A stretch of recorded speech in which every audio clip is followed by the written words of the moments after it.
was it the case that those two Singapore vessels couldn't pass the Strait of Hormuz if they were coordinating with Iranian military? Moreover, they turned off their GPS, which made Iranian military very suspicious about That it. doesn't prove. Like they literally shared a fifth grade trophy in one.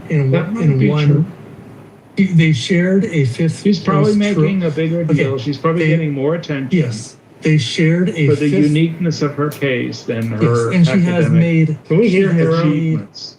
She has made many. She has money. I'm not sure how much money she's made or mileage. She's whatever. She's gotten a lot out of the fact that she shared a fifth place trophy with a trans male. So Riley Gaines does not have a. I mean, again, she swam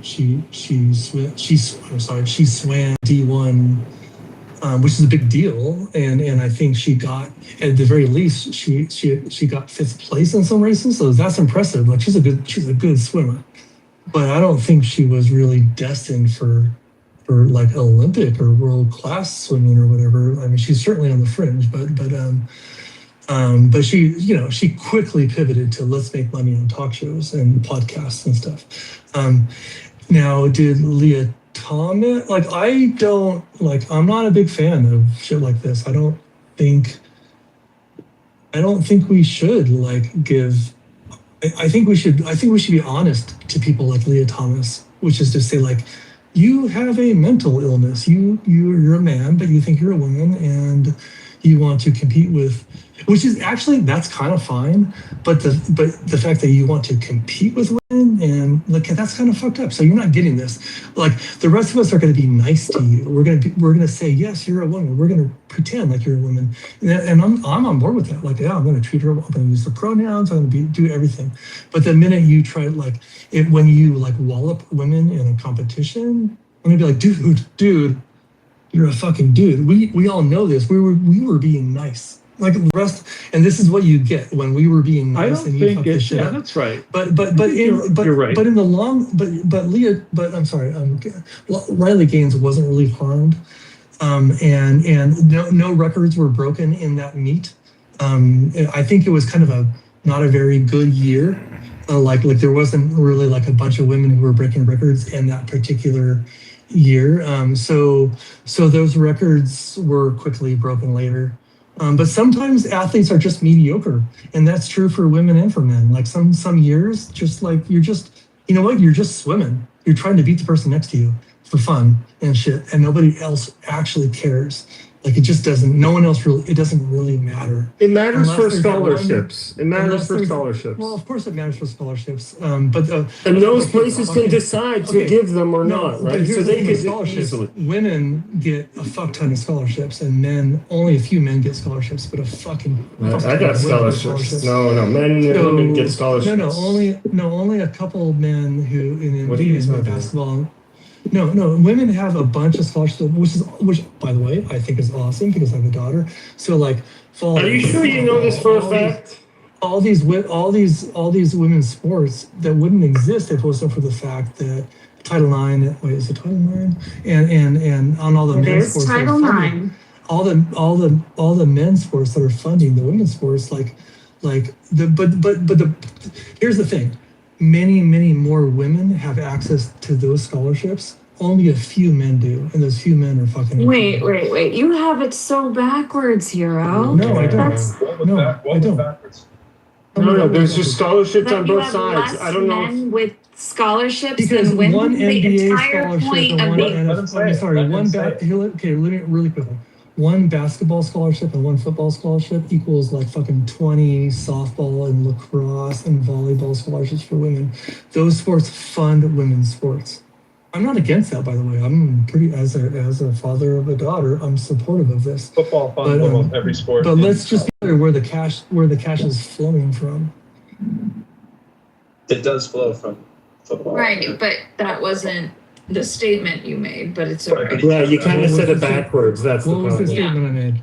No. You I heard what I heard. Aisha are both in agreement that I said something backwards. So let me know what that was. It's not a thing. And I do want to remind, Worm salt and bitter oranges. Yes. Worm salt. You're gonna need to buy worm salt. You're gonna need a Salt? Is this no, a not bitters. No, crackhead not bitter. Bitter orange. challenge? Yeah. It's a bitter orange instead of It's bitters. orange and worm salt. Then What is like so worm you can start salt? like appreciating like mezcal is appreciated a lot in the throat. There's a very smokiness that comes out of it. And so like a really good bottle to start appreciating that with, it doesn't break the bank, is Casa Lobos.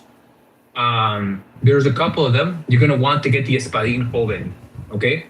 That's like very popular. That's like a metric you can charge a lot of mezcals. Mezcal. Okay, my favorite mezcal bottle that I got so far. It's called Mi Mama. Okay, very important. that Mi you tell me Mama this. Mi Dijo. See, Can you Mi Mama PTR if Okay. you have a picture? Yeah, it's very important for you to let me know what type of part from Mexico this is. Thing is that there's many agave plants, and mezcal doesn't uses like depending on the region. There's a style to it. It's also the different plants that they use. So you can have one from Oaxaca. Oaxaca makes some really good. Oaxaca. That's what it is. Yeah, El there you go. Dorado on Oaxaca, Dorado, Mexico. Oaxaca. Okay, got you. Does it tell you what mezcal is using? Is using this in Espadín Joven? PTR. Espadín Joven, right? G-O-V-E-N? Espadín Joven, 100% Magui. Yes. Okay. That's pretty good. You're gonna want to like take a shot of that, and then like, Yeah, that was my When you favorite take a one so far. yeah, it's pretty good. You should compare it to the Casa It's a Lobos. $40 bottle. Yeah, it's pretty good. Pretty good price. Pretty decent.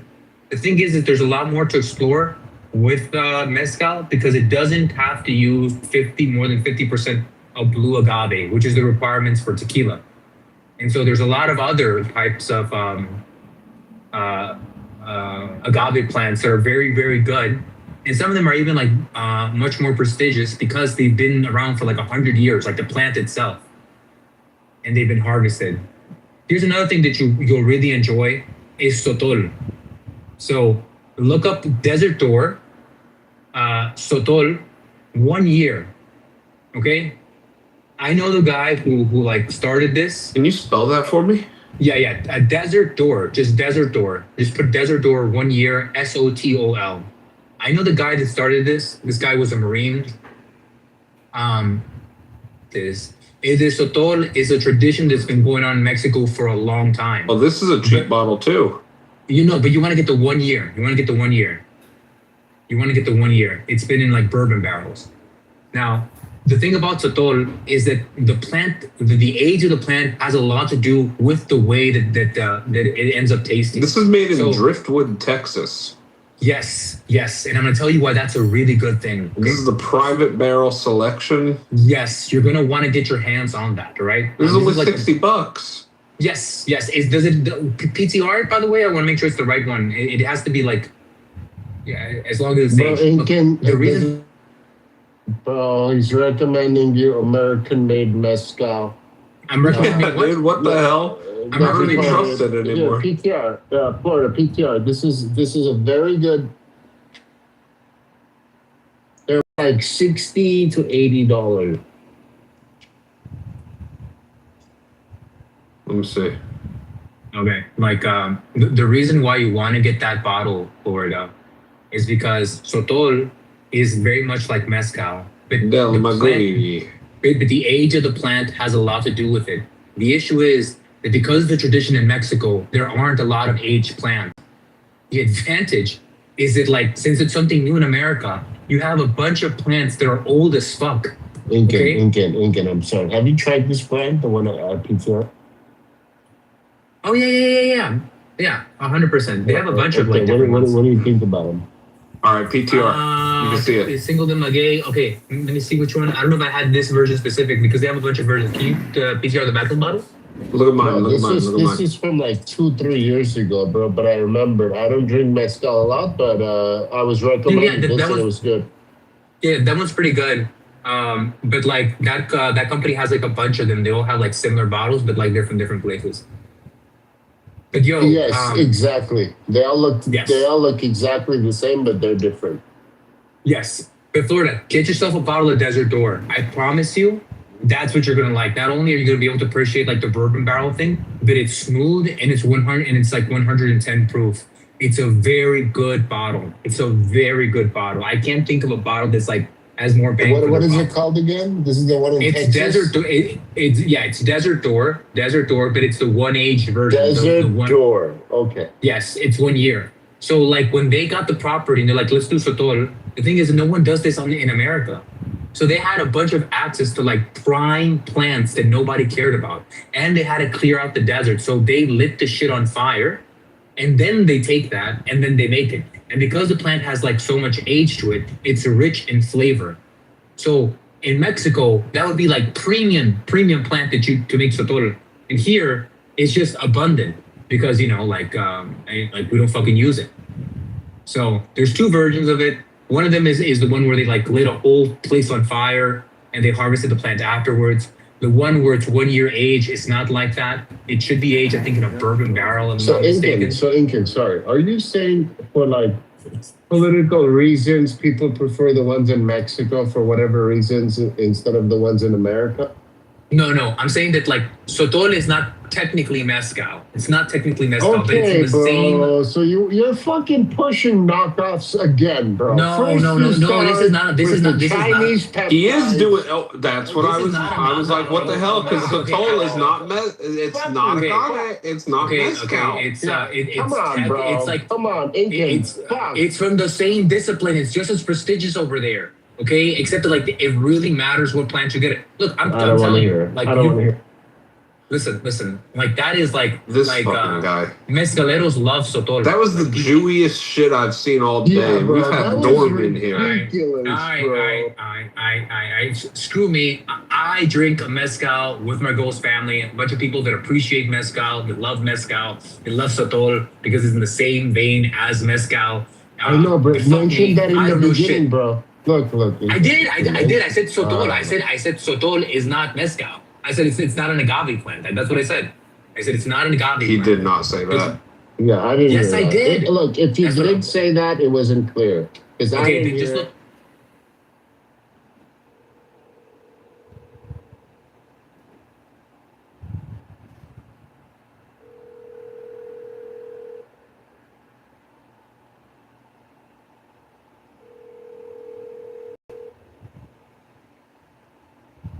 Your call has been forwarded to voicemail.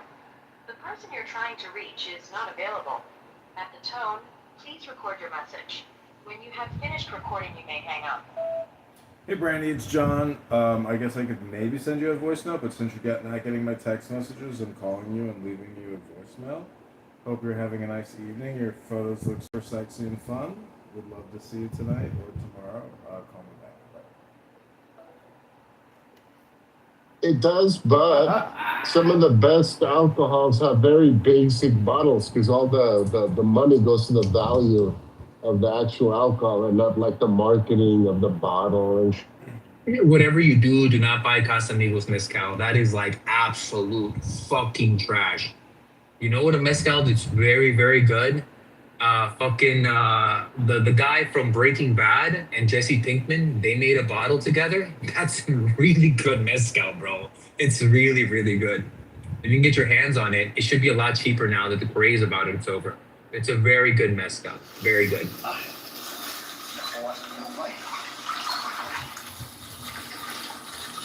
That's crazy. I put you on to look. If ever in the future, if you'll try something like, wow, what is this? And it's Sotol, just know that I try to put you on, and you're like, that's fake bullshit. Even though it's more expensive, it's better. There's a greater tradition of it.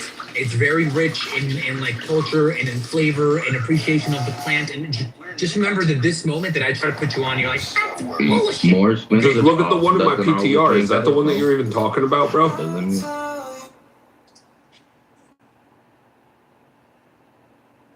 Yes. This right here is the shit, bro. That right there is the shit, bro. I got that for my my girl's uncle. And like he's super picky about his fucking agaves. Like he won't fuck with an Espadín Joven from Puebla. Like he like just fucks with shit from like Oaxaca. Bro, he tried that. He was super fucking like like Which one? What are we talking Driftwood, about? Texas. Yeah, Driftwood, Texas. The one that he has. Yeah, on so his this is a PTR. $61 bottle. I could go get it tomorrow. Yeah. Well, not Yeah. tomorrow because the liquor store's closed, but Monday. Yeah. Oh I'm telling you. shit! It is Sunday tomorrow. Oh god damn it! I was planning on going to the ABC store. That's why I went when I went. That's why I They went got me. when I went. Oh yeah, you're in Texas, Florida. You're in fucking Texas, bro. You're fucking lucky, man. You're fucking lucky because they keep it stocked over there. I was actually in a fucking Total Wine in Texas when this guy was like selling this by the tequila section, and I was like, and he's like, "Yo, I'm the founder of this." I'm like, "Whoa, that's kind of cool." You know, I really didn't expect much, because I like Sapotes. So like, I was like, okay, like, but bro, it was so fucking good, bro. I'll tell you what, the On the last spot, few I bought times that 3 I've bottles of been, it. the last few times I've been in Total Wine, they have had some Russian Ukrainian girl selling Oh my God. fucking Ukrainian vodka Ooh. and giving away little samplers. She is so hot. You can't say no to her for the sampler. But she's a terrible salesperson, so it's so easy to just tell her it wasn't that good. I wish they would do something like that here. There's no way. Yeah, there's no way they do that here. Like, I was so sad because our liquor store doesn't compare to the one in Vegas. Oh my God. It was like 3 times the size. There was so much different alcohols I've never seen before. Oh, I was trying not to buy like the whole damn store. Oh yeah, bro. Yeah, no, Good this girl Sapote, is a there's nothing fucking like a good staple Sapote. at my Total Wine. She's Bro. in there every fucking weekend giving away the fucking Bro, I know. Ukrainian vodka. Ukrainian. Oh, you like woman, whiskey bro. too, right? I like Florida. fucking goddess. Yeah, I'm not picky with my fucking Oh, liquors. dude, you're gonna fucking love this shit, bro. You're gonna love this shit. It's 110 proof, man. It's so good. You know, so I fucking was smooth. on a Oh, bro. 5-year 107. fucking. They would likely be civilized enough not to do bad stuff to us. Maybe. I disagree. But I don't think they would be like viciously violent. they could be. No, they What don't if- know. They like, just what think, if, hey, how's it going? What's your name? Yeah, I mean, historically, when we've conquered areas of territory for resources, we haven't been too kind to the nature that surrounds those resource-rich habitats, right? She knows Rafi wants to hold rooms with her, and she's like, well, we can't hold them in the war room because I can't go in the war room, so we have to hold them out of the war room. I go, you get she just wants to hold the rooms where I'm not going to be there to tell her to shut the fuck up and mute her, which is fine, but I am kind of enjoying the fact that, like, she's pretending she can't get into the house, therefore she never comes in. Oh, I'm such a victim. I'm sorry. But I kind of don't want to fix it either by, like, really pushing, because I'm like, as long as she pretends she can't get in, that means I never have to worry about her in the room. Ren, So I'm letting her lie serve me, and I'm kind of okay with it. Ren, just Years, pull a like, Trump. Deny, deny, deny. You're amazing. You do everything right, okay? That's all you gotta do. Just play Trump. Let's say that she pulls Rafi into that room for a week. What does she feel she's going to accomplish?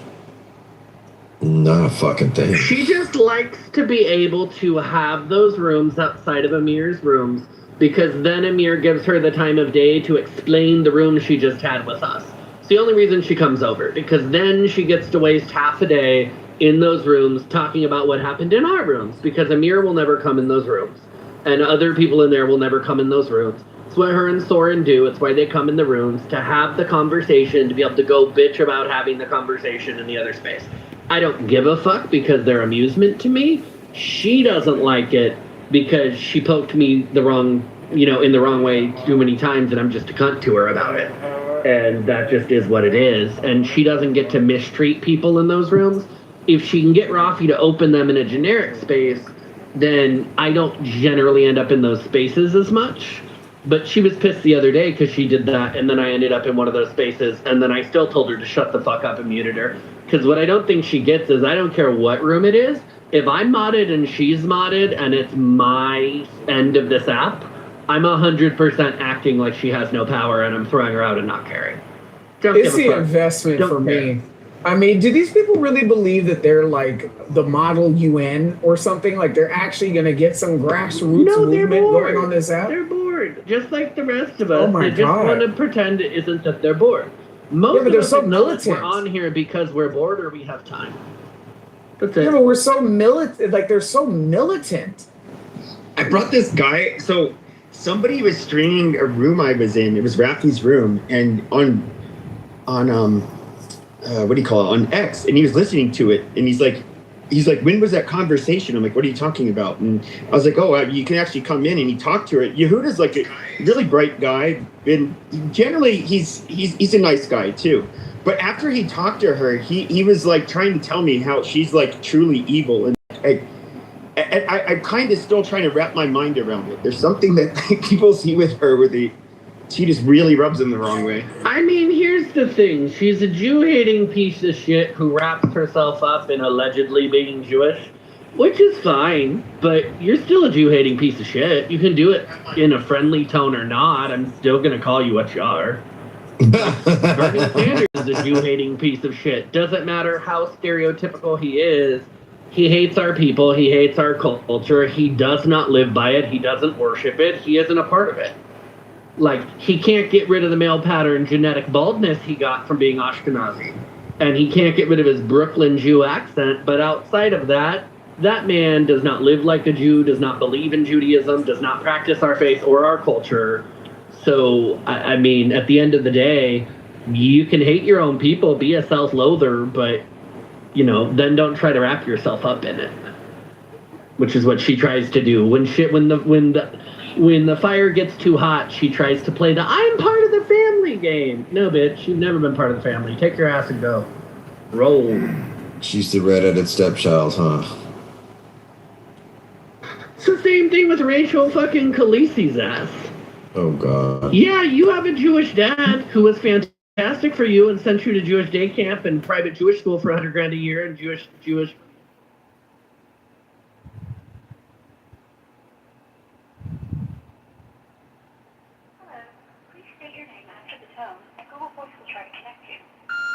Hey Emma, it's John. Sorry, sometimes my text messages don't go through.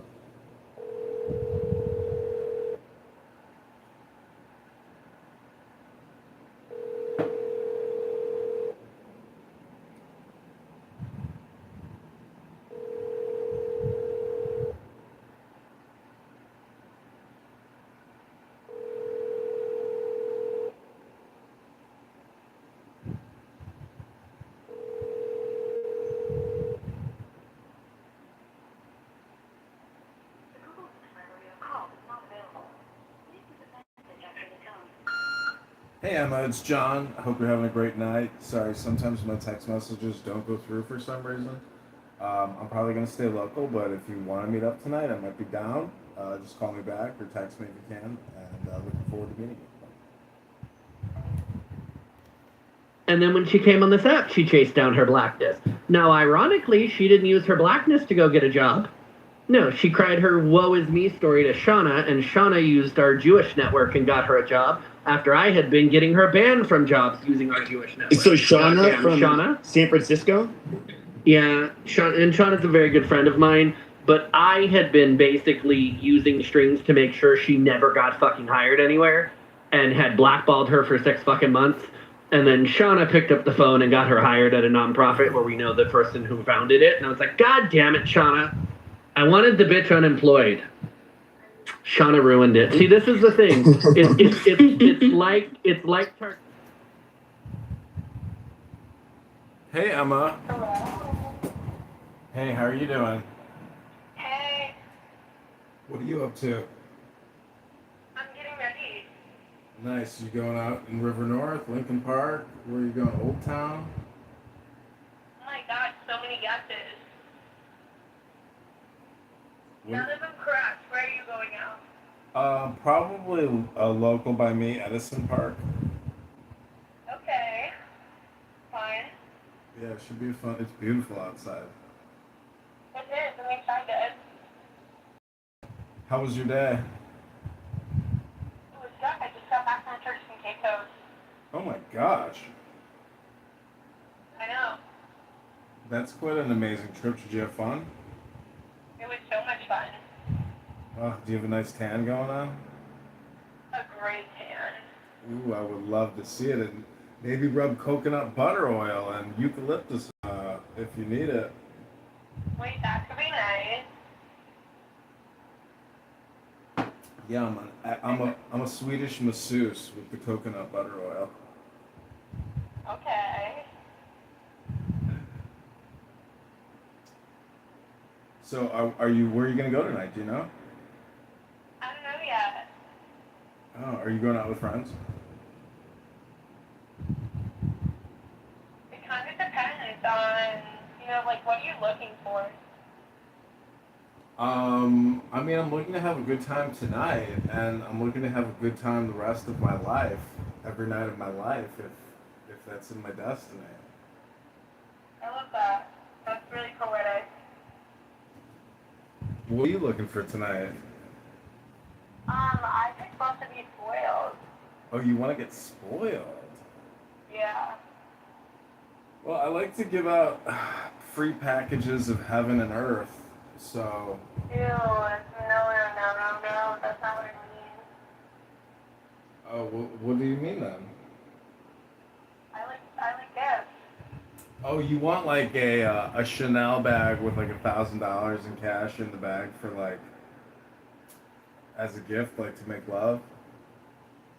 No, I mean not that much, but I love a gift. My love language. Oh, well, I don't think you should do hard work unless you're well compensated, and I really enjoy someone who enthusiastically puts in the hard work. Yeah, that's not so much. Not so much for me. You're lazy? No, I'm not lazy. I just like to have fun without doing all the hard work. I got it. Well, yeah, I mean, I'm down to provide you with a beautiful gift if you want to spend the night together, and we should have a lot of fun. Okay, I don't know, like, I'm not down to move that quickly, though. Yeah, we don't have to like get together tonight. We can get together someday this week. I mean, it's no rush. I know, I just mean I don't do a beautiful night without other things first. Got it. That sounds good to me. Okay. All right, well, text me later or call me, and I'll talk to you soon. Okay, well, okay. Bye.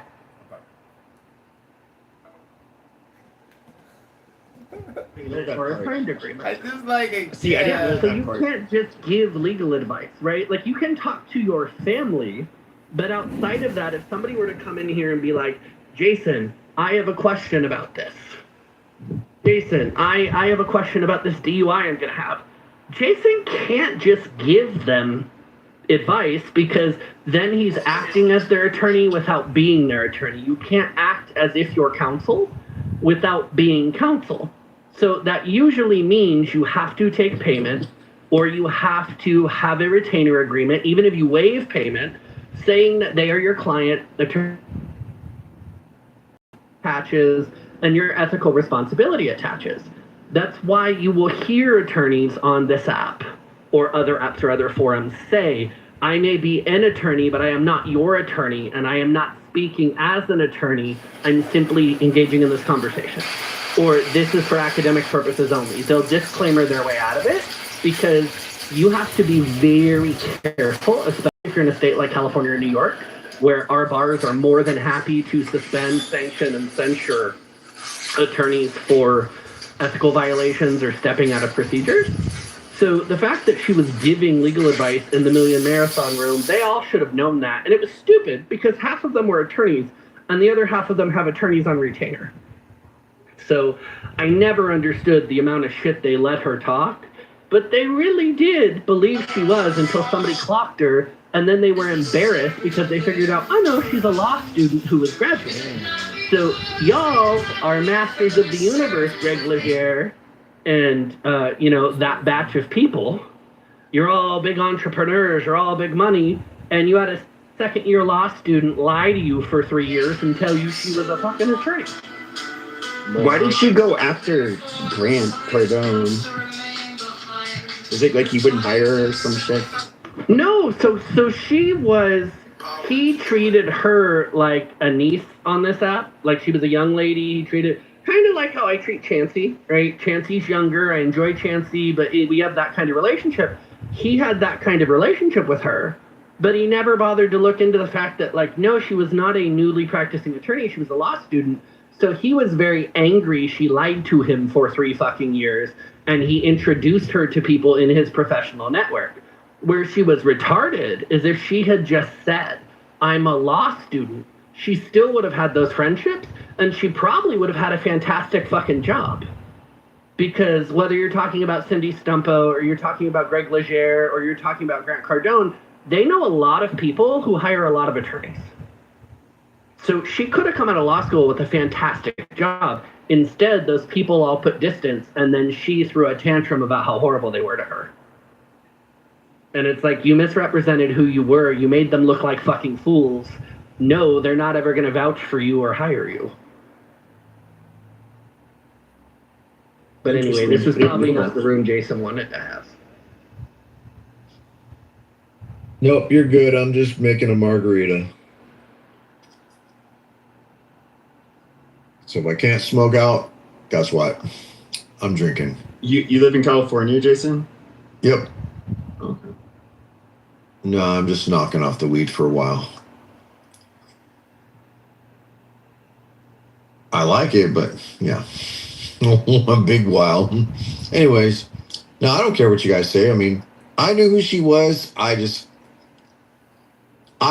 really wasn't really great in debate the news. It was just always someone yelling to compete for the mic. And I'm like, and I always thought that Grant Cardone and Cindy Stumpo were just full of shit, just trying to gain clout in a room that had a lot of bodies in it. So they are who they are. It's none of my business. The irony about the two of them is the actual more successful entrepreneur is Cindy.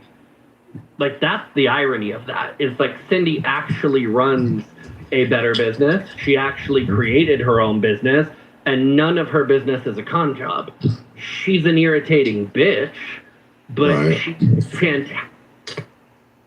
What she does, she's built two of my friends good at what she does.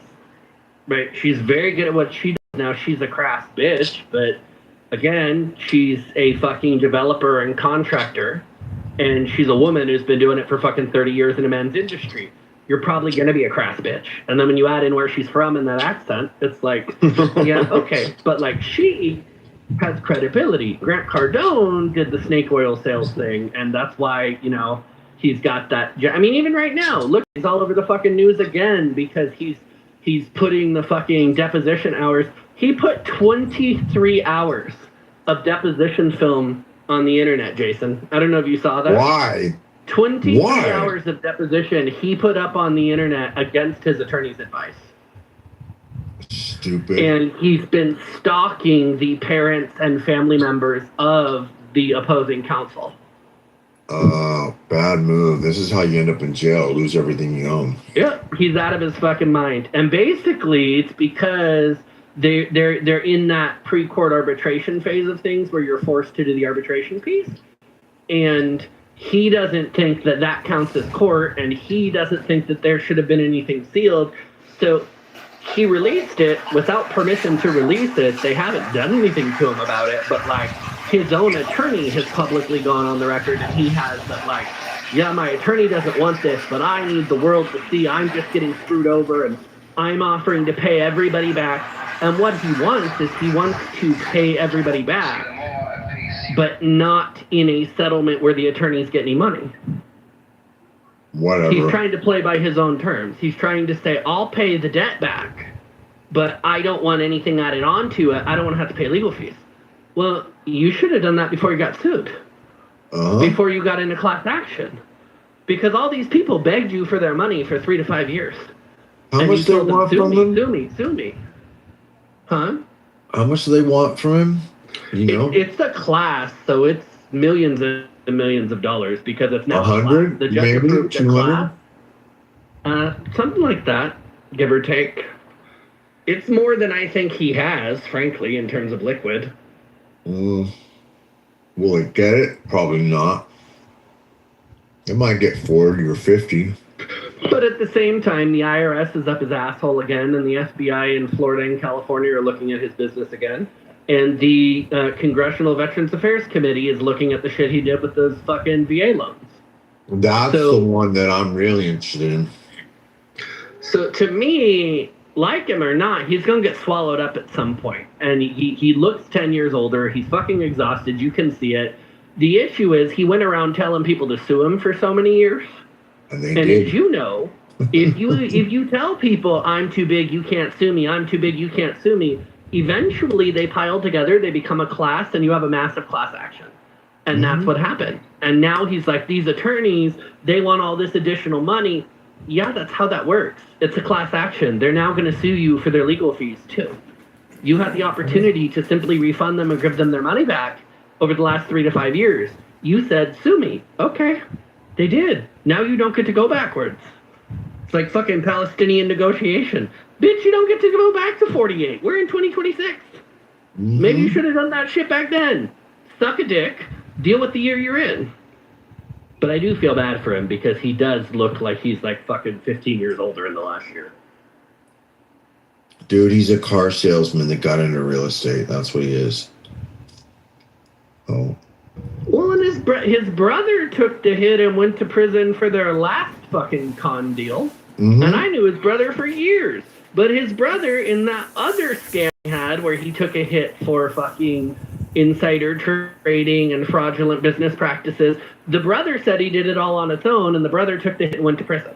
No, I'm sorry, the brother. No, was your not brother didn't do it on his own. You did it No, he with him. didn't. But the brother took Exactly. the hit so that he could keep the business, so that when the brother got out, they had money, which worked because now that the brother's out, Grant put a bunch of money into his brother's new venture. Well, yeah, because you paid the guy who took the fall for you, so that one of you could stay out and make money. You think that VA thing is going to fuck him at some point? It's at some there's point quite a that's few gonna of hit. them. Because what he did was not like explicitly illegal, but in the way he's refused to refinance out of them, it 100% is.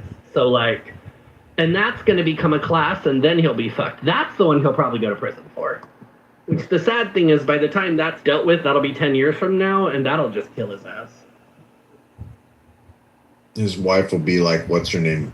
Charlie Kirk's wife, trying to create a new network and not get the support.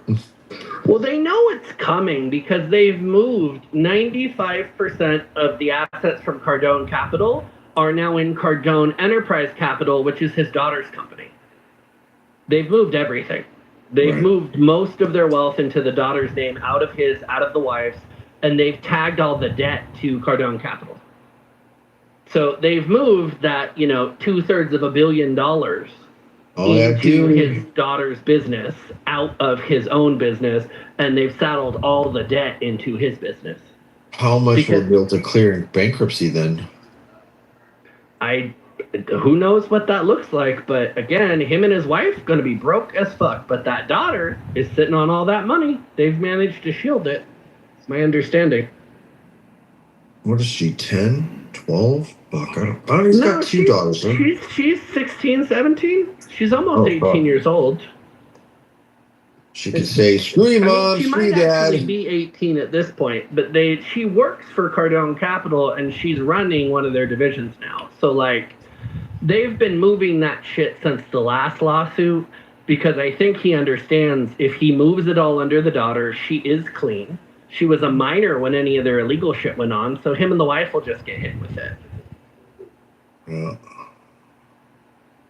Anyways, that's all big fancy shit above my head. I'm dealing with a French bulldog and, lots of unhealthy family members. That's my excitement. Yeah, that's why and angry Mexicans who won't go home. No, I'm kidding. It's Palestinians.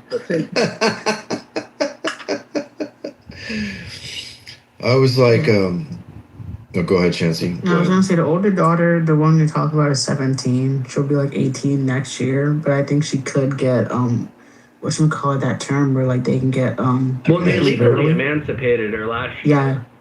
Yeah, that's what I'm saying. She could get that legally if if need be, and then like she could be okay just in case shit really hits the fan quicker than they think. So Yeah. Money bleeds, especially with them. Well, money earned through deception will always come with a cloud. That's just life. That's just like, right? This is the thing. Drug dealers and gangbangers earn money too, but it comes with a cloud.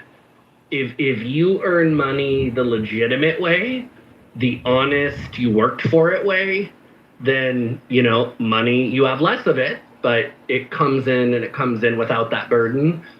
Anybody who has ever earned money, whether it's blood money or guilt money or whatever that is, inevitably karma comes with them on it. And it's like, yeah, I don't think that was worth it. I'm telling you right now, the Powerball is about 806 million. If I win that motherfucker, I'm gonna pay the taxes and I'm just gonna park it on an island and I'll set my kids up and then I'll act like I'm running a nonprofit. I thought you said we're never going to see you again. The Barajas Foundation for Blind Trans Cats. Mm-hmm. And it will give out the money when they find blind trans cats. It'll be like the Clinton Foundation. The first 15 years of the Clinton Foundation, they gave out no money. And it's because they set the requirements so high that like no nonprofit could meet it. So they didn't have to give any money out.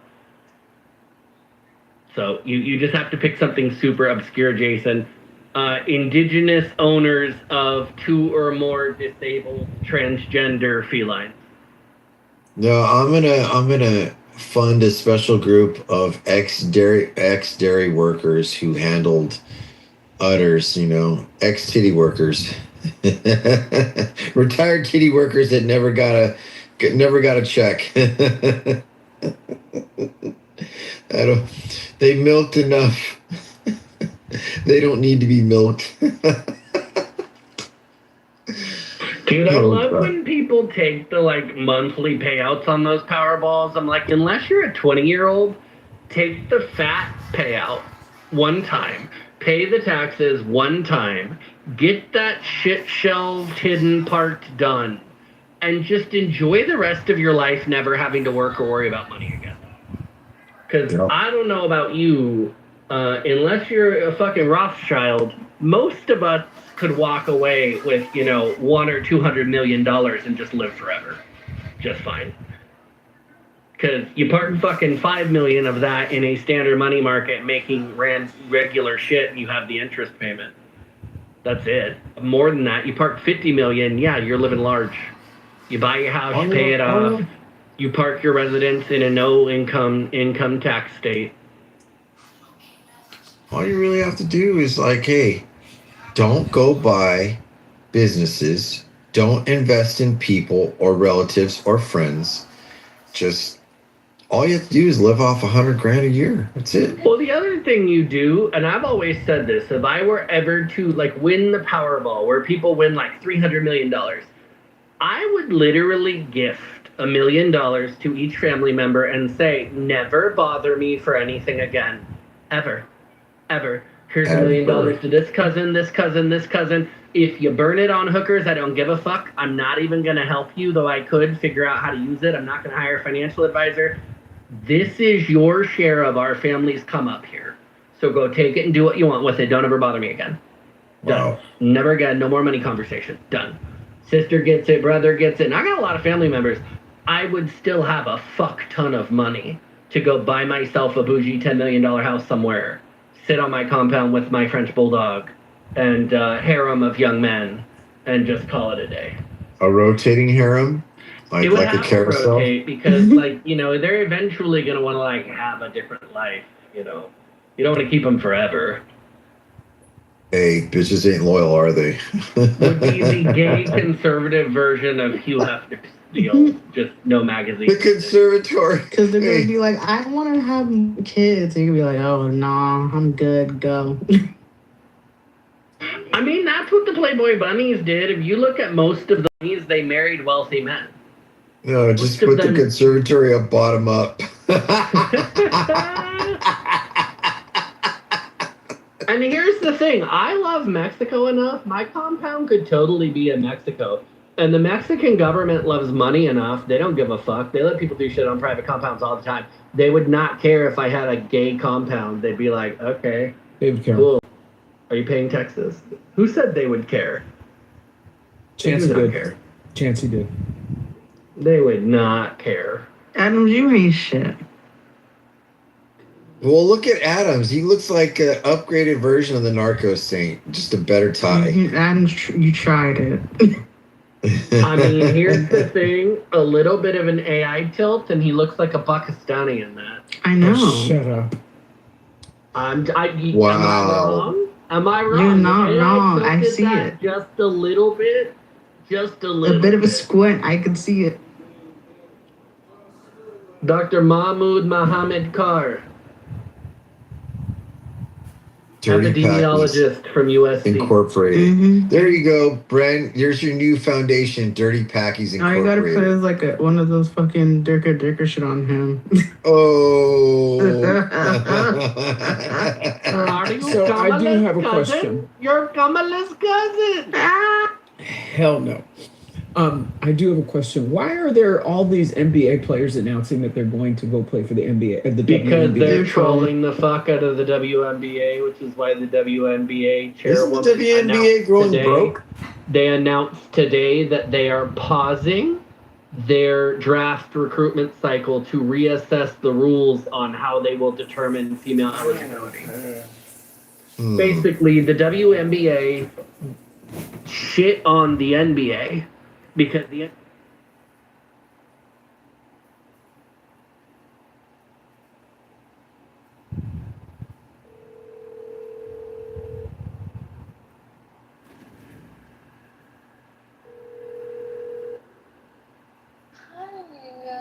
Hi, Liliana. Hi. What are you doing?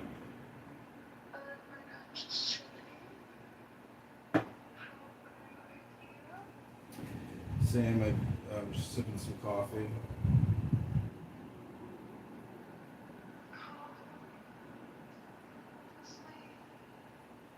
Yeah, I mean, I just had dinner, so sometimes after I eat, I sip coffee. How was your day?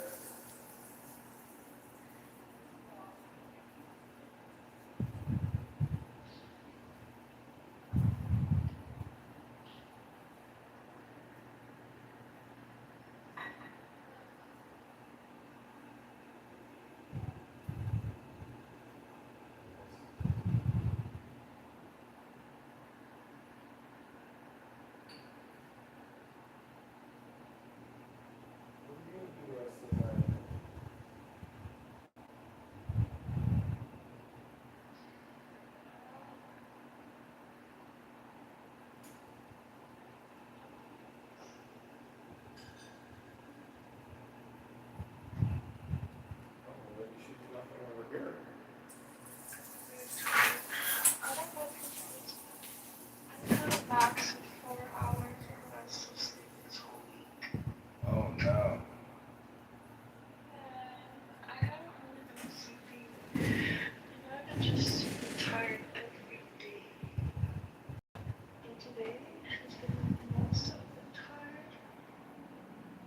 Oh well, you need a good ASMR and a Swedish massage. What about like sleep hypnosis? Are you not sleeping because why aren't you sleeping good? Oh, you think that's what it is? I said that's what you believe is causing you not to sleep, your ADHD? Oh, well, yeah, I mean your work schedule also like throws off sleep significantly because the circadian rhythm.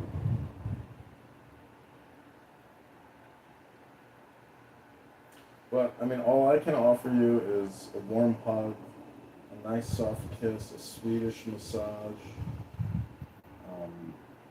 some weed, some alcohol if you want. music, love, relaxation.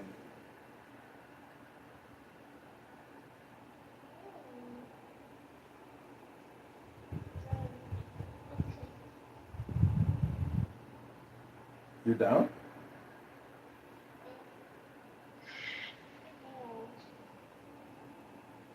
Well, you can Uber here. I can drive you home tomorrow. I'll get you an Uber and you'll be here in 30 minutes.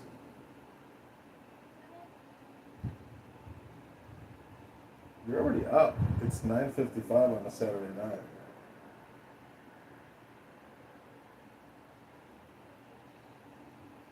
Well, think about it.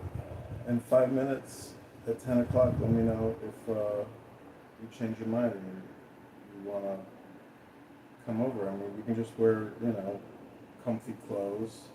Maybe bring the Victoria's Secret. I would love to see that pink top on you. It would be fun. And you can DJ if you want.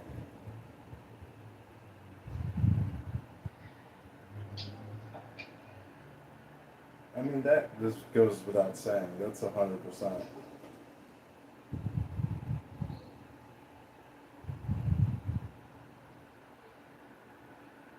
More than just that, though.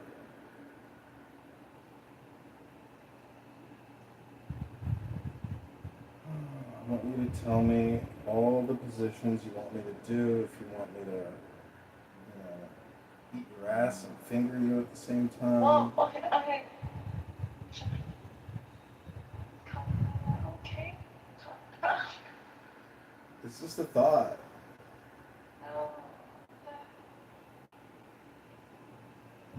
It's just a thought.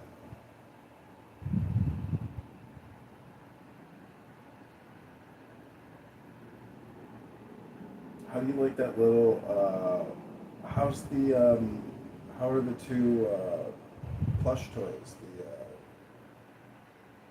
The bear and the brown thing. They're cute,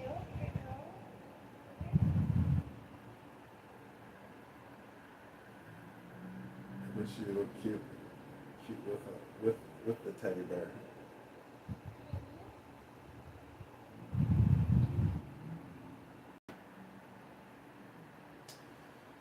Well, I've been thinking about you, and you're firmly, living rent free in my brain. So that's a good thing, I guess.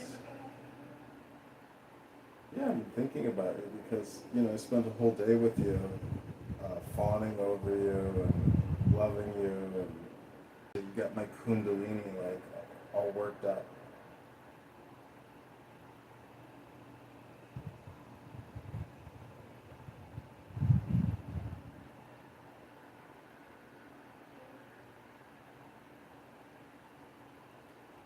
So does that mean I can send you an Uber and you can come over for the night? No. Why not? You just, maybe you can sleep here. I'll cuddle you all night and we'll have the AC on. I don't know how about the Huh? I need to go shopping tomorrow.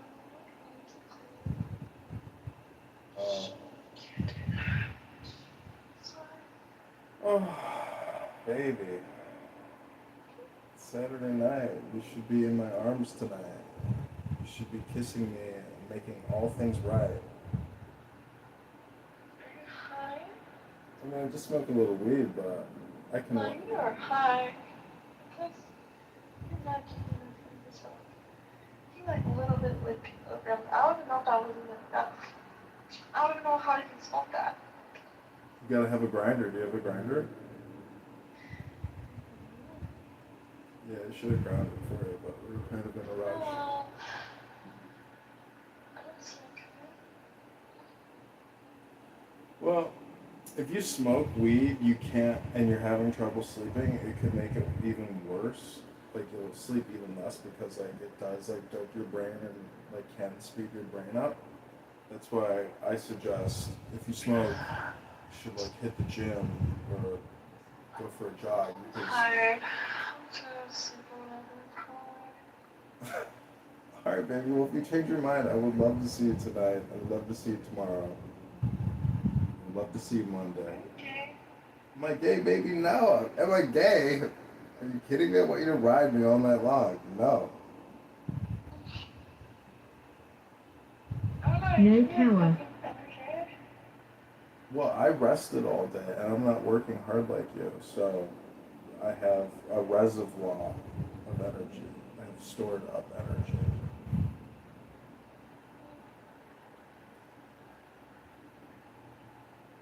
So, I mean, if you come over here, like, I can make you come really good and you're gonna sleep so good. You're gonna be like, damn, that was good.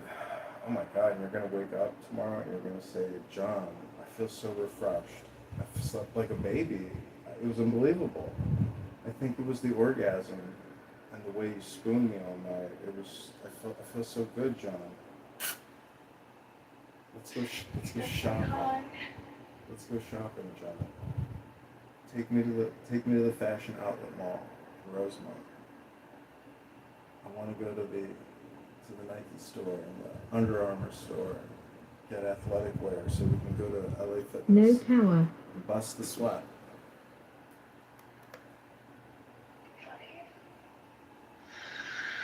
You are funny. You just betrayed me.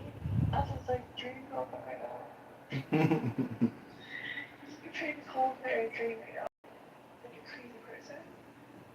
John. It's a vision. Oh, you must have like.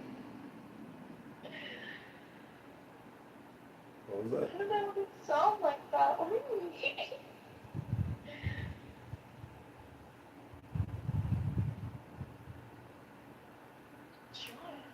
Liliana. John. Liliana. Did you like my love potion?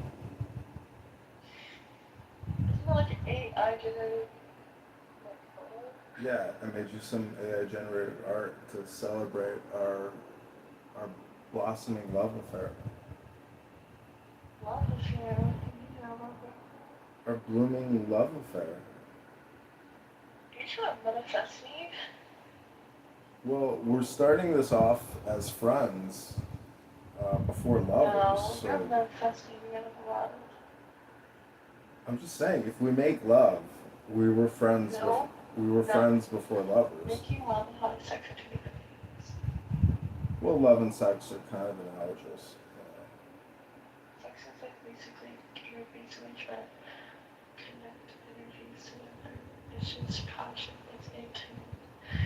Not making love is two individuals who are passionate about each other, connecting, and that's love. But what we're doing, if you were to have sex, is just sex.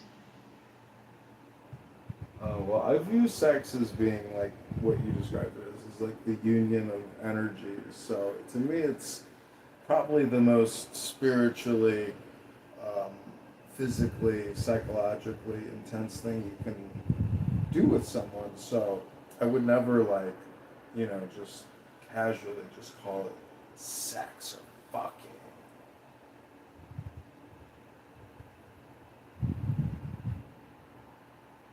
It's important. I mean, you can meditate on sex, like while you're having sex. It's called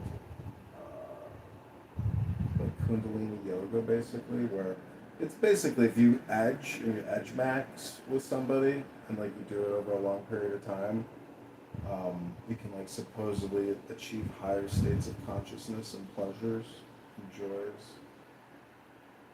So it's with you, I know it's going to be amazing. Because you're beautiful. You've got just an incredible figure. Those 35 double Ds. Would you let me... 34 double D? 34, okay. Would you let me... Yeah, you let me taste and suck on and lick, and it was so much fun. you were like, and your head was back, you were like, oh my god. Are you okay? Stop.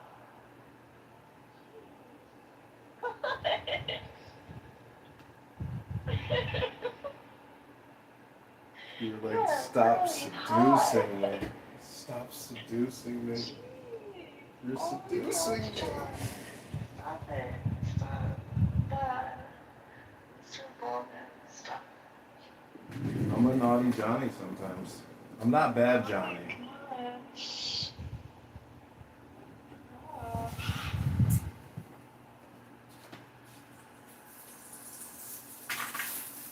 Well, I've got a lot of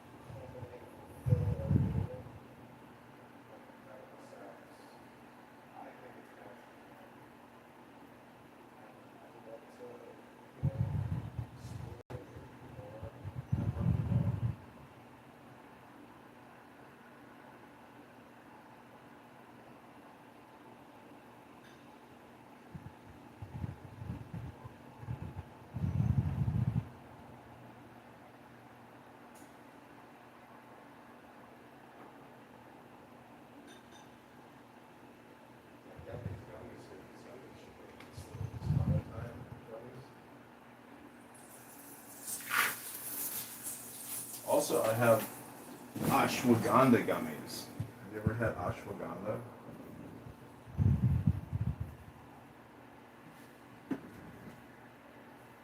No? They like help with inflammation, anxiety, and they put you to sleep. They kind of make you sleepy.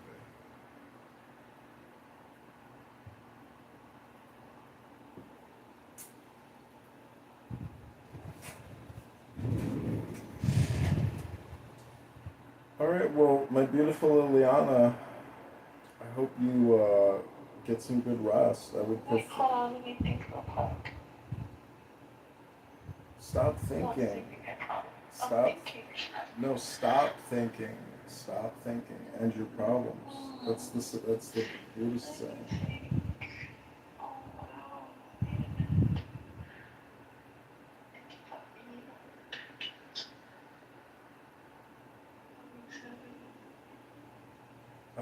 I've set my intentions with you. Like, all my intentions are positive. One second.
You're falling asleep on me right now? Oh, so. Baby, I think you're sleeping on me. I think you should be in an Uber with an overnight bag coming to my house right now to cuddle in my arms, snuggle in my bed. Put some food up for that kitty cat and get ready, baby. Put some food up for that kitty cat.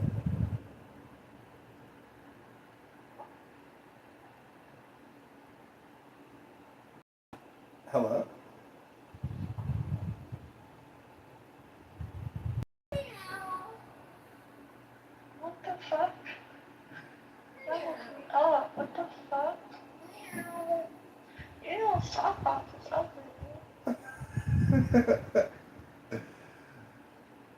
Now you're up though, so grab that bag. I'll call the Uber, and you'll be here by 10:30, baby. Good luck. Good luck. So, what do I get out of this? Oh my God, I'm gonna give you heaven and earth. No, I want more than that. Because it's like, when I see my sleep, it's like something prayers. Well, I might have like an envelope with like $300 in that coach bag. You like? That could be your. I don't know. It could be your birthday gift. I really don't know though. It's like the big thing. I don't know. Well, follow your intuition. If your intuition says fuck it, I like this guy, he's hot enough. I want fuck, I want money, I want love, I want joy.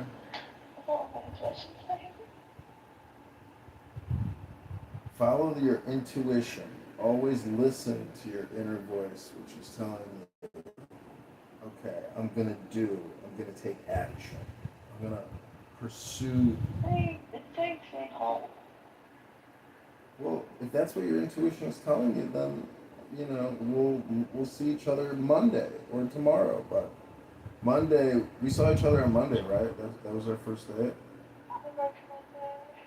Huh?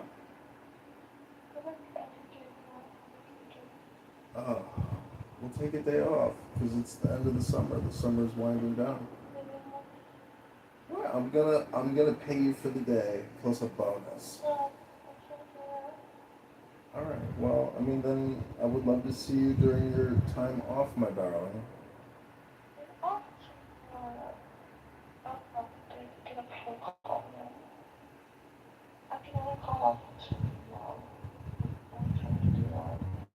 We'll call off tomorrow then.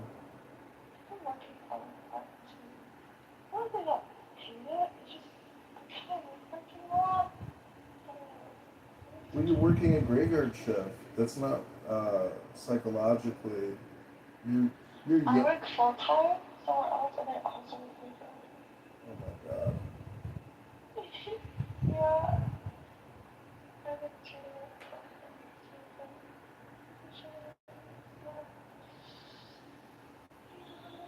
Well, if you want to go to King Spa to relax, King Spa is in Niles. It's like the Disneyland of spas, and it's total bliss because you're only 20 and you're already like you can handle the stress because you're young, but you still have to try to enjoy life as much as possible.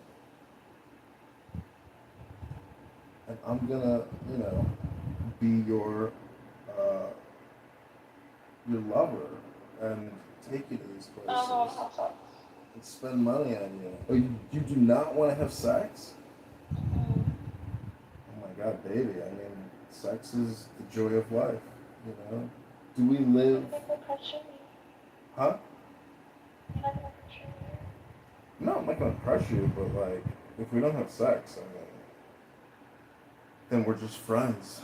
And you've put me on the friend ladder, which is not a very, very enjoyable ladder to be on, Well, baby, I want you riding me. I want that fat ass to twerk on my dick because I know how amazing physically you must be because, you've got a real figure and you're beautiful. So to not make love to you, it was just like sucking the breath out of my life. Baby, I was gonna text you then to say, hey, this was our, sugar baby date. I had fun.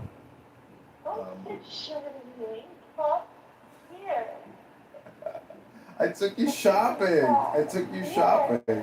We should have. But I took you shopping.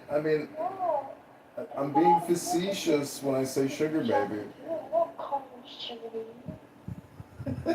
Well, you're not my sugar baby because I didn't get any sugar from my baby. Then you're not my sugar baby. You're just my friend that I took shopping.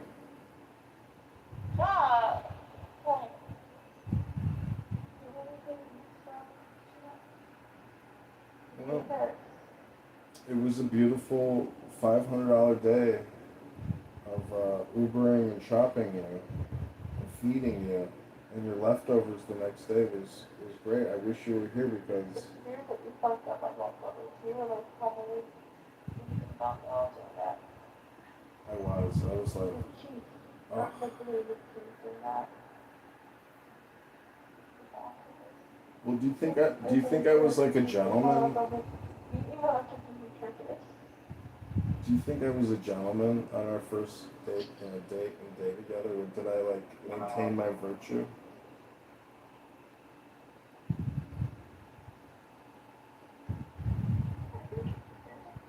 But it's just like, I don't know, I'm spoiled. And I'm like a brat. I like to be like a little brat. Okay. Well, I mean, I'm 43. I had so much compliments today. You got a lot of compliments today? You just like glowing, huh?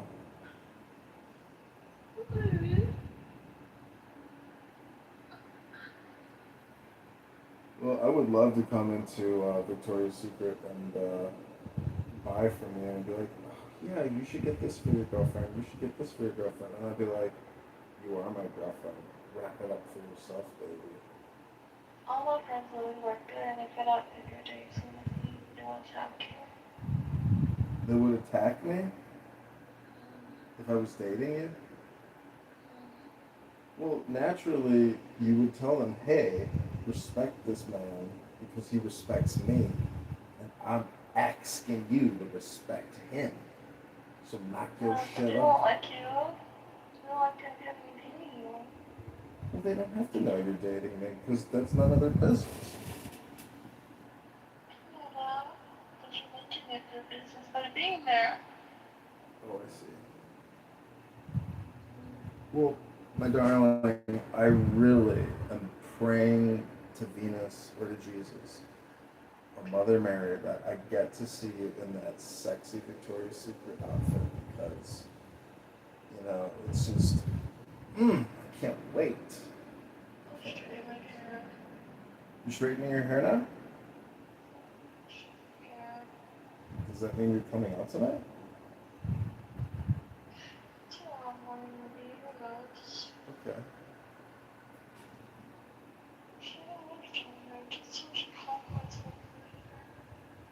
I love your curly hair. I'm a big curly hair fan. I thought your hair might be straight when I met you, but it was curly.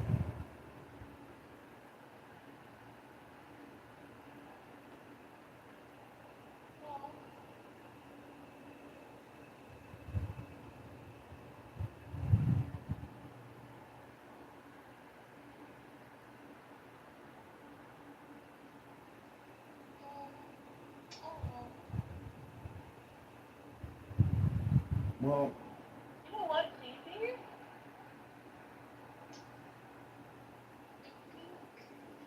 Go shopping tomorrow. I don't even feel like shopping tomorrow. well, you know, try to focus on the now, because that's the reality. Tomorrow is when you wake up. What do you really to offer if I come there now? What was that, baby?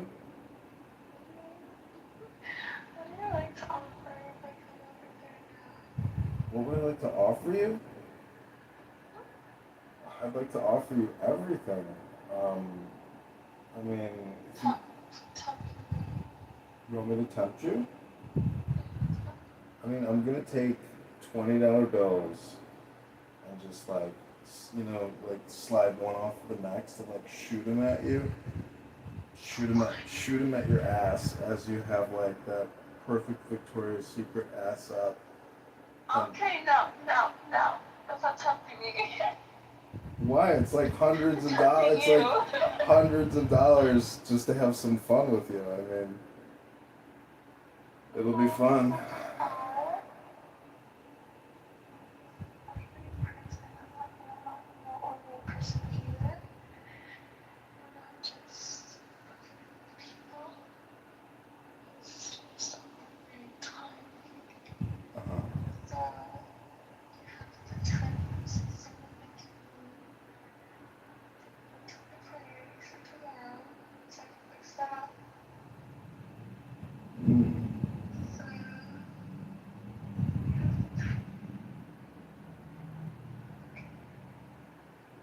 So do you want me to tempt you to come up?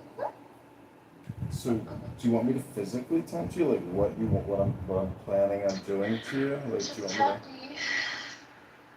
Well, as I slowly pull down your Victoria's Secret panties and tell you to take the deepest breath of the day, I'm gonna push your thighs to the side and slowly come up to your clit and blow on them, and then lick it away just a little bit, and then make my tongue down a little bit below that, put my tongue inside your pussy, and then suck on your clit with my full mouth, and have my nose push up against you as I'm slowly and delicately taking my tongue and rotating it around your clit.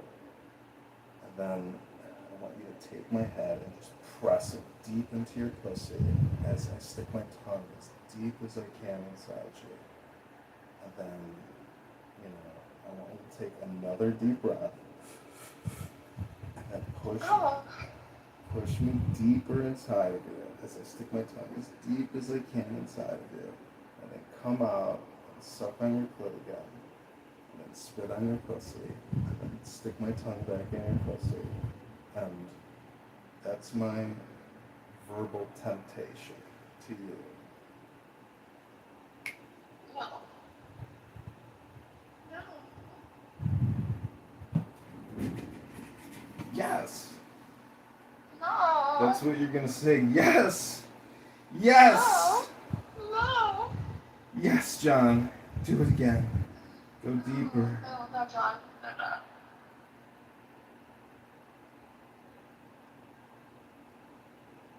And as I'm eating you out, I'm gonna have like 2 fingers deep inside of you, like scratching your G-spot, and I'm gonna like make that wave motion when my fingers are inside of you. I'm just gonna keep licking that clit, sucking that clit, licking that clit as I'm like stroking your G-spot, until eventually you scream out, "Oh my God, I'm gonna come! Oh my God. Oh my God, I'm gonna come! I'm gonna come!" Good night. I'm gonna go. Okay, good night, Lilia.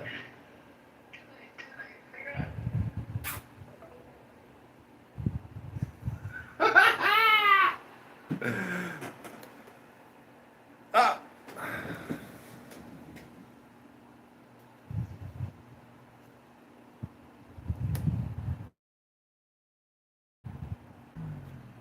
Okay. Judge and every administrative law judge and every magistrate recuses themselves. All right, Brent, that's where it. It'll be 3 people, or Utah where it's 3 people. Yeah, that's kind of easy. Alaska only has 3 federal judicial positions, period. Only 2 of them are currently filled, and that's an easy one. I've always All right, said Brent, if I I'm was gonna going to serve become by Jewish. designation, if I was going to serve by designation somewhere else, it would be in Juneau, Alaska, because they have a post for 1 singular federal judge, and it's been open forever. So the other 2 have to fly over there on and off once a month. But that person is basically emperor of that part of Alaska because they have all of the federal power. All of the power. They are the only judge. That's it, Brent. I'm going to become Jewish and I'm going to become a judge. That's it. I wonder how that works in Alaska being the only federal judge. Like, how are they, like, deferred up there? Like, is it, like, they're kind of treated, like, very, like, upstanding in that, like, federal district? What did you just ask, Chancy? Like, is it, like, how they kind of treated there, and I would say the federal, like, Department of Alaska? Or is it more just, like, because there's nobody there, it's kind of just a ghost town? There is nobody above you. Like, at the end of the day, if I issue a ruling in San Diego or LA, there's a supervisory judge. There are other senior judges that can be impaneled. And then you have the Ninth Circuit, right? In Alaska, they don't have anybody. There is no supervisory. There are no senior judges. There's 3 of them in the entire fucking state for the federal government. So yes, you could technically petition to the Ninth Circuit, but at the end of the day, you they rule the roost. All of the federal cases go through them, and all of the federal movement goes through them, which means you kind of can't afford to piss them off. If you piss me off in Los Angeles, there's dozens of options. you can get around me, right?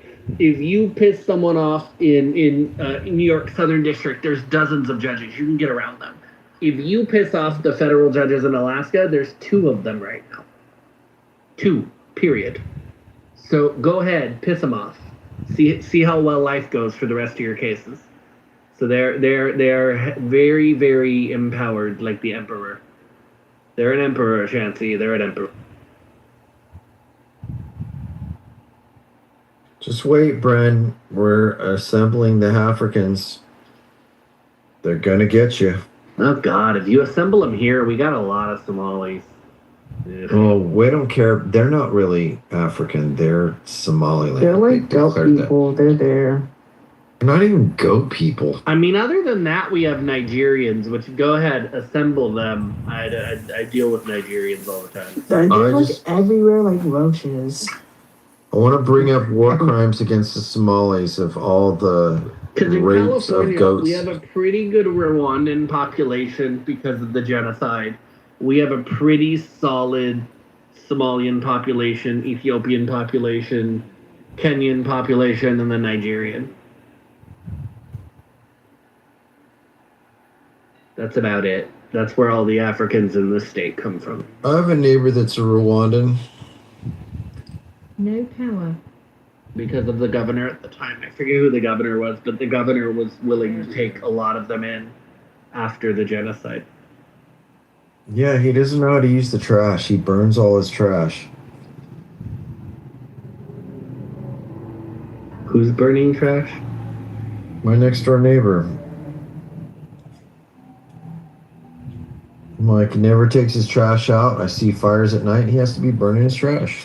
What? That's so weird. Like, what type of weird shit are you doing that you burn your trash? Look, it's third world countries. I don't ask. I just observe. Until it's really polluting, I can't say shit. Do you see them pushing wheelbarrows of purses or young children in or out of their basement? There's no basements here. I was making a joke. I know there's no basement. You're right off the fucking river. Yep. Ruining my child labor. No power. You didn't cover the attic spaces. Come on now. We got to make sure it's a real sweatshop, Bren. Yeah, but you don't put sweatshops in the attic because then that's heavy equipment and they can push the overseers down the stairs. Look, if they get out of line, you just push them into the chimney. They burn. Because the basement ones, you lock them in the basement and just wait until they run out of food. Oh, that's a good point. Thanks for letting me know. I'll make sure that I send it down to the appropriate That's why departments. it's horrible, but it's why they imprison people in basements because all you have to do is lock them in and go away. Oh, wow.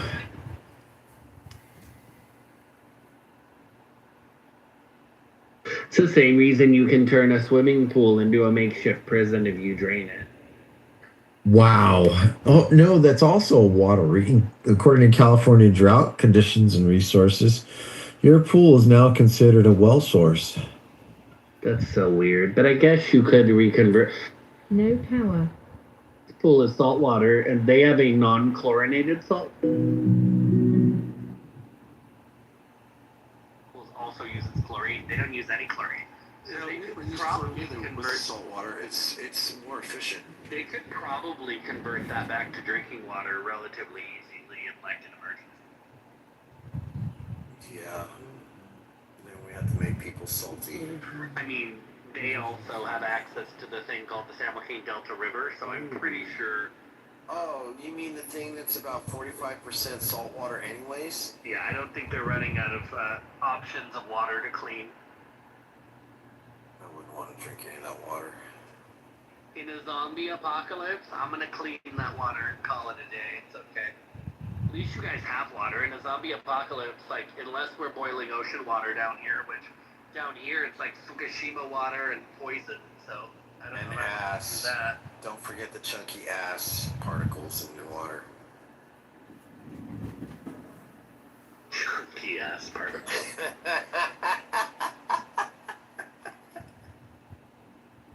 It's Rocky Road. Florida, and he was new, and so we actually, it wasn't Cosmo. What is this on the other side of Mexico City. It's not the other side of Mexico. What is it like? Puerto Vallarta. They call Puerto Vallarta. No, that's Puerto, the other side. I've been Puerto Vallarta, the other side. Are you talking about that gringo place in Baja California or Mazatlan? Like, is it Cancun? Cancun? Yeah, so we stopped at Cancun, yeah. So we had a sales meeting, so it was a big sale, it was a big kickoff. So we all, it was a big, it was crazy, actually. It was really fucking nuts. I mean, honestly, I have to say, it was crazy. So we were on a sales kickoff, so we had to be there at a certain, they would actually, if you didn't come, if you were not, attending at 8, I think it was 9 a.m. or 8:30, if you were not there, you'd get fined and stuff. So the meeting was there, but it was crazy because everyone was out all night and stuff. So we stopped in Cancun, and this woman who was a sales rep, and she actually had been recently hired, and I remember, I'll never forget this because we, How was this related to what we were debating? Everyone went everywhere, but he had to be back on the ship. So the next morning, woke up, and me and my roommate were a little bit late. We woke up hearing that, the person that my roommate had worked with her, and so they were asking, for her. They were asking. The boat was announcing, asking to find her. And I was like, holy shit, we're a little bit late, so we were gonna find, but we went into the meeting and we're like, holy moly. And all the VPs and executives and CEOs were just literally white-faced, totally stressed out because he didn't get back on the boat. So it was a liability, and it was really fucking scary, and it was really, it was really intense because everyone was everyone was very much where is he? How is this relate? If she was not forcefully put back on the the point was that you cannot forcefully make somebody reboard your fucking boat or your ship. Right. So she was always the one that was left behind. She was the one that missed the boat. This is probably how it went. Hey guys, I'm gonna stay back. Oh, well, how are you gonna get back then? I'm gonna go back with Jamal and Reggie and them, those guys over there. All right, man. It's sure. exactly I'm sure. Yeah, I'm sure. All right. We'll see you later, dude. Good luck. That's how it went, probably. And Pepe's right. You can't force people to give up. What are they gonna do? Hog tie him and force them real quick. And Beaver, can I add to that real quick, Beaver, before you go, Charles? I want to say this. Someone up here said earlier, you come home with who brought you. That's if 4 dudes go out to a club, right? You go out somewhere and you go spend the night, like down here in Fort Lauderdale, you go Los Alamos, right? There's only 4 of you, you don't know anybody. 3 of you don't come home, right? You bring it home, everybody, you go.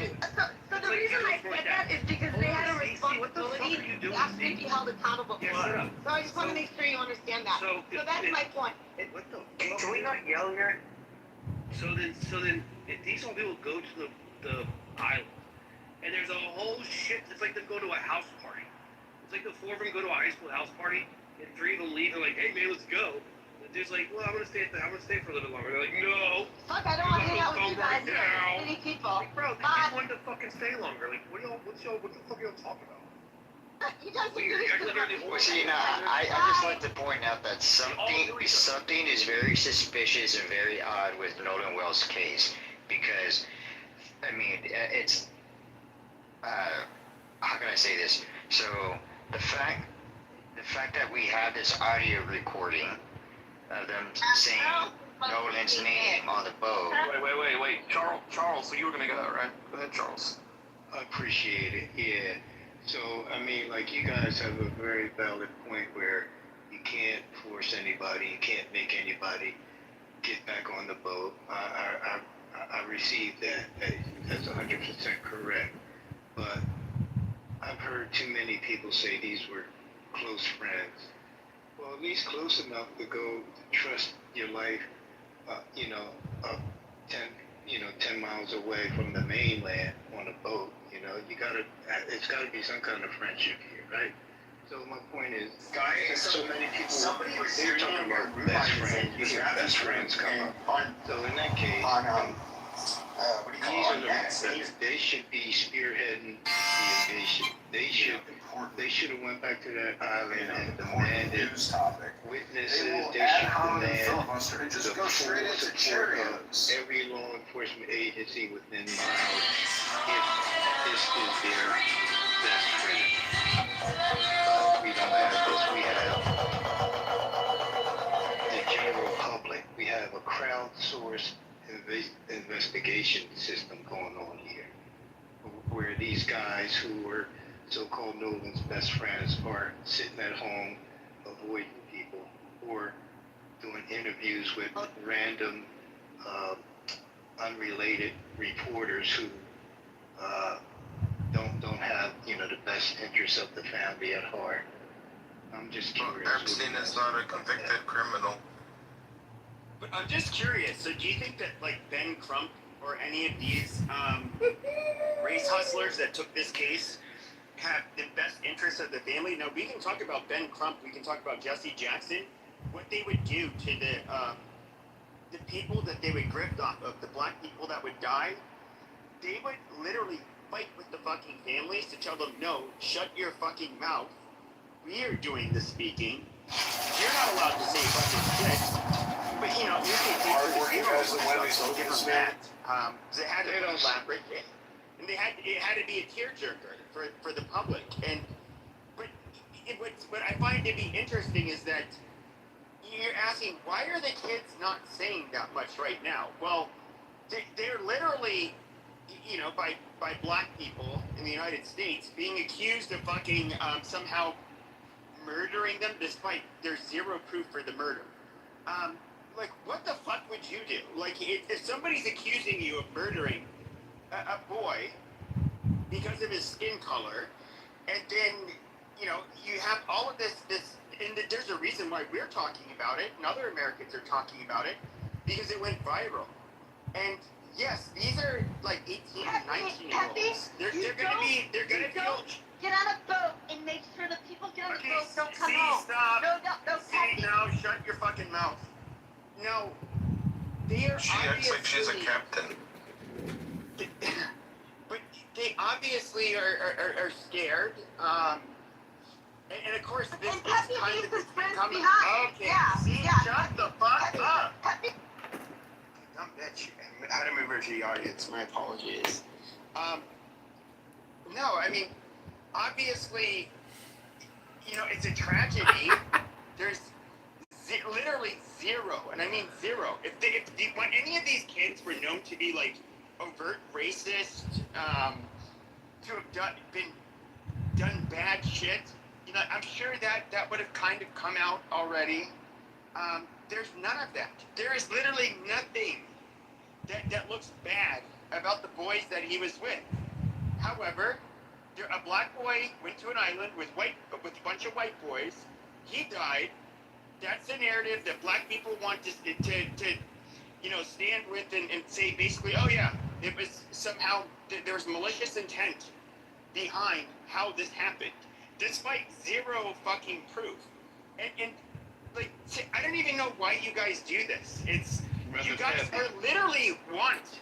Brother Peppy. You guys literally want a black death to be caused by white murderers. No, I don't. No, I don't. I'm speaking for myself. Brother Peppy, nothing that I just said, nothing in my question had anything to do with murder or anything. I said, all right, so let's look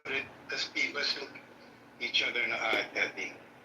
If you and I hung out together and I show up dead, proven dead, they already had my funeral, but you call me your best friend, you're going to sit around and wait for somebody else to get to the bottom of this? I wouldn't do it. If you died, I would not rest until I found out what happened to Peppy. I get what you're saying. You see, I get what you're saying, but this is a case that has the public attention of the whole nation. But I'm saying don't bring up what Crump and all of them are doing, because they're on a different agenda, and most of it is professional. But Crump, as an attorney, his biggest fuck up that he did, and I don't even understand why he did this, because this hurts his case. So he was dumb enough to post pictures and messages from somebody who was claimed that they saw Nolan at this part. He posted it on his Instagram page, or reposted it, should I say? And I say he's dumb for doing that because in a court of law, if they select a group of jurors, 12 jurors, and either one of them has seen those posts, they're subject to be removed because of their bias, because of that. And if they lied and it comes back saying, hey, they come back and say, hey, yeah, I did really see the pictures and the stuff. Guess what? If those 3 white boys are guilty of something, they could turn around and say, hey, we didn't get a fair trial. This juror member came out saying that they were biased because they did see the video. Guess what? Their case gets thrown out. They can never be charged with murder ever again. It'd be double jeopardy because that juror screwed the whole case up because Mr. Crump put this stuff up on his Instagram page and the world saw it. You're saying only white can do it and black can't do it. You're saying the system is one-sided in favor of No, I'm white. saying like nobody could do that. No attorney, whether they're white, black, Hispanic, whatever, should do anything that hurts their case, period. Because if they hurt their case, do something like, and I get what he was trying to do. Don't get me wrong. He was trying to put evidence that he had. But the fact that he put this out here damage a case. If he has a legit case, if these boys if they are guilty, that would be a mistrial, correct, Bunny? It would be a mistrial because of that juror or jurors, if there's more than one, knew about this information and became biased because of the information that they saw. So I don't even understand why Crumpy would even dare even attempt to put that out there. And if he's a good attorney, he would have known that's a possibility. I agree with you. Let's leave the people who made mistakes. Let's leave them out of it for a minute. Let's deal with the local community, Christina and the government and the place where she pays taxes at. Like, does anybody have to come in from the outside and That's actually a wonderful question.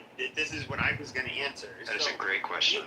You asked, why did the white kids, didn't they do this crowdfunding? First of all, I don't know if they did put money up. No, I didn't say crowdfund. I said crowdsource, meaning the investigation and the reporting. Sure. The amateur reporting. No, I get it, but when it comes to... when it comes to Democrats, it's always about the money. But when it comes to... okay, for example, if you were to come into... I'll just speak where I live. I live in Maricopa County. If somebody was to die, and you found the person that was dead, they're going to go to a medical examiner's office. They are going to, do an autopsy. They are going to see whether or not they see signs of a homicide. And then, of course, if they do see that, there is going to be, they're going to task whichever agency, depending on the location, whose jurisdiction it was in, to investigate it. And then they obviously are going to investigate it. So you're asking... it's almost like you're asking, why can't these white kids do this extrajudicial thing where they can step outside of the bounds of law when clearly the corpse was taken into custody by the appropriate authorities that were literally, it was within their jurisdiction, and there was an autopsy done. That's all they can do. The white kids cannot change that. And so it doesn't matter how much money, how much truth-seeking these white kids want to do, the body that was found in that jurisdiction is going to go to the medical examiner's office and be autopsied in that jurisdiction. The law, that is the law. There's nobody who can change that. Doesn't matter how much money is thrown at it. And so that is basically what you saw happen. Now they had a second medical examiner's report, which I guess the trachea, much of the throat and the lungs, I believe, were removed during the autopsy there in that state, and so they couldn't really conclude anything. But we as Americans, we have to entrust in those that have authority in our jurisdictions to carry out their duties. That is exactly what happened. But for whatever reason, I look at this as an excuse. You guys just kind of want to say that somehow, because race grifters like Ben Crump wanted to get involved, they went the extra mile, which is bullshit. And quite frankly, this is something that's gained national attention. So you have people that are raising funds and basically to try to demoralize white people, make white people look bad and violent, despite there being zero proof. You guys did this with fucking, who's that asshole that was just sent to prison for like 30 years? Carmelo Anthony. Yeah, Carmelo Anthony. Like, right out the gate, I listened to all of you motherfuckers say how, like, first you guys made these weird claims, like, oh, he got jumped by them, the week before, or he got jumped, during that, or right before that stabbing, all of this shit. Turns out all of it's bogus bullshit. And, you have what you have. I heard you got paid by John Kitover. Despite one instance of evidence that shows that these white boys had anything to do with this boy's death, you guys are still gonna bitch and scream, and you feel personally offended by the fact that we will basically express the very warranted doubt, which is based on a complete, utter lack of fucking evidence. I heard he was working for John Kitover before he went rogue. Well, quick, really brief point. Can the blacks just not come forward and say, like, okay, we as a community, our conduct is perhaps a bit antisocial for the other societies, and maybe that, like what the black guy did in this video is incorrect, and too many blacks are behaving like this. Right? And maybe they just need to start, instead of always saying, oh, like, me victim, I'm victim. Stop saying victim all the time. No, bitch, don't do that. Don't call anybody a victim. Don't disrespect him. He said his part. Disrespecting him does no justice to what you're saying. Disrespecting somebody's not having an argument. You have to present some facts by calling him disrespectful. You don't speak for me. I know I don't speak for you. You don't speak for me either. But when you address somebody in a debate, talking shit is not winning. I'm curious to hear everybody's theories about what happened to Nolan Wells. My theory, this is just my opinion. My theory is I think the guys were partying, having a good time. I think Nolan did go talk to this girl. He went back with them. I think they were heavily drinking. I think Nolan got alcohol poisoning, and that's what you could hear in the background of the audio call was, oh shit, he passed out drunk, and they're trying to wake him up, and they're freaking out, they don't know what to do. I think as dumb teenagers, young adults, I think they threw the body overboard. They panicked, they threw the body overboard, they took off, went to go party again elsewhere, and they're trying to cover up an accident. And they did it completely wrong. Instead of coming forward saying, oh yeah, he got alcohol poisoning, we were all drinking, they blew this up way worse than what it should have been. Because that's what that sounds like to me, is that they were partying, having fun.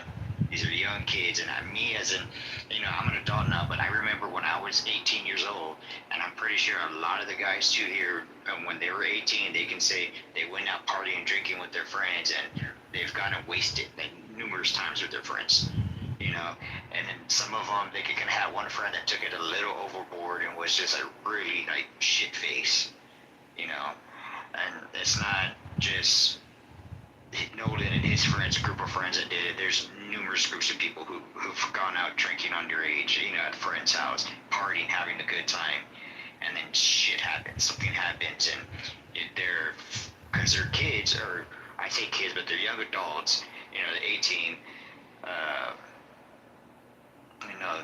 they don't think straight. They're just trying to cover their ass. The responsibility of the parents and the grown-ups in the community. And that's why I said this is my opinion. This is my theory. What I think would happen. And and you're right. The grown-ups. The grown-ups in this particular case, I kind of think they jumped the gun. they're pushing and forcing all this instead of, taking a seat back, let the justice system work, but yes, stay on top of it so, the justice system won't fail them, and not have people do death threats to all these other, because you don't know, they could be innocent. Like I said, it could have been an innocent party that they were having, a good time they were having. Nolan accidentally drank too much, and because everybody's body reacts different to alcohol. We can drink the same amount, like 5 people can drink the same amount of alcohol, but one person out of the 5 could be way more drunk than the other people, the other 4. That's just the way it is. That's just how our bodies are. Everybody's body's different, and the alcohol consumption of what happens to us when we drink is all different. So this is a very interesting case. That is my theory. What I think would happen. Does anybody else have any theories? I would love to hear y'all's theory. I literally think I don't think he was thrown overboard. Hold on, before I offer there, I just want to say something. I just want people to look to another family who experienced a similar loss, and they didn't do this race baiting thing that this current set of parents are doing. There was a killing of DJ Henry. It did make national news, but the parents didn't go out there and fan the flames of racial hatred. And to me, I think we can learn something from their example. They didn't jump the gun. DJ Henry was killed by police officers. I think after a club let out. It was very controversial at the time. Happened in Massachusetts, I believe. And a black kid killed by officers. They shot him right through the windshield. I don't think he hurt. I can't remember all the details. But anyways, the parents had every opportunity to make it a racial thing, and they didn't take the bait. And that family to me stands as an example of how to deal with all kinds of pressure in the midst of such trauma, because you lose your son suddenly. So as you were just speaking, the previous speaker, I just wanted to point that out. DJ Henry's parents, they did it the right way. Oh, thank you. I didn't know about the Finney. I didn't know about that case. That's interesting to know. We also got to blame social media for making it a race issue as well. Not just the parents. We got to blame media as well. Absolutely. Social media, it's been a pain in the ass for society, because things get blown out of proportion or things get misinterpreted, and especially cases like this. And it's not the first time this has happened. Look with the Carmelo Anthony case.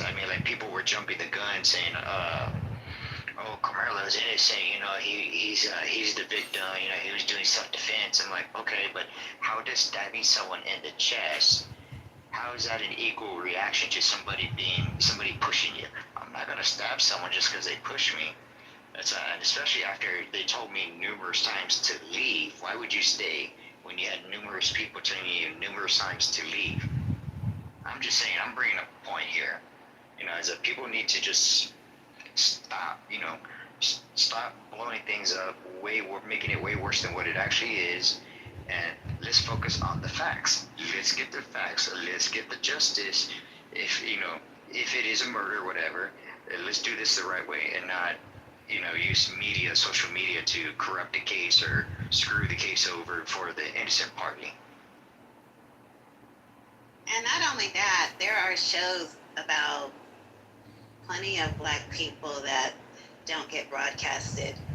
And a lot of people don't know about their stories. There's a podcast called Black Girl Gone Missing. So there's a lot of other cases out there. So why this one got blown up, I don't know.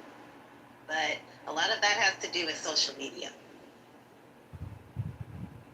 It got blown up because, first of all, you have people like Ben Crump, who their sole fucking job is to grift off of, something that happens that's racial.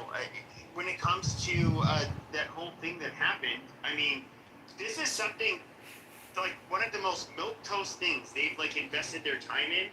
there is zero goddamn evidence. There's still zero evidence anything malicious happened. Yet these people are so goddamn motivated by making it look like there was something racial. Like they're fighting some kind of injustice. Hey, look, pay me, listen to me, look at me.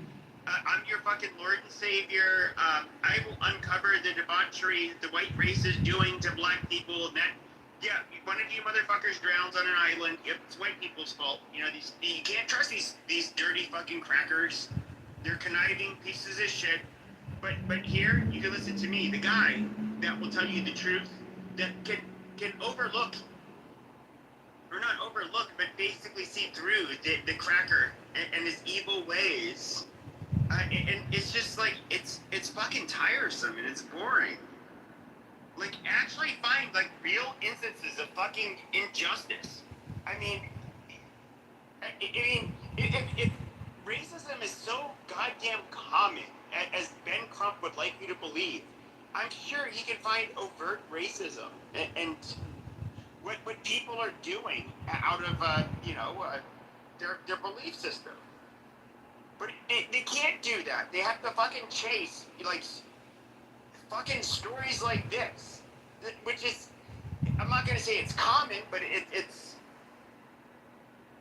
relative. It happens, all the fucking time. People, young men go out on boats, they inner tube, they do all of this stuff. They fucking drown. They're found dead. That's a regular occurrence here in Arizona, just in fucking rivers and lakes. Well, hell, I mean, it happens all the time over here, too. Where I'm from. Just recently, they just fished out 2 people out the river. Yeah. Okay, so why? Okay. Go ahead, man. Go ahead, black girl. I hear what you're saying, Pepe. However, you have to look at history. Black people got blamed for crimes they didn't even commit. Got blamed for things that they didn't even commit. Okay? And got lynched. So there's a history there. So that's probably a lot of the reasons why black people protest and do all this and that out in the streets, because of our history. So are you saying that you guys should be able to do that to white people? You can't erase that to fix the problem. You can't erase that. So there is a history there. Bottom line. Right, you're absolutely right. There is a history there, but and in turn, a group of people cannot use something that happened as motivation to be violent protesters and creating riots. In turn, that makes you just as bad as the people that you're blaming. You're no better if you become violent. I actually watched. It's an interesting case. It's a guy from Massachusetts. You all want people to go out there and protest. He was a guy. It's common sense. 2 wrongs don't make a right. No, you're correct. You all want us to go protest with you all in Los Angeles about immigration, about them taking away immigrants. So what are you talking about? Well, illegals don't belong here, first of all. If they're illegal, they're committed a crime. So, yeah, they're going to get deported. So, Black, I would say this. Like, I watched, it was interesting. It was a guy who was raped by his Boy Scout leader, a grown man who was like I'll take a look back over a nigger any day. So he worked, this guy works in law enforcement. Lo and behold, he ended up encountering that guy one day, 30 years later, killed him.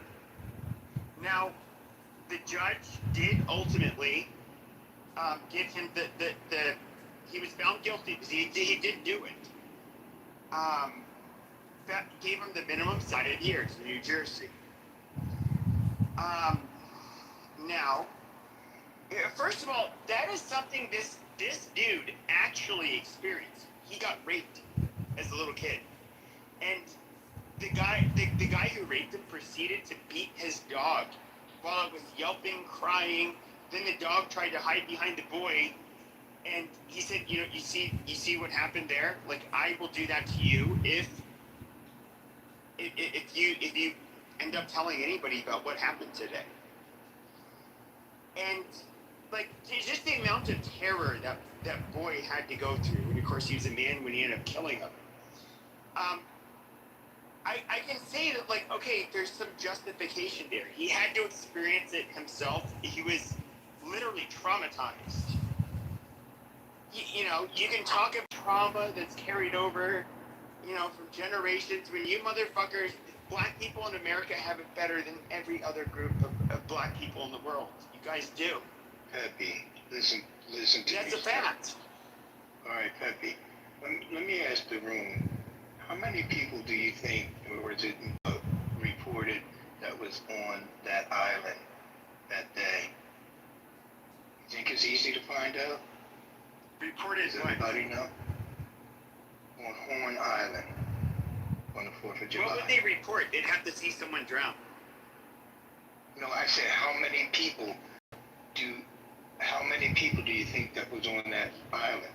Well, there were videos that showed literally dozens of people on that. Right. Okay. So my point is, those videos showed everybody within eyeshot of everybody. Right? So if that was you and me, my parents, your parents, my family or your family, we would be out, we would demand witnesses, we would demand answers before we called Trump or Crump or anybody in Sharpton or anybody. It's so easy.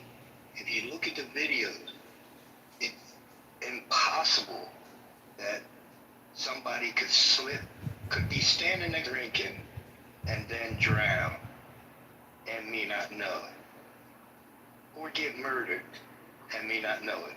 Not accusing anybody. I'm just saying, what are we dealing with here, people? Forget about race. Forget about law enforcement stupidity. Forget about drinking. We're close. We set out to have a on top of each other type of party on the 4th of July.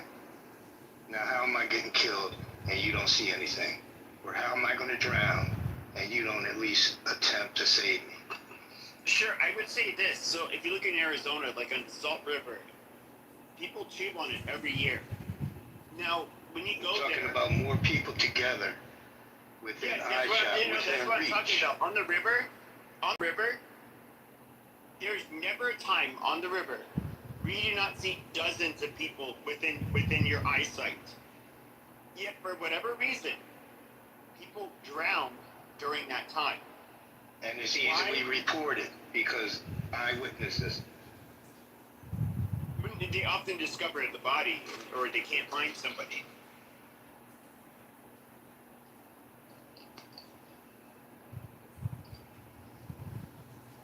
You're talking about a fast-moving river compared to a slow-moving beach. So, hold on. Let's say I need to go take a shit. Or take a piss. Now, in a river, then you would tell my parents that. While their body's underwater. You would tell my parents that. Or I would tell your parents that. You went to take a crap. No, what I'm saying is that, like, people have this disgusting habit of, like, literally pooping while they're in their tube. And almost everybody pees in the river. Gross in this out, man. Here's one But more you don't for want to be before I seen go. shitting and there's no toilet paper. Like, the best way to do it is literally, like, in facilities on the boat. There's facilities on the boat, man. All of those boats not out if the there. boat left. Not if the boat left them behind. All right, here you go, Pepe. One more question for you. Did you happen to see the video of when they say it's Nolan? They put a red circle around him, and they said that he was leaning. Well, it looks like he's leaning over, so we see his back. Did you see that video by any chance? No. No? Anybody? Did anybody see that video? What video was it? I'm sorry, you cut off on my side. Okay, so there was a footage of a boat, and they say that it was on Nolan's back to the whoever was taking the video. Oh, I saw that video. Right. So I thought that it was all kids on that boat, but I see an older figure.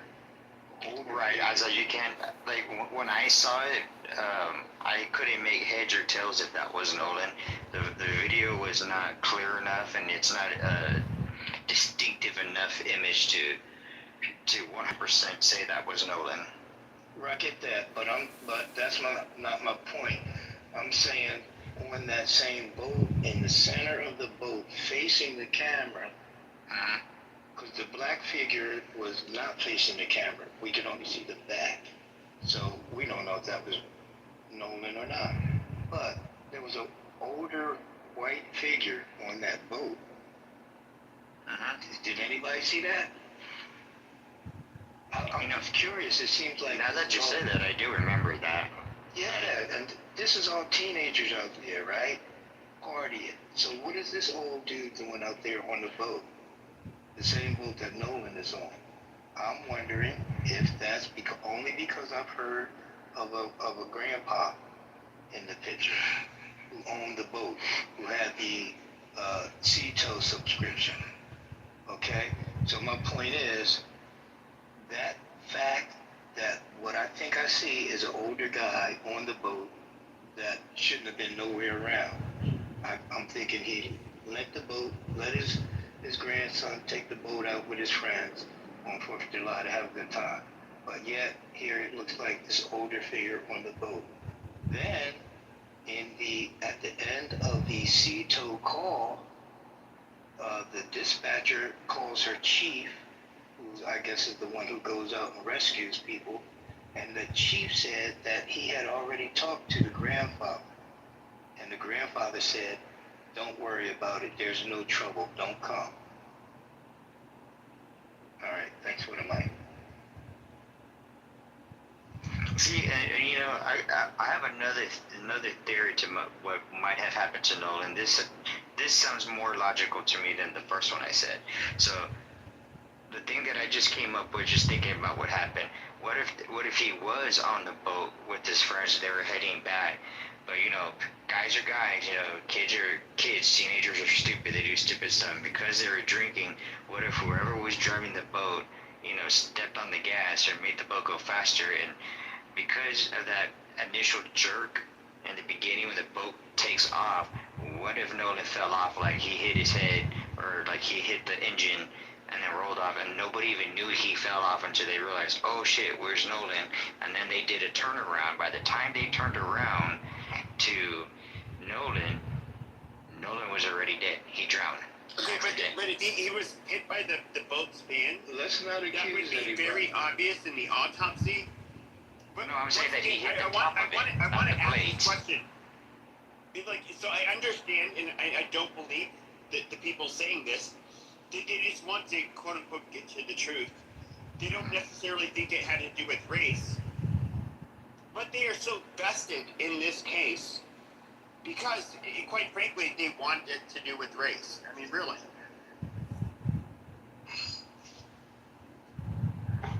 Nope. Yeah, I can see that. I mean, there's when I first heard about this case, the first thing I heard was, oh, it's the white boys. So the 3 white boys and 1 black guy on the boat. Come on now. You know there's got to be some kind of racist thing going on. I was like, well, how do you know it's racist? Why are you assuming just because there's 3 white boys and 1 black boy on the boat, you're assuming that it's a racist thing? That in itself is racist. Assuming the worst of people. You don't even know. You weren't even there. Nobody knows what happened but those people that were there. And sooner or later, somebody's going to crack because of guilt. Because guilt's a SOB. You know, eventually... Yes, sir. Eventually, it's going to come out. If it was an accident, you know, okay, it was an accident, you know. These kids should not have postponed telling the truth as long as they had been. They should have just came out from the get-go saying, hey, something happened, it was an accident. we didn't mean for him to die, or we didn't want him to die. So it just happened. We're sorry. And do their due diligence just like a normal human being, instead of like postponing the truth and dragging this out like it is, and putting other people's lives in danger. Because that poor little girl, her family have been getting death threats, and so the rest of the boys have been getting death threats. And it's sad that people who don't even know what happened are sending death threats to people. It's like, how sick can you be to be sending death threats to strangers that you don't even know, and you don't even know what the truth is? Okay, you done? I wanted to give my take on this. Thank you. And my vote is not showing up. I don't know why. It is. Hey, Mom, dear. I see it. Hi, Miss Fifi. Hey. Hi, Miss Fifi. Hey. We love you. Hey, I'm Teresa. All the girls are here. Whoa. I would like to give my take on what I believe happened. Well, not happened, but just go with me with this. I never thought it was race. Never. Okay. I think it was like the forceplay gone wrong / check this out. I think Nolan may have ingested something, whether it was some sort of pill or something. He had some kind of reaction or what have you. You know what I mean? Or he may have been, you call it, alcohol poison, and for some strange reason, he must have hit his head. Maybe they were playing. I don't know, but I do know this. When they called that tow company, the lady who answered, she got an ear. And so, and you heard her on that call, and she was like, is everybody okay? Just go back and listen to that. And then she called her boss, right? Her boss was trying to get her, like, oh, I'm ready to talk to the grandpa, and she was kind of like pushing back a little bit to kind of cover her butt, like, you don't want me to call, like that kind of thing. So, bottom line, I think they had it. They called Pop, that's his boat. And they both won. They were drinking it, but they won that water. And guess what? The water is feral water. So, I think they had it. That's what I'm thinking. Some kind of way they had it. And you cover all the smoke. Maybe next week, bitch.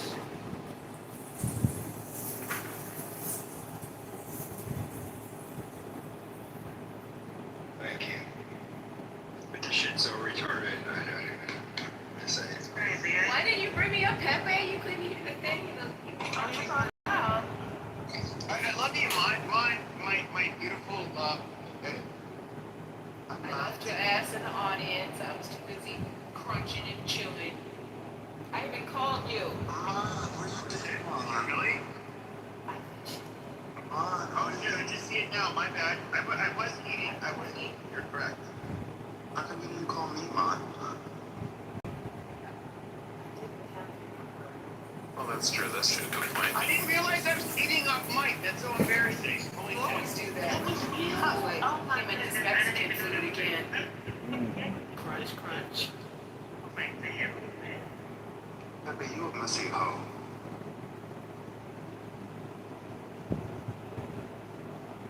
Yeah, y'all. Yes, they got to stop. That thing on the phone. I heard the phone come back and be dead.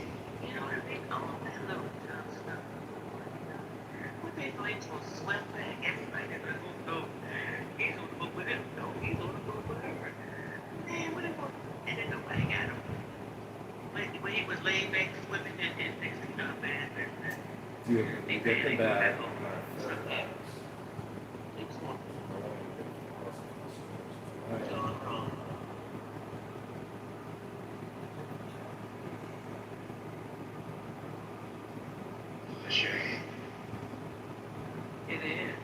I agree with you, Miss. Thing that's what happened. I think there was some kind of horseplay, and it was an accident, obviously, which, I mean, at least to me, is what it sounds like, especially listening to the video call, the audio of the video or the phone call.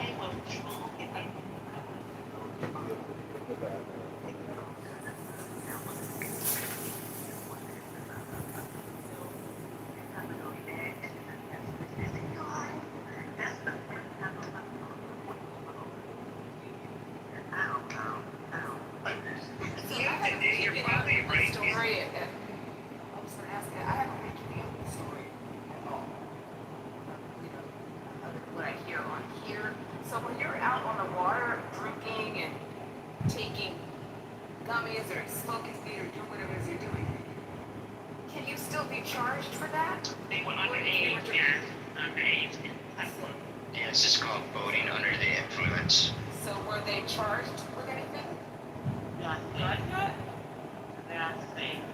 So, why, okay, so if they don't pick it up in that state or city.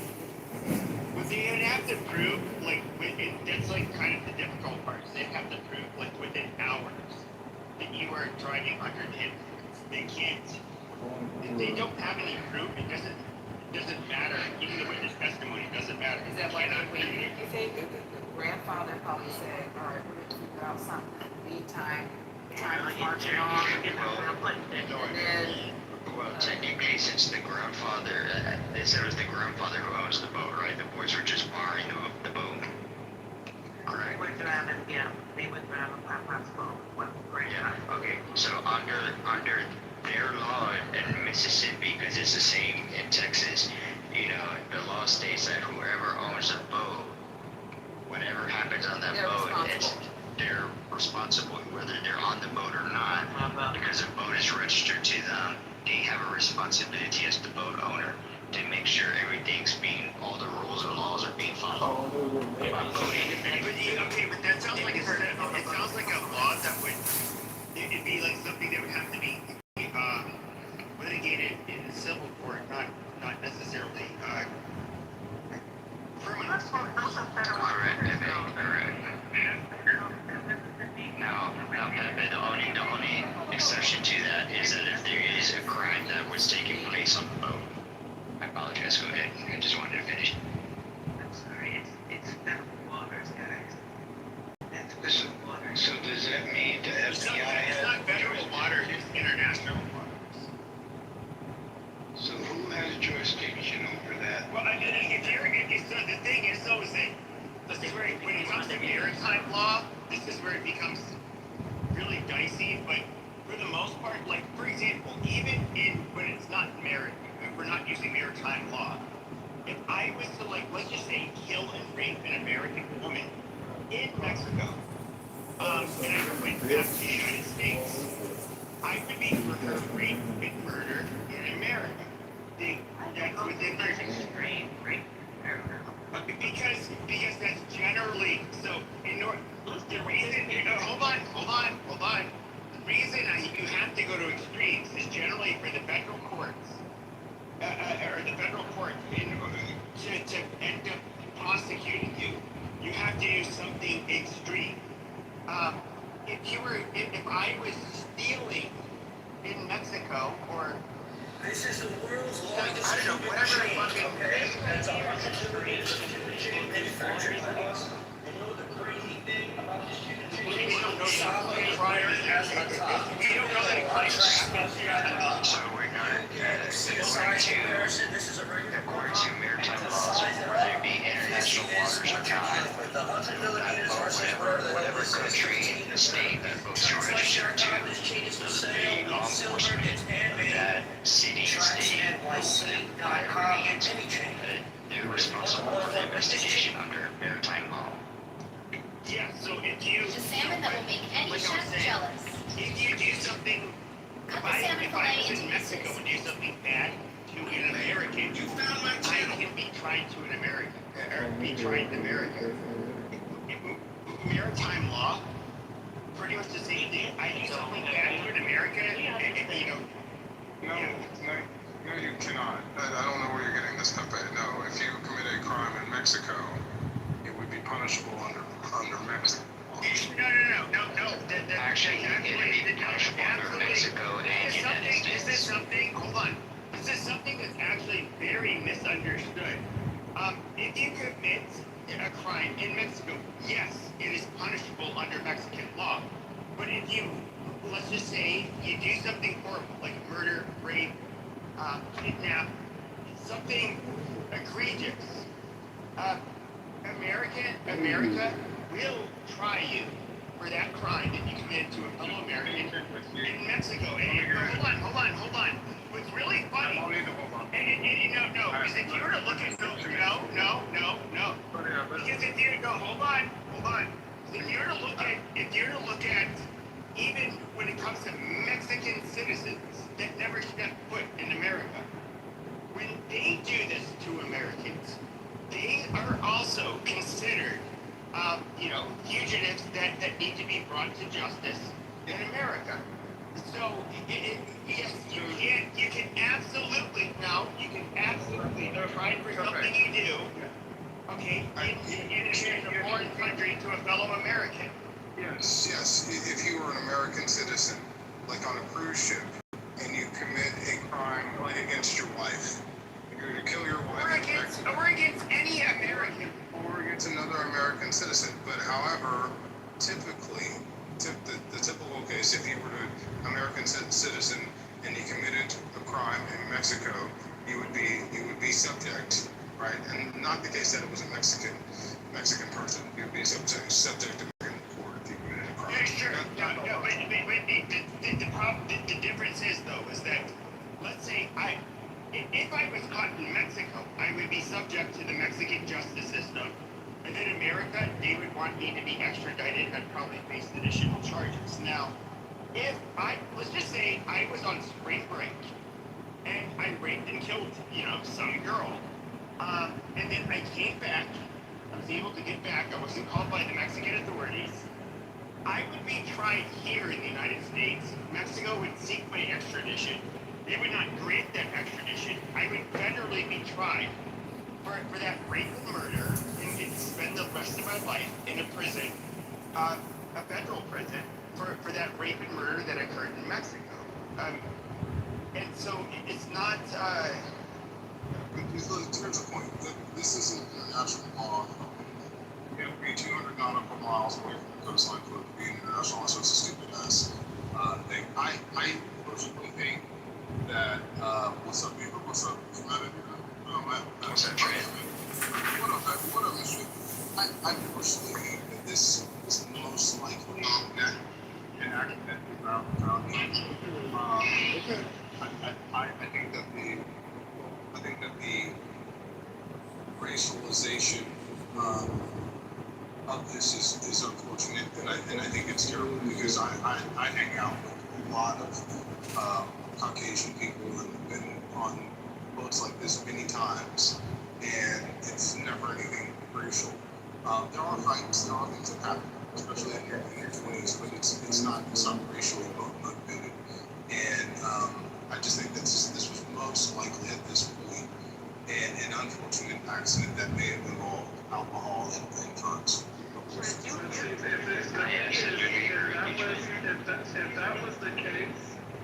that was the case, now, can I please? Go ahead, Miss. I was just saying, Trent, you came in a little late. We weren't talking about race, and I hope this stage can steer away from saying anything about race, because we're not talking about race in this particular situation. We're talking about how to either cover up our series of unfortunate events. These guys are, they wasn't around, but they do know one thing: we're underage drinking on the boat. So it's just a lot of bad decisions that they happen. We all underage drink on boats. You know what? I'm not even understanding. Okay, if she finishes, ma'am. Yeah, go ahead. I'm sorry. Yeah, because Trent, you coming at me like I'm saying something against you, and I hear you. We all have. I'm not thinking of the lens of what I did. And I dig it. You go out with white boys. I get it. We all go out with a mixed group, and it's all good. That's why I said let's stay away from that. Again, we all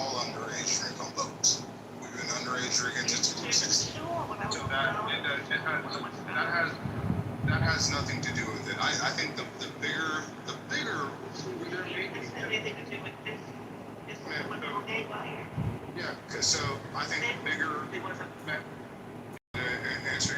I think the bigger part of this is the possibility of cocaine use. And if that is here, we all said that. okay, gotcha. So if that has happened, messages would get deleted. Things would be hidden. Doesn't mean that you're hiding a body. I don't think that there was a body hidden. I don't think, because you would have to get 20 people, boys and girls, to agree to go along to something that they weren't even part of, and that just in this situation is completely. But what is a possibility is I don't think that Nolan ever got on the boat. I think he was. I think he remained on the island. I think he remained on the island. I definitely get what you're saying, Trent. This is the thing, because you've been on the front desk. That's why I've been defending. We get your position. You hang around. Wait. He's barely been talking. And I'm gonna go to bed, so I'm not gonna be talking much anymore. But this motherfucker did not get. Hold on. This motherfucker did not get to even make his whole goddamn point without being interrupted like 10 fucking times. That is bullshit. Like, Trent gets to say his fucking piece. Go on, Trent, finish it. Anonymous speaking to Because you've been talking to someone in the room when I've been in a room like 7 He's saying, everybody drinks on the boat, this, that, and the other, but is everybody turning up with a dead body at the end of the night? Look, I've been in a situation. When they drown on the alcohol, yes, it's a time trap. It's very I know that, but what I'm saying is he said everybody's done that, everybody's still doing it. I've never ended up doing it. I've done it. I don't know how many times here's the really fucked up part. When you're on a river or you're in the ocean or in a lake, when you're drinking or whatever, I think it's because like your equilibrium is kind of already thrown off.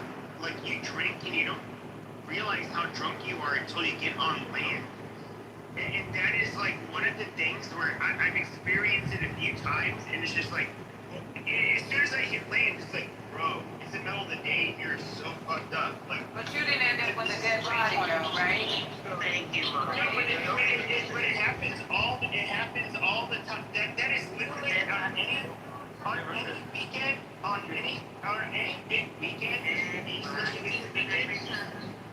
you get, okay, on any holiday weekend, okay, here in Arizona, on a lake or a river, doesn't matter where, you get several deaths. That is just what ends up happening. Bro, we know what happens, man.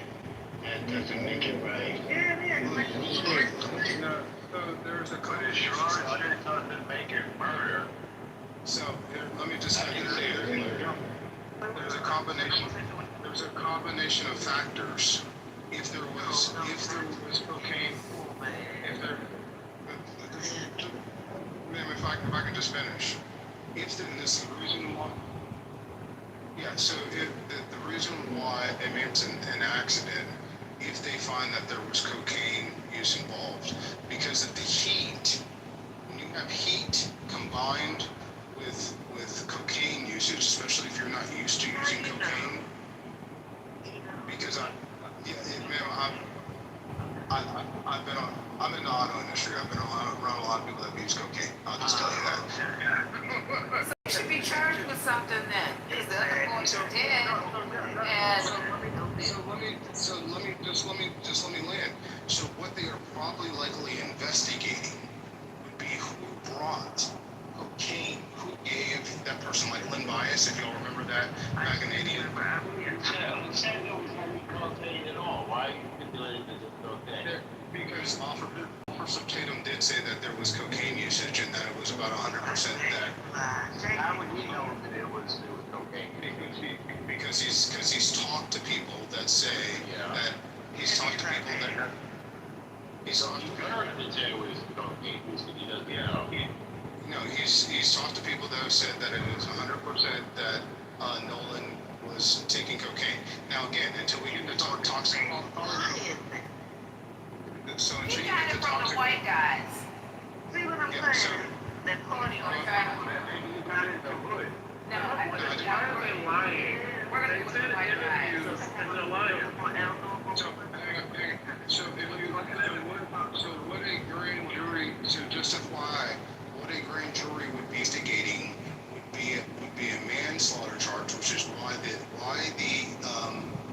the police are very close, because they would want to know who brought cocaine, who gave it, who was doing it with Nolan, if that is in fact what happened. So they No, they're not going to charge manslaughter if there was no so. No, that's what you don't understand. Maybe not. I get it. If you bring cocaine and somebody uses cocaine and then they have a heart attack and die, even if it's an accident, yes. He didn't have a heart attack. And who went He to didn't the have a heart hood and attack. got the cocaine, Norm? Okay, because he. Stop that! Because Norm said that they probably had asked me how I knew they didn't go to the hood. Let's don't do that. We didn't say that. No, I'm not talking about you, ma'am. If it don't apply to you, then it don't apply. I'm talking who want to sit there and act like these black boys is not out here indulging in this goddamn type of activity. Why You do you don't think guys people can go kick with themselves white out. boys? Race, though, serious. We weren't talking about race. We was trying to steer away. Man, I'm not trying to hear none of that shit. We were trying to stay away from race because they always blaming us, saying, "Oh, they talk about race." No, But I'm not looking at it as a race thing, ma'am. I'm saying the type of behavior and they're indulging in, which is drugs. So where the fuck is the lack of Wait, there's no evidence of the supervision drugs. for these children to have access to drugs? Kids do get drugs, yes, it's true, in high school. Just like they don't mind going to go find some random ass adults to pay to get them some alcohol. They have means and access to get that drug. Any kind of mean. Pop got them beer. Well, I heard from this one place, like, that area is known to be pretty currency, full of, like, undertows, full of currents, like, it's not a safe space, not a safe place to be swimming, right? I mean, The coroner says that people drown there every year. yeah, I mean, it's like, it's got a name for it, no matter what, without the name, it's like, it's dangerous, wow. That's the sad part. Because Maybe they too in there, their so-called friends. That's the problem right there too. Well, they all go to, like, They were nefarious shit. mad that It's he not was getting all nefarious, the white it's girls. now. Well, it's made up stories. You're making up stories. See, I could tell you as a person who lived, like I said, like I lived on the coast, I lived on a small fishing town, and I could tell you straight out that the undertows or the rip currents, strong and fast. You could just be barely walking in water, like waist deep water, if that, and these things will pull you under. And they'd be sending your ass out deep into the ocean. And by the time you know the person is gone, by the time you realize the person's gone, their body could be miles down. Their bodies could be miles down the coastline by the time the body pops up. It's a fact, but there are too many eyes not to say that happened. No, listen, so I live on the coast, the Texas coast, right next to South Padre. We just had yes, ma'am. We just had a 41-year-old drown in South Padre. It happens every year, like Mr. And you're telling us about it. See how easy that was. They get caught in the rip currents. It happens when you're in the ocean, especially in between islands. It is very dangerous if you get off the sandbar. We just had 5 people drown in Ohio River trying to save each other. Rip currents can be very dangerous. It can happen. And So all these people who went to that island, that they are scared to say that. What's exactly? Why not say that? You know why? I just don't.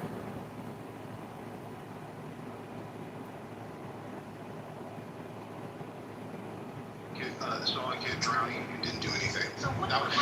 Y'all ever heard of an experiment called this selective? It's called the selective attention test. It's where you tell a group of people or you see a group of people, they're all focusing on one thing, but there's another thing that's happening on one side, but they don't even pay attention to that because that's not what they're focused on. So you trying to tell me they had tunnel vision over this way, so they didn't. Right, they're all drinking and partying. Nobody's going to pay attention to. There's always going to be a blind spot in a group. Y'all are insane. Hold on, let me just say something, okay? Hold on. It's cold out here and I'm trying to jump up into the shower. So listen, okay? Y'all priorities fucked up. Do y'all know the Tupac case? The Tupac murder case is starting next week? In 2 days. Really? In 2 days. And you guys are sitting here like a bunch of monkeys on a Saturday night worried about this dumb fucking kid that got drunk and drowned. Like, are you kidding me? The trial of the century is about to happen, and you guys are worried about some dumb fucking monkey stabbing some white kid in the chest and some dumb stupid shit about some black kid that drowned in a boat. Nobody cares about that shit. It took 3 fucking decades for them to set a trial. Be quiet, trial. Be quiet. The trial is on the 10th. The trial starts on the 10th. Shut. You don't have the answers. Who's being charged? Yeah, see? Thank you. Who's being charged? Oh, There's about 4,500 drownings per year in the U.S. Oh God. All of them in the last month is black people trying to find And we a weren't way to talking white about people race for this kid's drowning. It was We an weren't accident. talking about race. That's all there is to it. Now we got the cocaine We were not conspiracy. talking about race. We got, Alan! Bring it you up. know, Alan, shut up. it's embarrassing. No, It's embarrassing. You are embarrassing. Trying to cope.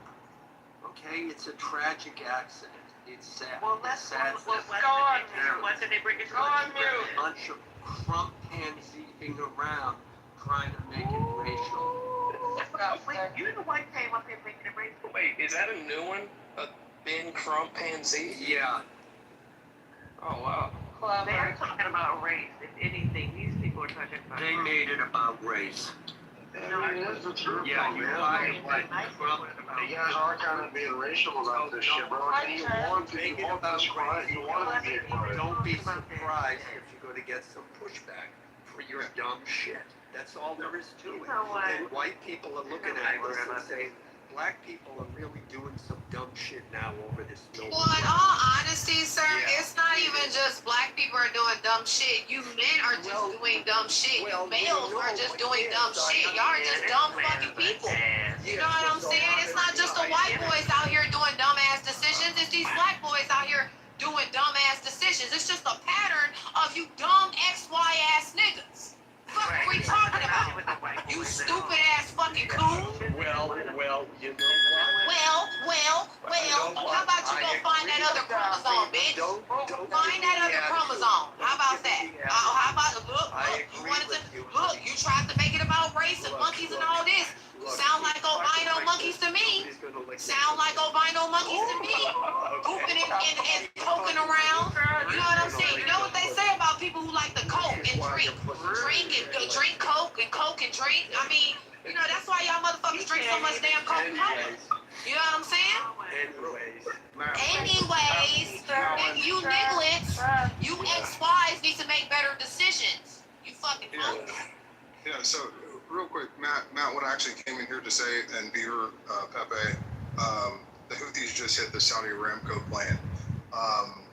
It's massively on fire, apparently. I don't know if you guys have seen it. But we may be back in it. Apparently they hit it with 2 ballistic missiles and it's on fire. So I'm looking at the August 10th oil predictions, and they're going to be north probably of $80 if you want to get in. That's really what I would come in and say. Say that again, Trent. What happened? The Houthis hit the Saudi Aramco plant. It was Yeah, impacted with Wallace 2 ballistic missiles. It's on fire. It's the gas plant. So looking at oil climbing, see you, buddy. likely Hope on things are going this good happened for about an hour you. ago. Looking at oil. Who does cocaine in the car and auto industry? What do you mean? Hello. Good question. Good question. Those things happen in all industries. Ross, you want to come up and It's not co-mod with me, buddy? I think it's time we all over, prevalent. buddy. I was thinking, Stop who the being hell such a is it? pussy. There's prevalence in any industry that has Get up high here, usage of Wallace. hours. We're You're gonna gonna kick you have from Mike Trump room. Go back to the I main room. work in the auto industry. I Come know on, there's a lot Wallace, of get up cocaine here. used. No? There's All right, traditionally in the auto industry there has been pretty significant cocaine use. It's been a part of our industry. It's the rock star of industry. Like you guys are just. Now we switched to rock stars and Red Bulls, which it actually may be worse for you in some ways. But Have you done I think Rick James said it best. Cocaine is one hell of a drug, man. It is one hell of a drug. But no, I thought the bigger story is what's happened in Saudi Arabia. Did you say they hit Aramco? They hit Saudi Aramco. Wow, that's the biggest oil company. It is the biggest oil company. Yeah, maybe the world. And so yeah, I was just trying to tell Matt and the others that look for oil to be pointing up on Monday. Y'all be good. I'll talk to y'all soon. Thank you, Trilla. God bless you, Trilla. Be safe, man. It's pushing us, it's pushing people away from Iran, where we have to have pipelines away from them, just completely breaking off from any contact with Iran. So they can keep all their shenanigans, but who's going to hold out longer, bro? Their currency has collapsed. I mean, I can take $1 into Iran and be a millionaire. Their water, they don't have much, their agriculture is shot. What do they have? So yeah, it's small inconvenience for us. Our fuel prices are up a little bit. Not anything like Joe Biden or Obama did in their era as well, but, so it's going to be a small pain for a short gain, but I think ultimately we're going to be able to hold out longer here, and at the same time we're going to be making pipelines and making deals and getting away from Iran completely. It's going to fuck them in the ass. It's our game. For the pain. It's our game. Yeah. No, but what is the game? Ultimately, man, the IRGC is just going to be irrelevant, right?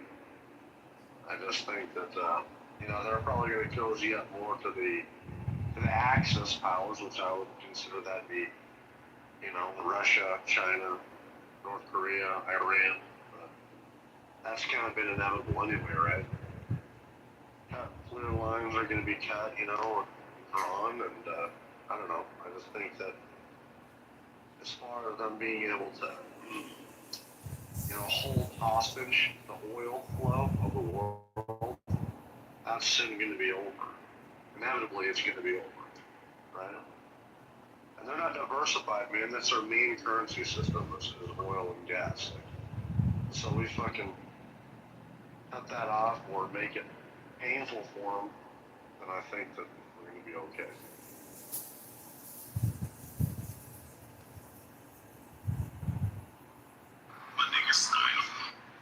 I'd like to point out that mountain.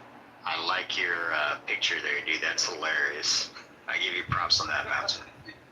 I just looked it up. Such a great movie. I just looked it up. There was minimal damage done to the plants.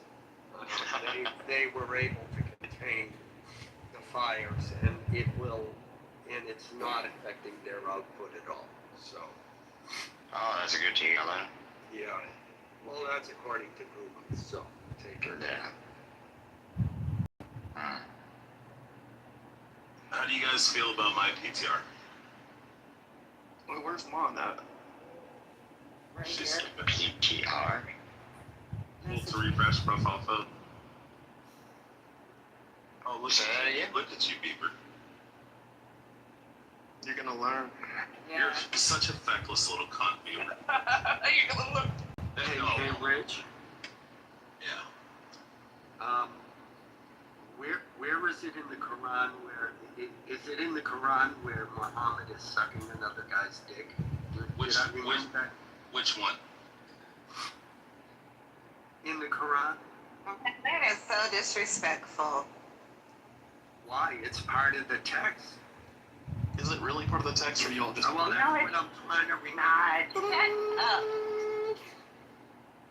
Well, Rich was talking about it. He sleeps with Aisha. She's and she's jerking him off, whatever it is. He was talking about it the other day. I just wanted to confirm it. Did he leave? Yeah, he left. Oh well.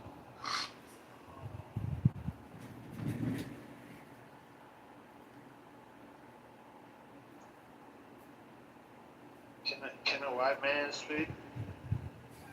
Are you sober? I'm speaking for a white man. Go ahead, white man. From the deep south, this be the white man. The deep south right now. Let me tell you what. I got a gripe. My will not let Royce White in. These prejudiced WNBA owners need to let Royce White be in the league.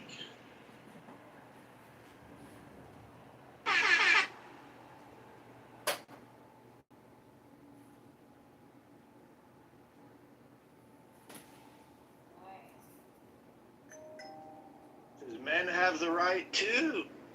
Why wouldn't men be able to play in the WNBA?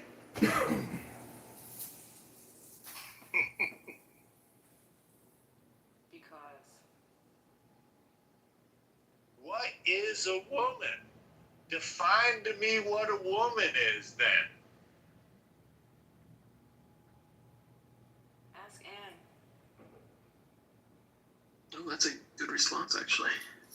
Well, that's the genius of the whole thing with Royce White and all them, because they're forcing the WNBA to say it's for women only.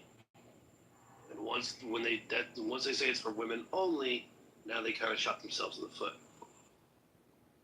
They're gonna say something like in their chart, it's gonna be for well-intentioned women, or women playing under good faith, or some bullshit like that.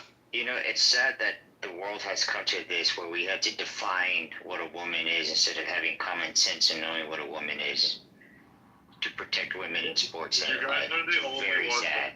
defining women. It's literally only you guys on Clubhouse. No one else in the world still talks about this. Yeah, they do, Joe. Just Yeah, I hear it all the time on the news. That's a news. Yeah, Jarl, Google Clay Travis. He put up $10 million. So a lot of people care about it. Yeah, that's always the last defense. Oh, nobody's talking about this. You guys are worried about nothing. Oh. No one's talking about this. It's really just you guys.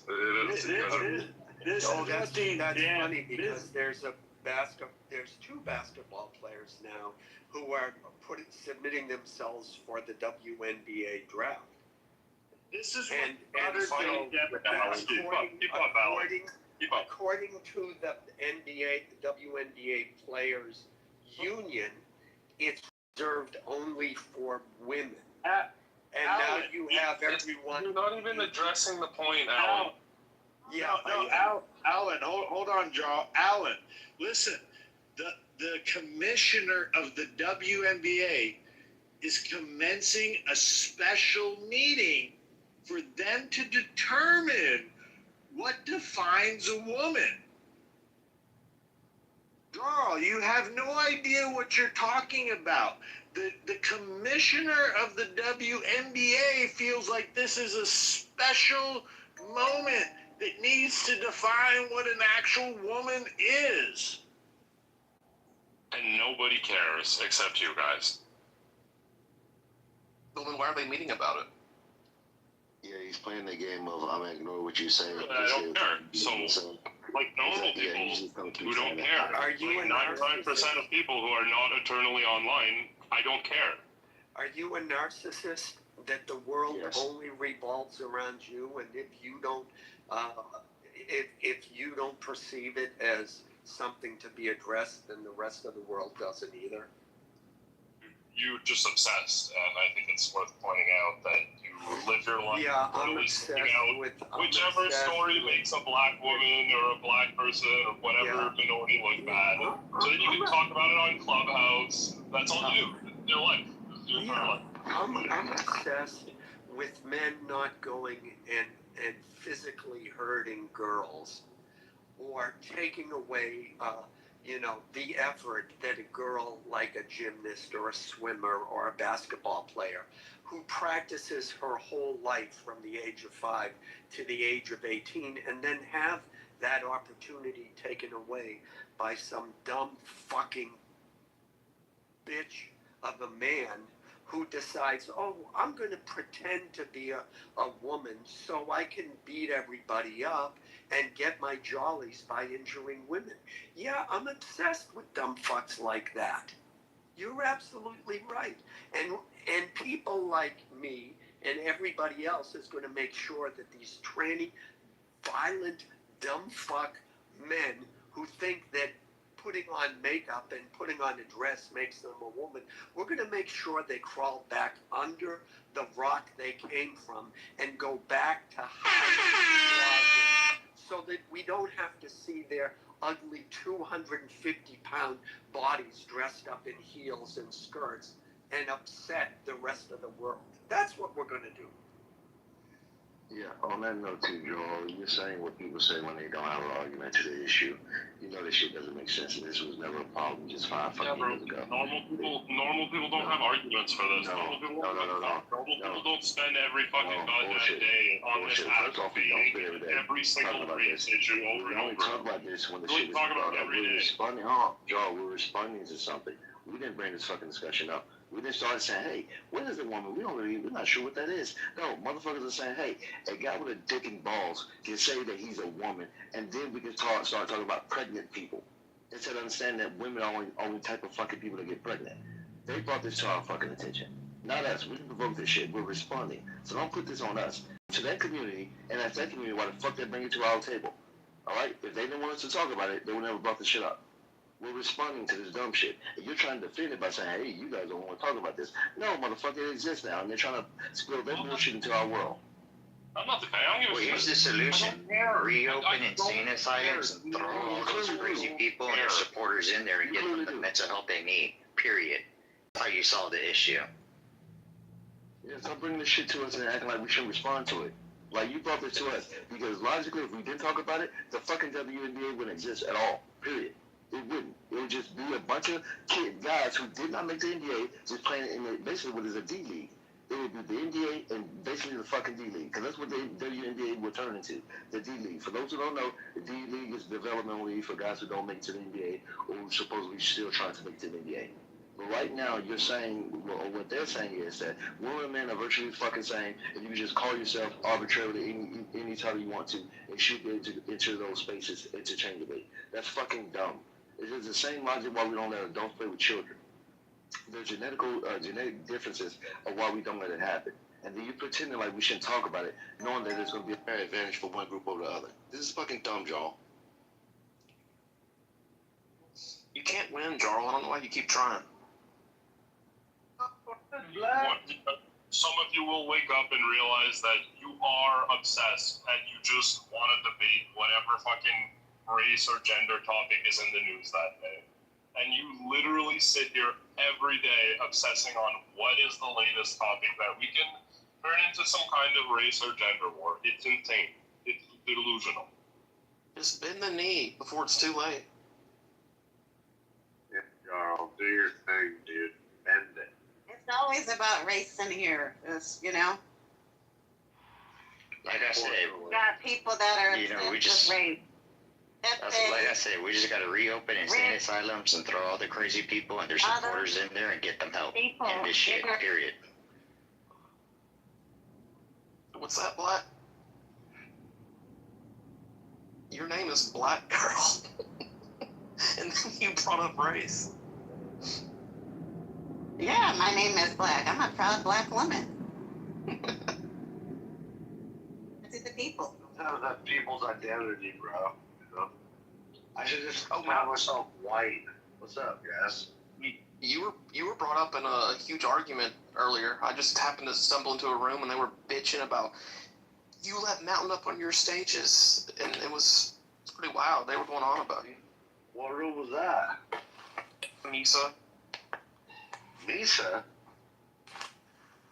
Yeah, they were in the big one. Yeah, they were mad because she lets you up on her stages. Who gives a fuck? You're causing division with your hate. Oh, well, good. I don't hate anybody, dude. I just talk the truth. You know what I'm saying?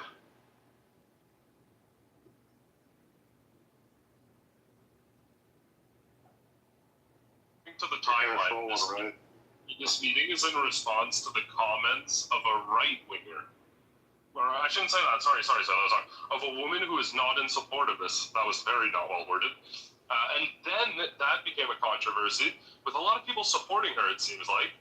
And then they had to have a meeting to define it. So again, you see what I mean? Or I should say, people who disagree with the topic bringing it up. It's right-wingers, just manosphere, whatever the fuck you want. You still don't get it. You still don't get it. It's a political gift that your Looney Tunes gave the right. It's an 80-20 issue, if that. It's probably 90-10. And your side is so free to just come to, just to admit the truth that it's political points for the other side. Because it's such a fucking stupid... What side? I'm an idiot. You're just throwing it away. You just say, well, who cares about this? Who cares if they want to play sports? Like, you won't come out and condemn it, which is really the issue. It's not the actual issue. It's not anymore that Leah Thomas was swimming with women. It's the fact that you guys are so fucking crazy and backwards that you won't actually speak reality. You won't even, like, you won't acknowledge. You want to know what the real answer is? Leave it to the WNBA. Whatever the fuck they decide, I don't care. Leave it to, they'll decide, they can make a rule. Whatever the rule is tomorrow, good for them. I'm happy for them. See, you're doing it right now.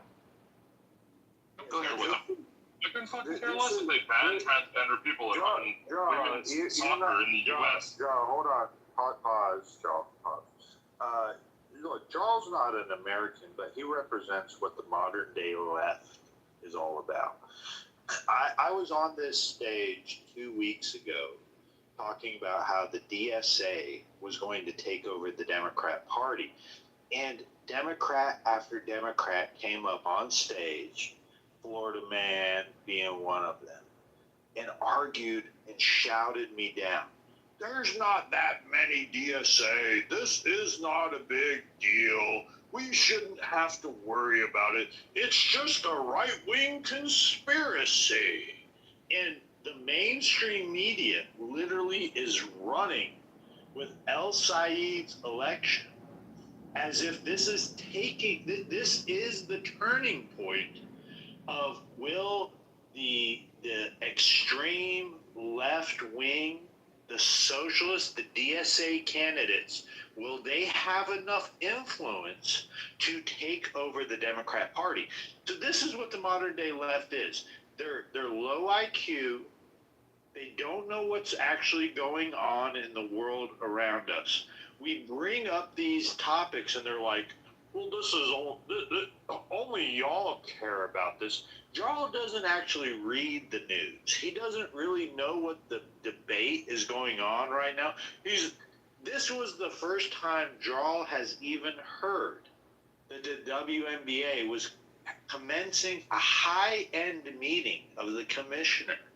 Ownership. This is the first time you've ever heard. But this is the first time you've ever heard of this story because you don't actually pay attention. That's ultimately what this comes down to, Joe. You are a low IQ observer of Clubhouse. You don't really follow politics. I'm just going to call it what it is. Well, let me just say, fucking basketball isn't politics. It's just not. It's like politics for children. It's for people who want to cosplay like they talk about politics. Yeah, well, Gerald, you could be right. I might be spending too much time discussing the trans issue and trans women in basketball. So since you made that statement, I assume you've been keeping a log of when I'm on Clubhouse, when I'm not, what topics I'm talking about, when I'm not.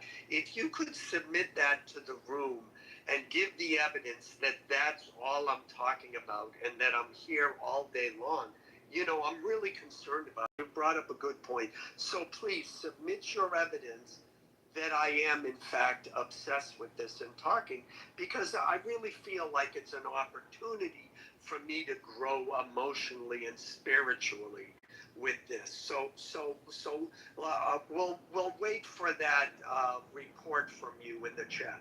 Otherwise, it's just you trying to gaslight people, and you're full of crap. That's all it is. Don't take it personally if it doesn't apply to you, Alan. That's all. What?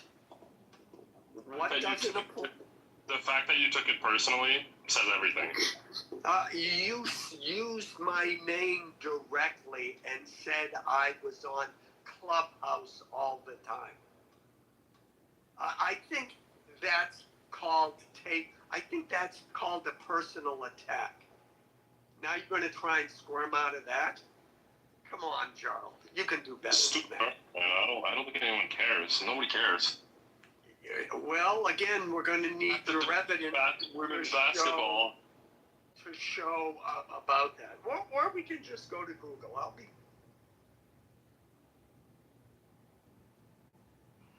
Charles. What do you want to talk about, Charles? Hello, Joe. What's up, it's Edward. Wait, 1 second. Charles, you've obviously, I don't care, it's a stupid question. Would you think that transgender women should be able to play in competitive sports? Probably not. Depends on how long they transition, but I would leave it up to whatever sport league, it depends on the sport, depends on the league, but probably not in many cases. It depends on how long they transitioned. Why would that be like a fact? Because if the sick parents started giving their child hormone treatments at the age of 5 to a boy, then the argument is that boy never had the testosterone entered into his system developmentally, so he never would have developed the advantages that boys naturally have over girls as they develop. That's why they bring up that argument. So they do acknowledge that men have advantages over women and won't allow the women to be in their own sport without someone ever being considered a man. Like, the logic would be that if you have a natural fucking benefit over the other group, you shouldn't be in that other group, right? Like, again, adults have natural advantages over children. We don't mix them with children. Men have natural advantages over women. We don't mix them. And so, and in certain sports, weight classes matter because the bigger people are generally have a bigger advantage than smaller people, such as combat sports. Like, this has been established and understood for a while, but we're changing the whole realm of science and just reality for a niche group of people who cannot substantiate their own fucking position in reality. Like look how far we're going, John, to do this stupid shit. Yeah, just because of an opinion. And to give an opinion, not something that's substantiated in fact, an opinion. And the differences between men and women, I've seen 2 videos. It's a high school boys basketball team, and they beat the professional women's basketball team, and then the women play against a middle school team, and they just barely. It was like there were a bunch of different tests, and the boys won all the other tests.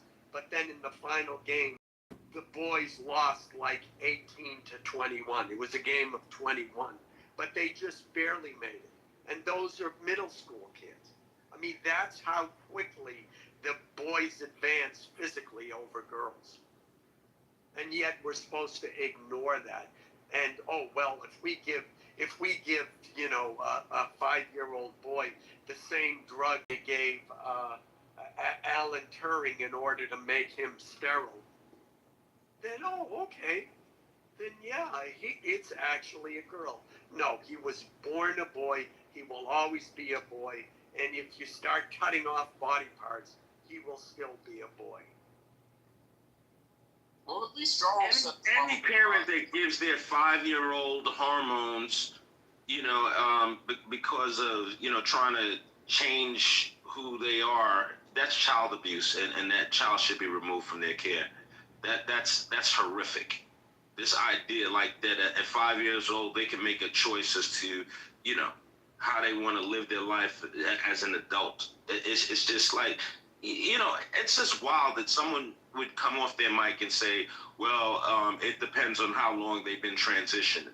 That shit makes absolutely no sense. Like, it makes none whatsoever. They said it with a straight face. And Anthony, if you ask any Wait, when you be denying them this, all the adults advocate for this, you say, would you let a child get a tattoo? And every fucking adult's like, well, they're a little too young to make a decision about a tattoo that's going to be a permanent change. Every single one of them. No, I wouldn't let them get a tattoo. It's like, well, why the fuck would you let them do some permanent shit to their bodies? Idiots. They don't even think when they say shit. Yeah, well, they're full of shit because they don't mean what they say. A lot of this stuff is just them going against the status quo. That's all it is. It's just like adverse culture, like contrarian bullshit. You think that the normal standard or tradition is a problem, so you just have to do it. So any new thing, think about it. Any new thing that's came up like in the last decade, or like just a decade prior, it was against like open borders. Of course, that's fucking insane. Abortions in the third trimester, unfucking heard of. Who would consider that? Children being transgenderism in general, let alone children doing that. Fuck no. Like never. Who would do such a thing? But when you have these woke people teaching this stuff in college and being pushed through celebrity and popular culture, now people are like, you know what? Maybe we was thinking wrong. Maybe we should just start changing. And they should change any fucking thing. It's never a thought to say, hey, maybe I'm open to trying to reason this out, so let me kind of just walk into it slowly. It's like, nah, fuck it. Like, oh yeah, full throttle. Right into it. Hey, we would never take a vaccine from our government. We would never have them force that shit on us. So Biden got in office, well, of course you have to. You must take the vaccine. I mean, this shit is night and day for these people, and it's unreal to me because it seems like it really feels like a assimilation that's not real. The same people who are against one thing one day is for it the next day, and they don't see it. But we're the cults. We're the cultures that saying, hey, we're pumping the brakes on all this shit because we're hesitant to change because we can kind of see it from a distance. We can kind of see that some things may not be right, but we could be wrong. Let's just walk into this. Same thing with the topic of the room, Norwell situation. All of us are open to the idea that it could be racist, it could be murder, it could be malice, it could be a lot of things. We don't know. So we're waiting for more information. The other people's like, no, we know what it is. It's definitely racism.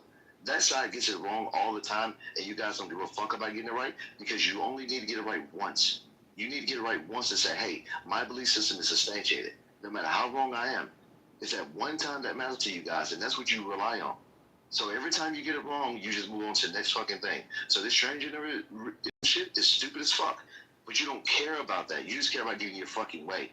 That's all you guys care about. That's why we're having this discussion, y'all. You're free. I couldn't agree with you more, but here's the thing, right? And this is the part that just like gets glazed over. Let's say this particular group of young men, for the shits and giggles, let's go with the worst case scenario. They were rabid racist and they killed Nolan Wells because he was black. What the fuck does that have to do with society in general? Like, are black people like less safe, more safe around white people? It has nothing to do with nothing. It's like they have absolutely no point. They got Nolan Wells' mother standing on the podium now talking about, oh, you know, you have to, as a black parent, talk to your children. Like, this shit is so fucking racist and evil. It's evil. Bro, that part's the worst. They go to, listen, they live in a predominantly white city, go to a predominantly white school, has a predominantly white church. But you're telling the world that you have to question the people you're around, but you chose that environment. This shit is stranger than fiction. You chose that environment. So many black people run to these environments when they get, you know, a bit of money. Why? It's so bad. It doesn't make sense. Yeah, I saw that. The barber and the coach. The barber down here, he's like, fuck you guys. The coach too. The coach did the same thing. Yeah. Yes, the coach, the boys, all the black people up there said it, but it's common sense. Because you had a mixed crowd there in the first place. So why the fuck they sing out this one black guy, Nolan Wells, to kill him, and then the other black people around didn't notice this shit? Like, nobody around noticed that, hey, this black guy was being mistreated. And then why him out of all the other black people? I'm telling you, these people do not give a fuck about any facts. They don't care. No logic will defeat them. Okay, they're logically impaired. They don't want to think about none of this shit. They're allergic. Somehow this boy just. They're allergic to logic, bro. They're just allergic to logic. They are. That's allergically impaired. Logically impaired. Was the worst. The barber was like, bro, there's no fucking racism down here. Everyone gets along. He's like, y'all need to chill with that shit. And Don Lemon, his fucking response to the guy was like, look, I'm not saying that nobody experiences it or whatever, but it should be talked about. What the fuck are you talking about? Should be talked about? Yeah, like, right. No. Listen, it should be talked about if it's happening. That's the problem. They need to and want to talk about it. So here's this. Racism for people like with that mentality is dogmatic, is a religion. It really is. I'm not saying this to be hyperbolic. I mean this literally. It is a religion. No, it must be a religion. You are so right. It's a religion. Yeah, it's a faith system. Yes, you have to believe it. So whenever you tell people it might not be religious, it's like saying God might not exist to these people. Like, no, there's definitely some type of racism there. No, it's like, no, well, maybe, but I don't see any indication. Why do you think it's racism? Well, I mean, you got to understand the history of Mississippi. It's like, no, I get it, yeah, but by that logic, the history of America has been racist. So every mysterious death is racism? Is that what you're saying? You can't be that fucking dumb, right? So clearly, right, which is insane. So, because again, they're not thinking. So it's like, hey, listen, just reason this out.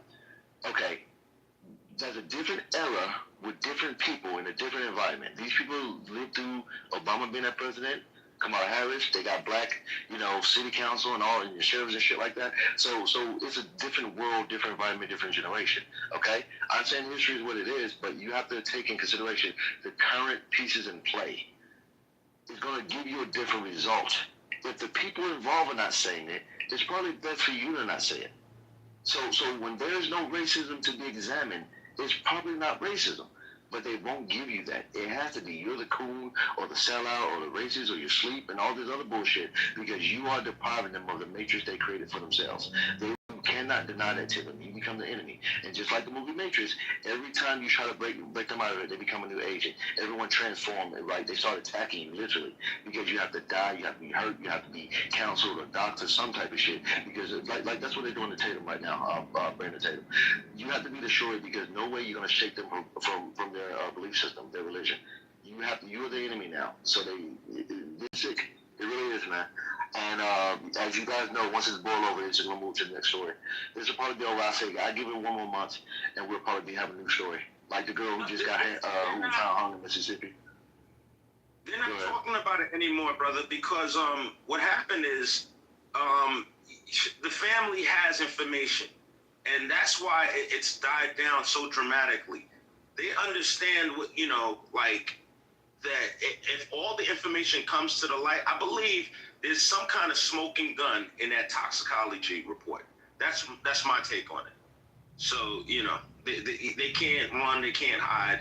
That they're terrified. Water in his lungs. So, it's really funny you guys believe in this bullshit. If there's water in his lungs, he clearly drowned. Shit is so there's fake no water ass in his stories. lungs, and he was killed. You guys are playing on this racist bullshit of whether the motherfucker got killed because of racism or not killed, but like shit is fake as fuck. You don't see this shit?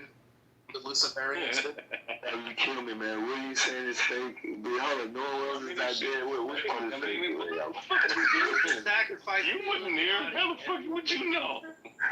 The Luciferian psyop, sacrifice, numerology. No, I just said it was fake. That's a bullshit. That's all I said. Like he didn't really die. No, it's some bullshit. Did he ever exist? Is he a real person? Probably not. Probably not. I mean, you laughing. I mean, they make up stories all the time. I think it was a series of unfortunate events. I think these guys got the, horsing around. They were already drunk. Don't know if, quote unquote, illegal substances were used. They were on Grandpa's boat. They panicked. They called Grandpa.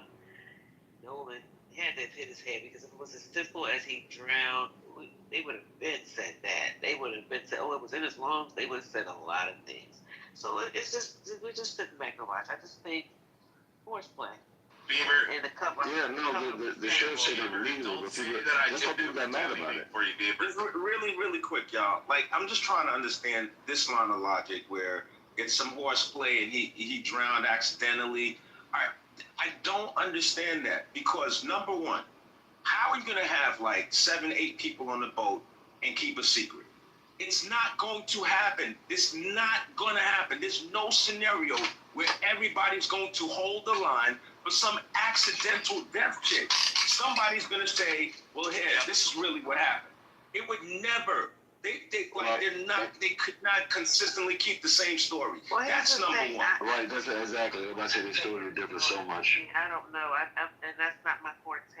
You know, I'm not a detective. But that's one of the key things of yeah, you guys just calm down. Miss Fifi, I understand what you're saying, but since you floated the theory and you chose the option and the, accidental death.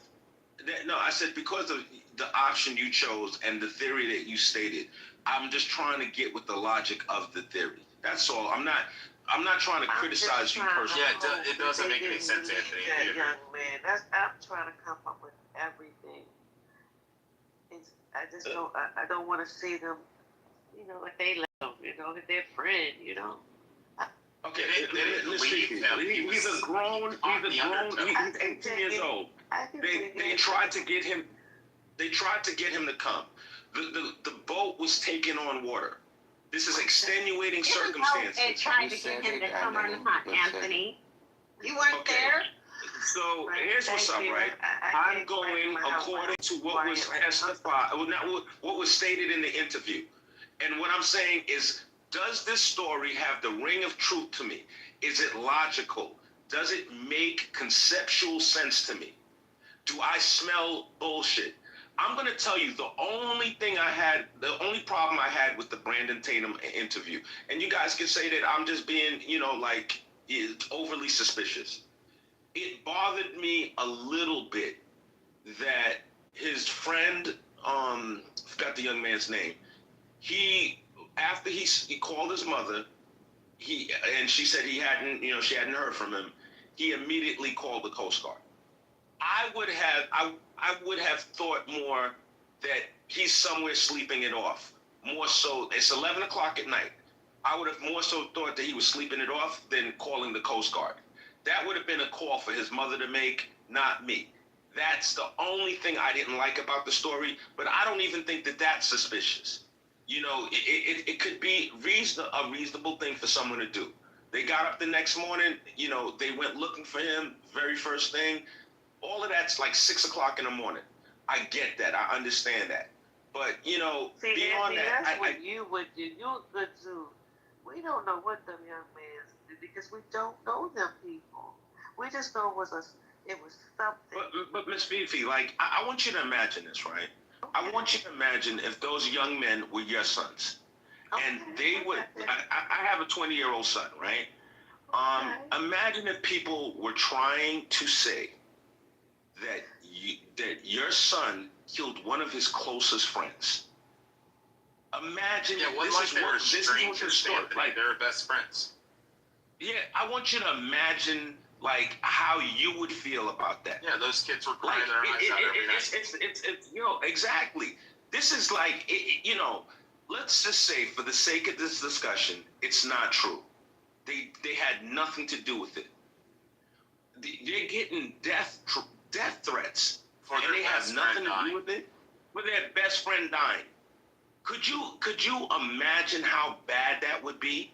How you would feel? I would be worried about my kid's mental health. Anthony, let me ask you a clarifying question. How would she feel if it was a bunch of black kids and the white kid died, and a bunch of white people were saying that the black kids killed him? How would she feel? How would she feel, Miss Fifi, if it was a boat full of black kids and the one white friend drowned? Let me tell you would be screaming that it's racist. We would know How dare we would know instantaneously that story was wrong. How dare these young black strong men, the fucking people we would instantly know that story was false. Answer. Yeah. Please. I said you guys don't even know. She won't answer. What the fuck are you? What kind of stupid ass question, Miss Fifi? Don't answer a fool according to his folly. Like Rich is a remedial retard. Your mouth, bro. Chill. Rich is a remedial retard who does not deserve an answer because he just wants fucking. It's racist. He's not terrible. She's not screaming at his racist. For the death of these young You're black men. sensationalizing what she said. Because their white friend died, and how dare people? How dare these white people talk about these young black men? Strong young black men. Listen, I have white in my blood. We're not asking that, but we know how you would respond. If it was a boat full of black kids and their white friend drowned, and everybody was saying that the black kids killed them, you would be saying. I would question if that was a white kid I've known you because for 5 apparently years on this mainly app. black people I drown. spent every day in Chili's with black people I that know can't exactly swim, right? how you would So respond. I have to automatically Yes, I do. expect that the white kid can fucking swim. I've So spent over if he 5 drowns, years on that's this his app fault, with you right? every day. I know That's exactly logic that you're bringing. Goofy ass motherfucker. Talking about how You go ahead and answer the question. I want to hear what she has to say. Screaming racism, racist white people. Yo, Con, just hold on for 1 second. I'm curious to know what she has to say. Oh, she's part white. Yeah. Bitch, you an immature somebody. I'm talking to Anthony right now. Because this Uber driver leads me the fuck alone. Uber driver? Okay. So, Anthony, listen, no matter how we spent it, it was just a terrible situation, no matter what. And if it was for white boys, I would feel, if it was a white boy and the tables were turned, I would feel bad for him too. I don't like people just going around beating up on people. I wasn't raised like that. I'm not from that generation. Bunch of Looney Tunes, like that boy down there. He's a Looney Tune. He's a Looney Tune. I'm too mature for that, man. I'm in Gen X. I don't need stupid. But would you immediately think the black kids killed the white kids? Like in Anthony's scenario, would you jump to the black kids killed the white kid? No, I Does everyone just jump to the white kids killed the black kid? I exist with white and black people. Will you guys stop that white black shit? I exist with white and black people. Stop acting like I'm scared of white people. Never seen white people. Gotta blame white people. Please stop that shit. All right, cool. So listen, man. I don't think that dog would hunt. I think immediately everyone would feel like that was impossible. Being in a part of the black community for as long as I've been, I'm going to tell you guys a little secret. The safest place in the world for white people is among a group of black people. Black people are not, they're not to do anything to a white person in their midst. They will not. Even in a white person can walk down the hood with a brand new PlayStation. Black. Look, I promise you, this like white people. You know how like the star, when you're watching a movie or a TV show, the star has like that protection, that air around them.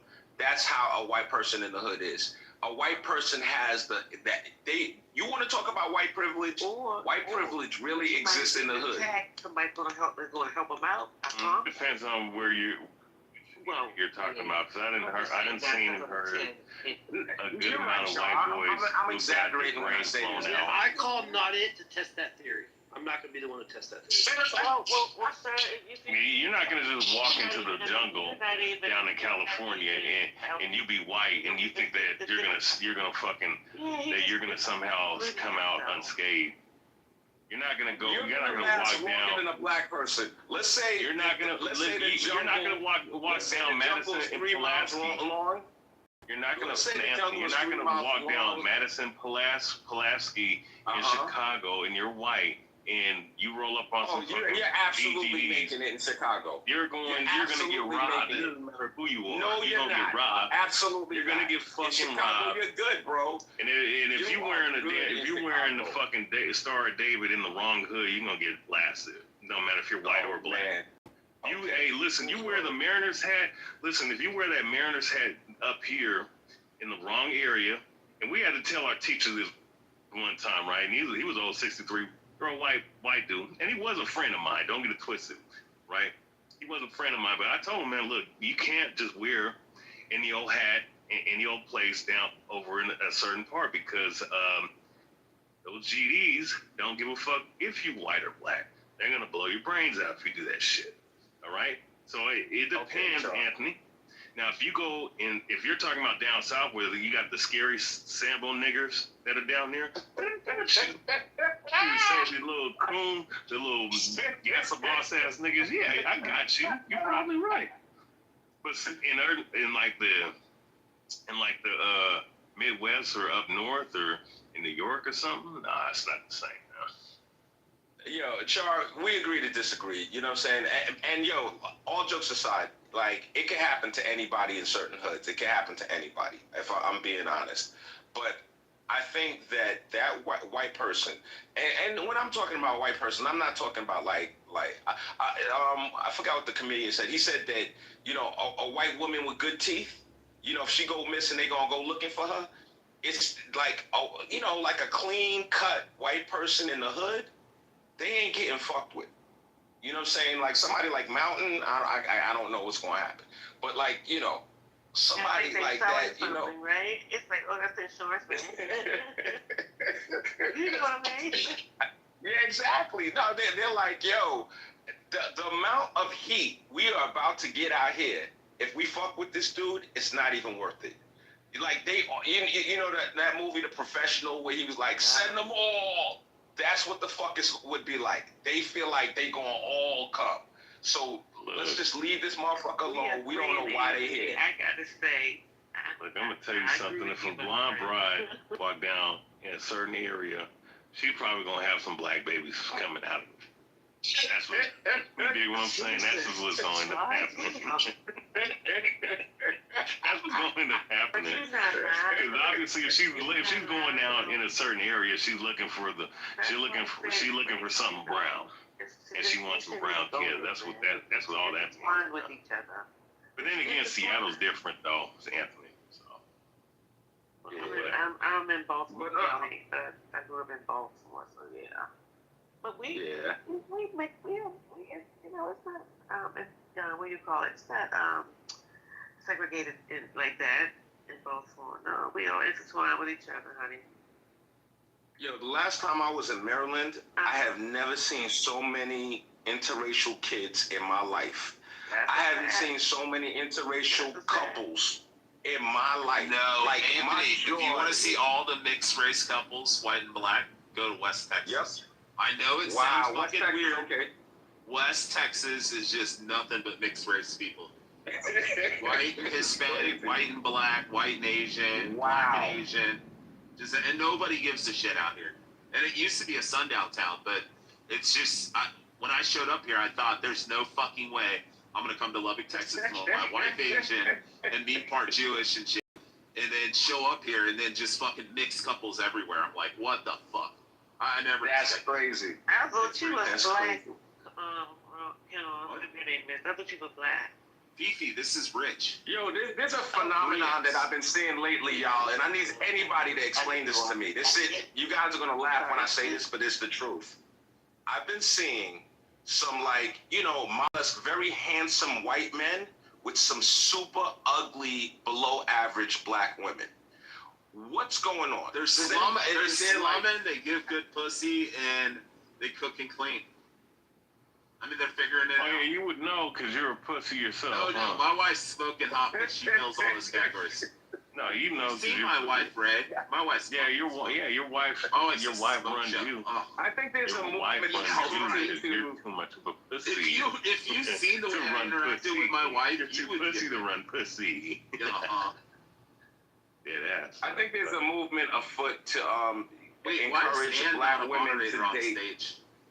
Wait, why'd you guys kick Stinny down? Why'd you kick fucking Fifi down? Steiny was sleeping, bro.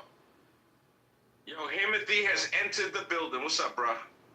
What's the deal, Anthony? You're kind of quiet tonight, man. What's the word, my brother? So good to see you, man. Yo, you be holding it down, Timothy. Yo, Timothy, you ain't got no business, dog. I respect you, Jim.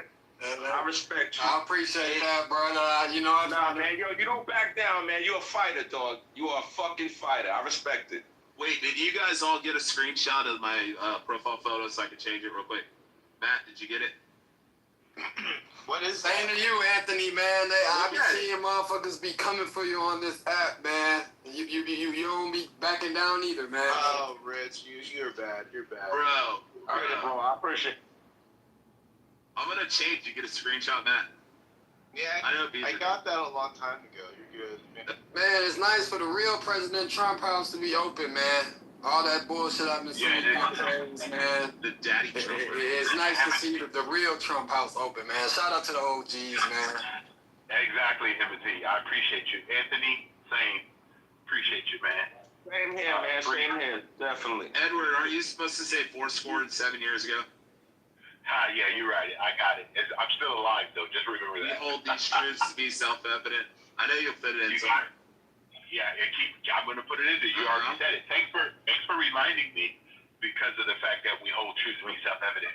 Like, there's no such thing as trans. There's never been a biological male become a female. Yeah, trans are just dudes in dresses. Yeah, whatever you want to.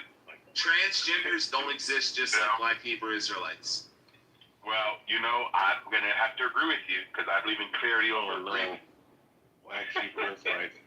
What's a Black Hebrew Israelite? You are a Black Hebrew Israelite, Ray. I've never heard of a Black Hebrew Israelite. I've heard of Hebrew Israelite, but Black Hebrew Israelite. Hold on, I didn't enunciate the first word. Black Hebrew Israelite. Yeah, there's no such thing as a Black Hebrew Israelite. Well, I seen that you're mashallah shalasha white Mexicans down in the Mashallah waka waka. Yeah, the UPK guys down in the white Mexicans. What are you talking about? You fucking the white fucking dirty ass down in the audience. You dirty fucking heathen. Who the fuck are you talking about? One second, Charles. I like Khan, because Khan said something. And this is, I think it's important. You shouldn't like a retard. No. Go ahead. I like the fact that he has decided to repeat something. And I don't think we do that enough here on Clubhouse. What truths do we all hold to be self-evident? I don't think that a lot of us really know who we are. I like what Anthony said earlier. We don't know really what happened, but maybe it was just an accident or something. Maybe I think we like to lead with our quote-unquote ethnicity, even though my ethnicity's done nothing for Edward in his whole life. I don't know what we get up with this guy. Why don't we ever hear about fidelity or honesty or trustworthiness? I think everything that Jarl is not. No. Don't do that. Listen, but Jarl's a communist. It doesn't matter. Listen, we know there's communist countries in the world. We know that exists. At the same time, I am not going to allow someone to take away my republic, my independence, because I do hold truths to be self-evident. I do have a life. I do have liberty. And I get to pursue my own happiness. Okay? And I'm not going to let some person who says, I live in a country and I want to not have borders. I don't want to have the police. I want to get rid of the Senate. I don't believe that people should make that much money. I think they should pay their fair share, even though you're not making money. I'll land on this, guys. When did the public sector get the right to tell the producers who create the public sector that they can tell them how much money they should have and not have? Does that make any sense to anybody? I mean, I thought that the public sector is created by the private sector. Those who are producers. I don't like when producers are being penalized for doing the right thing. So that's my submission. I appreciate each one of you. And remember, truths are still truths, whether we like them or not. I think it's a great idea to piss off all the people that make the jobs. You don't think that's a great idea, Edward? Shouldn't we just be angry at everyone that produces jobs? People, okay? What I'm learning, which is really sad, is that we no longer have hustlers. We have no producers. We don't have people that get out here and want to actually design stuff and really do stuff. We got a lot of people saying, you know what? I want a basic income. I think someone should take care of my health care. Come on, man. Can everybody in the world stop and say, when are we going to actually have producers? And look this up, guys. I just want you to look this up. Correct Edward if he's wrong. 5.8 billion people on planet Earth make less than $2 a day. Guys, there's only 8.4 billion people on the planet. We got to stop the nonsense. There is not any system on planet Earth better we rise all boats. Nope, I disagree. We should all be equally poor. We should all just be equally poor and have nothing. Or we can all be broke. Like we all can be broke. Back channel. Every time you get paid, Mike, just send your check to my address. Yep, that's what it does. What the socialists believe. Hey, we all can not have free health care. They're just going to be equally poor. They just want everyone to be equally poor. Medicaid and cut benefits from the government. That's what we all can look forward to. You know what I'm saying? Like, let's be honest. Like, every time, and I don't fuck with the left. The left are a bunch of faggots. All right, they're a bunch of retarded faggots. All right, but when it comes to the right, all right, the right, it just seems like these motherfuckers want to cut everything that makes sense, create data centers that use up all the fucking water, right? Use up natural resources. Don't give shit is sabbatical. You know what I'm saying? They also like to start wars and sit up here and drop bombs and threaten a nuclear bomb. Why do we get that? And then, you know what I'm saying? And then, but then call the people terrorists. But if someone said the same shit about killing kids over here, those people will be called terrorists. But if you say, look, we're going to blow up an entire nation, which includes the men, women, and children, you know what I'm saying? Even people that ain't even for the same government that they're trying to take out, they want to take them the fuck out too. Somehow they're not labeled terrorists. So I'm just saying, oh yeah, gas prices. How are data centers right? Data centers are killing off bees right now. No, but how are they attributed to the right? Oh, it's attributed to the right because of what Trump signed in through his executive orders and actually some of the initiatives that he established last year with the AI centers. And AI is stored through the data centers, these data centers, all right? And guess what? Whether it be AI or data centers, they're using up all the fucking water, all right? So, with that being said, fuck Republican and Democrats. All right, all that shit is retarded. But if we're talking about the right now, I don't see any difference between the Republicans and Democrats. They want to take people's fucking Second Amendment and First Amendment away. They just go about doing it the same, a different way. You understand? So this shit right now, like, I mean, what's going on right now, I just don't see any future for this fucking country in the course that we're going in. Yeah, but you're a nihilist. I'm not a nihilist. I'm a realist. You're a nihilist. Listen, Mike, I'm pro-truth, and I'm a realist. I'm just not going to sit up here and I'm going to give you the raw, unadulterated truth. You know what I'm saying? I'm not going to give you some fictitious hope of a fake reality, man. I'm just going to tell you how it is.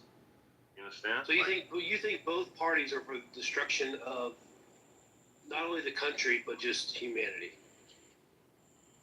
Considering both parties come from the same exact they come from the same exact conglomerate, the Democratic Republic. I don't think anymore. They broke off now. But at the same time, it's two heads of the same. You have left wing and right wing. But guess what? Why do we use the analogy of wings when we know that wings are associated with creatures like birds? So for dragons or something. So you clip off one wing, the other wing is gonna fall. The body of that same will fall. Why? Because you need both to fly, right? Yeah, like I don't necessarily disagree with you, but I think what you're talking about is the olden days, right? And like the Bushes, the Clintons, the Obamas, the Reagans, the Jimmy Carters. They're all the same. The lifelong politicians. I'm with you. And I think that's the best part about Trump is he's exposed all that. Trump's exposed the Republicans that are just fucking politics, like the Mitt Romneys, the Liz Cheneys, the Mitch McConnells of the world. Those motherfuckers. Trump exposed them too. There is clearly one side of politics that is against the other side. And it's the lifelong politicians. The lifelong politicians are against this new wave conservatism. Okay, look, I'm going to say this. the right, I mean the left are I'm not gonna sit up here and act. We're not gonna look because the right wing is doing the shit, the hateful, racist bullshit, and all this other goofy shit that's going on. I'm not gonna sit up here and deny what the left pushing pedophile agendas. All right, having transsexual motherfuckers reading to kids. Bro, I'm not gonna lie to you. That's why I wouldn't have kids. If my kid was exposed to that shit, somebody's gonna get their head lopped off. I'm just gonna be honest. I'm with you there. You know what I'm saying? Like, you can't, like, bro, listen, like, they made videos back, they made commercials back in the 40s, well, no, not in the 40s, but in the 50s, right? Bob is a homosexual. Make sure that your kids don't go around Bob or something like that. In other words, he was implying that he was a fucking pedophile. And actually homosexual was an allusion to pedophilia because it was they understood that it was a psychological issue. But in today's time, you have people like NAMBLA, which the left promotes. They promote the LGBTQ, which is nothing more than NAMBLA, right? National Men Boy Love Association, whatever the fuck that shit is. I mean, so I'm not gonna sit up here and say these motherfuckers aren't minor attracted persons. Or yeah. So right. So I'm not sitting up here saying that we did not see that shit. You can't act like you weren't witnessing that shit, whether it be left or right. No, it was left. But at to the left. But at the same time, let's deal with this. The right, all right, in secret, it is what it is. You know, when it comes to these old fucks, they like children. Char, I just want to point out to you. This is what I want to point out to you, brother. Did you notice? You started out and you said the right with all their racist shit they're doing. That's all you said. Just said words. Then you went to the left. And you're like, the left with this drag shit and all this other stuff with the kids and this stuff. And then you went into a big, long thing that I agreed with. But you notice you gave exact examples of the left and their craziness. But with the right, you just go, well, and their racist stuff. With zero examples. Yeah. I can. No. Fuck all. No, for you. If you want to talk about the racist shit, I can take that shit out. The racist political party of all time. It's not even close. Oh, both of them are racist to me. No, wrong. Oh, they're both racist. No, they're not. Look, when it comes to the right, why does it seem like, like majority of the time, like when the right's in power, somehow this country's always at war with somebody. There's always mass. Yeah, because the left is a bunch of fucking nut jobs. But wait, when George... The left's in power, the right is not a bunch of nut jobs. We wait for... What about George W. Bush? Like, he went to war with fucking, with them people over there. No, but you're talking about... Saddam Hussein and shit. Let's talk about inside the country. Okay, but but here's the thing though, right? We can't act like, at the same time, we can't act like the fucking price of gas wasn't going up. I remember $5.50, and this before I was even fucking eligible to drive. Come back to me. How is the right racist? Racist rhetoric. All right. Whenever you're sitting up here talking about make America great again, what does that really mean, bro? I mean, imagine make America great, MAGA. There's a whole fucking, like, people that call themselves MAGA, they don't even understand, the whole symbolism behind MAGA, MEGA, which is the fifth degree, the highest degree of the Church of Satan. The GOP fucking symbol is literally an inverted fucking 5-star pointed star and shit, which is the representation of Baphomet or Baphomet, which way you want to say. What? But either which way, right? The racism thing, where is that coming? I'm just saying. I was just going into some other deep shit because I just like to go deep. Well, then quit calling the right racist. But my point. But let's deal with the surface shit. I mean, like it feels racist. Char, you make some great assertions. Oh, he's right about all the other shit. He's completely right. Hold on. I know. But he's making some serious assertions about the Church of Satan, and I'm trying to figure out, Char, when did you become an authority on the Church of Satan, and that MAGA is also introduced to it because of Make America Great? Could you please give me that background? No, I mean just the acronym. Just like you have fucking the UN, right? OTAN. No. You made them to the I know, but you made some serious claims. No. But you made some serious claims, as if though you knew that this was reality. Oh, well, let me just. Okay, Edward. I mean, I wish I would have fucking clipped this, right? Clip the video or the actual quote. There was a former senator that said that there were a lot of people from the right wing, right? They call themselves Christians, which there's a lot of Christians like this too. It's not about left or right, but there's a lot of these Christians, a lot of these Christian pastors. Just for an example, a lot of these motherfuckers who were taught in the Masonic temple. They were taught in these Masonic seminars right before they got inducted to be a fucking pastor, right? Which Masonry is nothing but Satanism to begin with, right? And people could say, oh, well, this, that, and the third. Well, no, they, in the highest degrees, they worship Satan.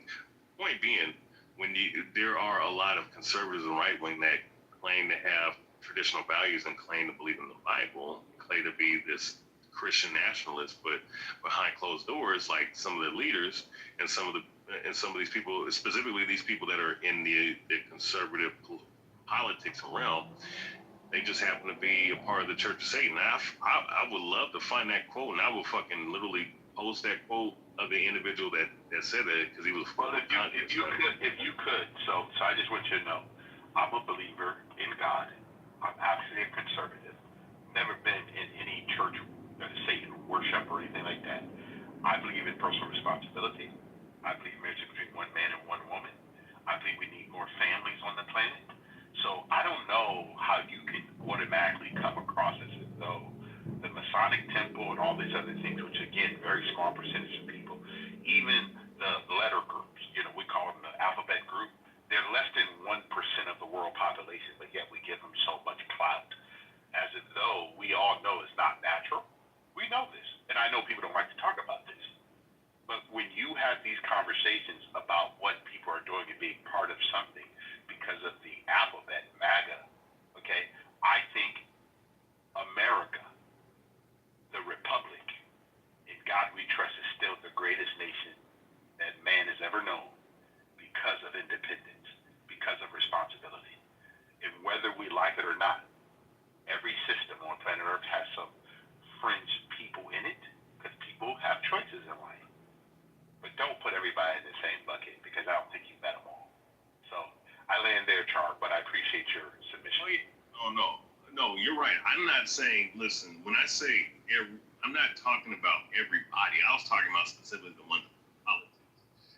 Because you can call yourself liberal and conservative, which the actual definition of these names, of like an actual liberal from an archaic standpoint, is someone who's noble and someone who is of nobility, right? Someone who's a righteous individual, right? When you break it down, if you go all the way back, of course they're going to say, well, I'm liberated, I'm free, I'm to do any old kind of thing I want to, right? Which is nothing but Aleister Crowley teachings to do what thou wilt. That's basically what they're saying, without saying it, and people follow it not knowing that it says that. Just like conservative is a good thing. Self-preservation and conserving certain values is not a bad thing.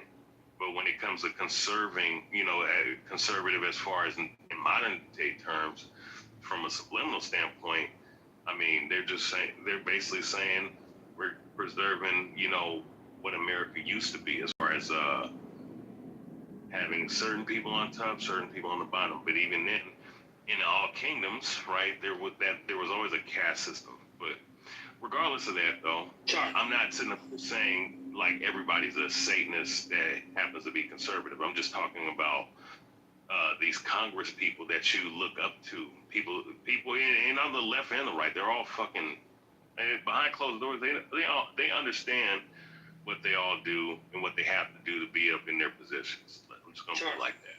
Charles, so I want to read something to you real quick. I'm gonna go one by one. There's 7 things here, and they're really quick. It's only 1 sentences. There's 7 things here, and I want you to tell me which ones you agree. Like you say, agree or disagree after I read one. You ready? So here we go. Number 1. One should strive to act with compassion and empathy towards all creatures in accordance with reason. You agree with that? Yes. The number 2, the struggle for justice is an ongoing and necessary pursuit that should prevail over laws and institutions. I know what you're reading from, but yeah, I mean, logically, yeah. You agree with that one? So yes, number 3, one's body is inviolable, subject to one's own will. You agree with that one? Yeah, for the most part. All right, number four. The freedoms of others should be respected, including the freedom to offend, to willfully and unjustly encroach upon the freedoms of another is to forego one's own freedom. You agree with that one? Yeah. All right, that's 4. So number 5, beliefs should conform to one's best scientific understanding of the world. One should take care never to distort scientific facts to fit one's own beliefs. Believe that? Oh yeah, of course. All right, okay, so this is number 6 now. People are fallible. If one makes a mistake, one should do one's best to rectify it and resolve any harm that might have been caused. You agree with that one? Yeah. All right, number 7 is the last one. Every tenet is a guiding principle designed to inspire nobility in action and thought. The spirit of compassion, wisdom, and justice should always prevail over the written and spoken word. Agree with that one? Yeah. Okay, so those are the 7 tenets of Satanism that you just agreed with. You just agreed with the core foundation of Satanism. All 7 of those. Those are the 7 tenets of Satanism. Now, I'm not a Satanist, bro. I'm not trying to advocate for this. But what I'm saying is that you just say, like, well, the writer's Satanists. And then you just apply it to people. But I just read you the 7 tenets of Satanism, and you agreed with every single one of them. Yeah, I know what you're reading off of. Are you now a of. Satanist? I know what you're reading off of, so I mean, I can agree that those are things that you can utilize as far as No, you can look having statues and shit, but that doesn't. Of Satanism. There are people. Oh, go ahead. These are the tenets. Like this is like their commandments. Like this is the 7 tenets. It's called tenets. TENETS. The 7 tenets of. This is like from the SatanicTemple.com website. Yeah, but I already knew what you were reading off. Right, but I know what you're reading off of, Mike. Okay, that's why I was just. But you're not a Satanist, are you? But here's the thing, though, Mike. See, here's the thing, though. And this is double speak because the things that they do behind closed doors, they're not going to tell you. Do they also tell you that they drink blood and they kill people? They do. I mean, what's his name?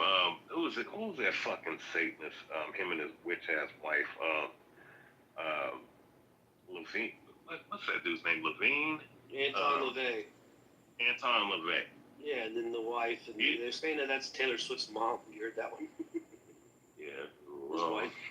Well, it's true, stranger than fiction, Mike. Dude, she does look like Taylor Swift.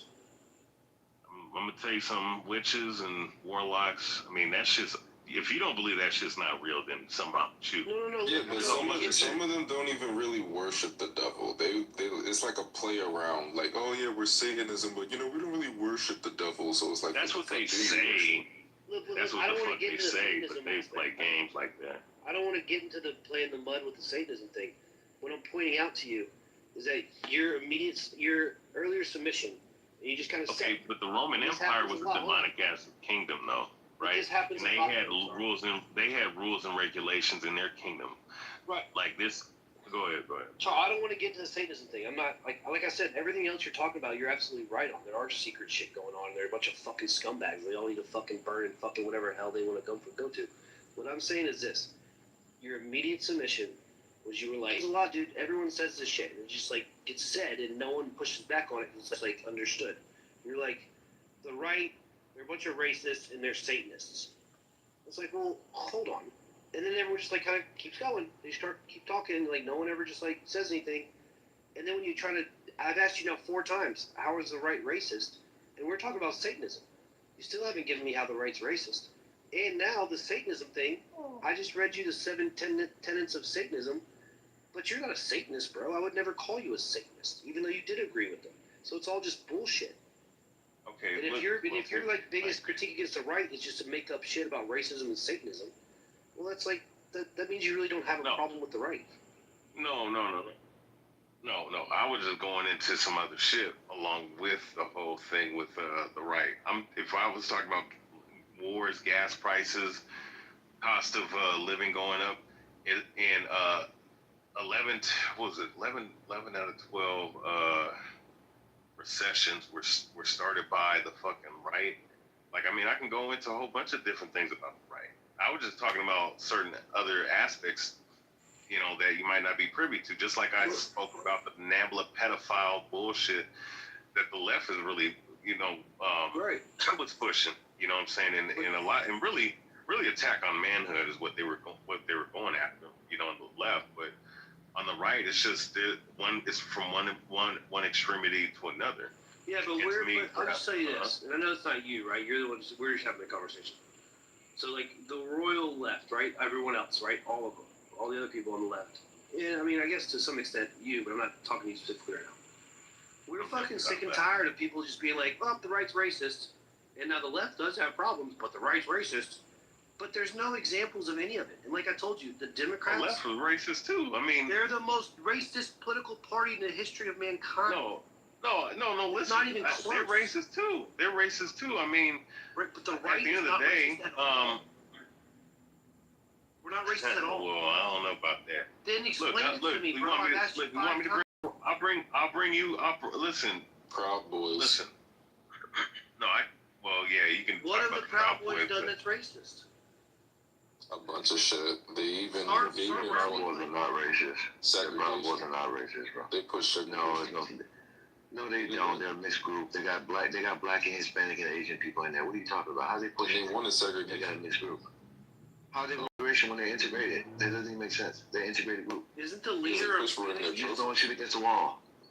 They are an integrated group. That doesn't make sense. I found a video of them chanting it and them passing a petition. Enrique Antaro is a Cuban, is a brown guy. Yeah, like, what are you talking about, dude? Give me a racist thing they've done. That doesn't mean shit just because there's brown people in it. Give me a racist thing. Oh, Jesus. You can't say it's segregated by black people and black and white people. That doesn't even make sense. All right, I'm it's like saying it's a homophobic gay people. I gotta find that video. Y'all have because I know what I saw. It's like a pro-LGBT homophobic group. That doesn't make sense. Wait, Mike. Okay, wait. Do you consider Trump a rightist? Trump a rightist? He made some. I don't know. I mean, I say left. Trump is center right. Okay, he's right. Okay, so center right. He's somewhat right. So-called. He's definitely not. You know, he never was. But I mean, he made some fucking racist ass jokes about fucking Obama and whatnot earlier this year, and also too, he also made some disparaging comments about fucking Kim Jong. Wait, which one? What are you talking about? So yeah, about the fucking monkey shit that he said about fucking Obama. All right, Ray. Let me hop in here real quickly. So first, he didn't make the video. He shared the fucking video. No, he didn't make the video. You think Trump is around making fucking memes? Biden's head was on a monkey. Okay. Exactly right. He didn't make the video. Somebody else did, and it wasn't about them being monkeys. He was making fun of the Democratic Party being animals. They had to bow down to him because after all the bullshit, he still rose above them, and basically he was trying to make light. Because the whole video was about. Yeah, he was lying, but the video was also about the voter fraud situation, which people didn't pay attention to. They try to mitigate it. Exactly. They do it all the time. This is the playbook. So this is what you're doing, Ray. I would just call you out, bro. This is one of those that both sides do a two thing. Anytime we try to put a highlight on the left, they instead of saying, yeah, the left is bad because you don't want to align with us, it's like, well, you both got to do it. That's not true.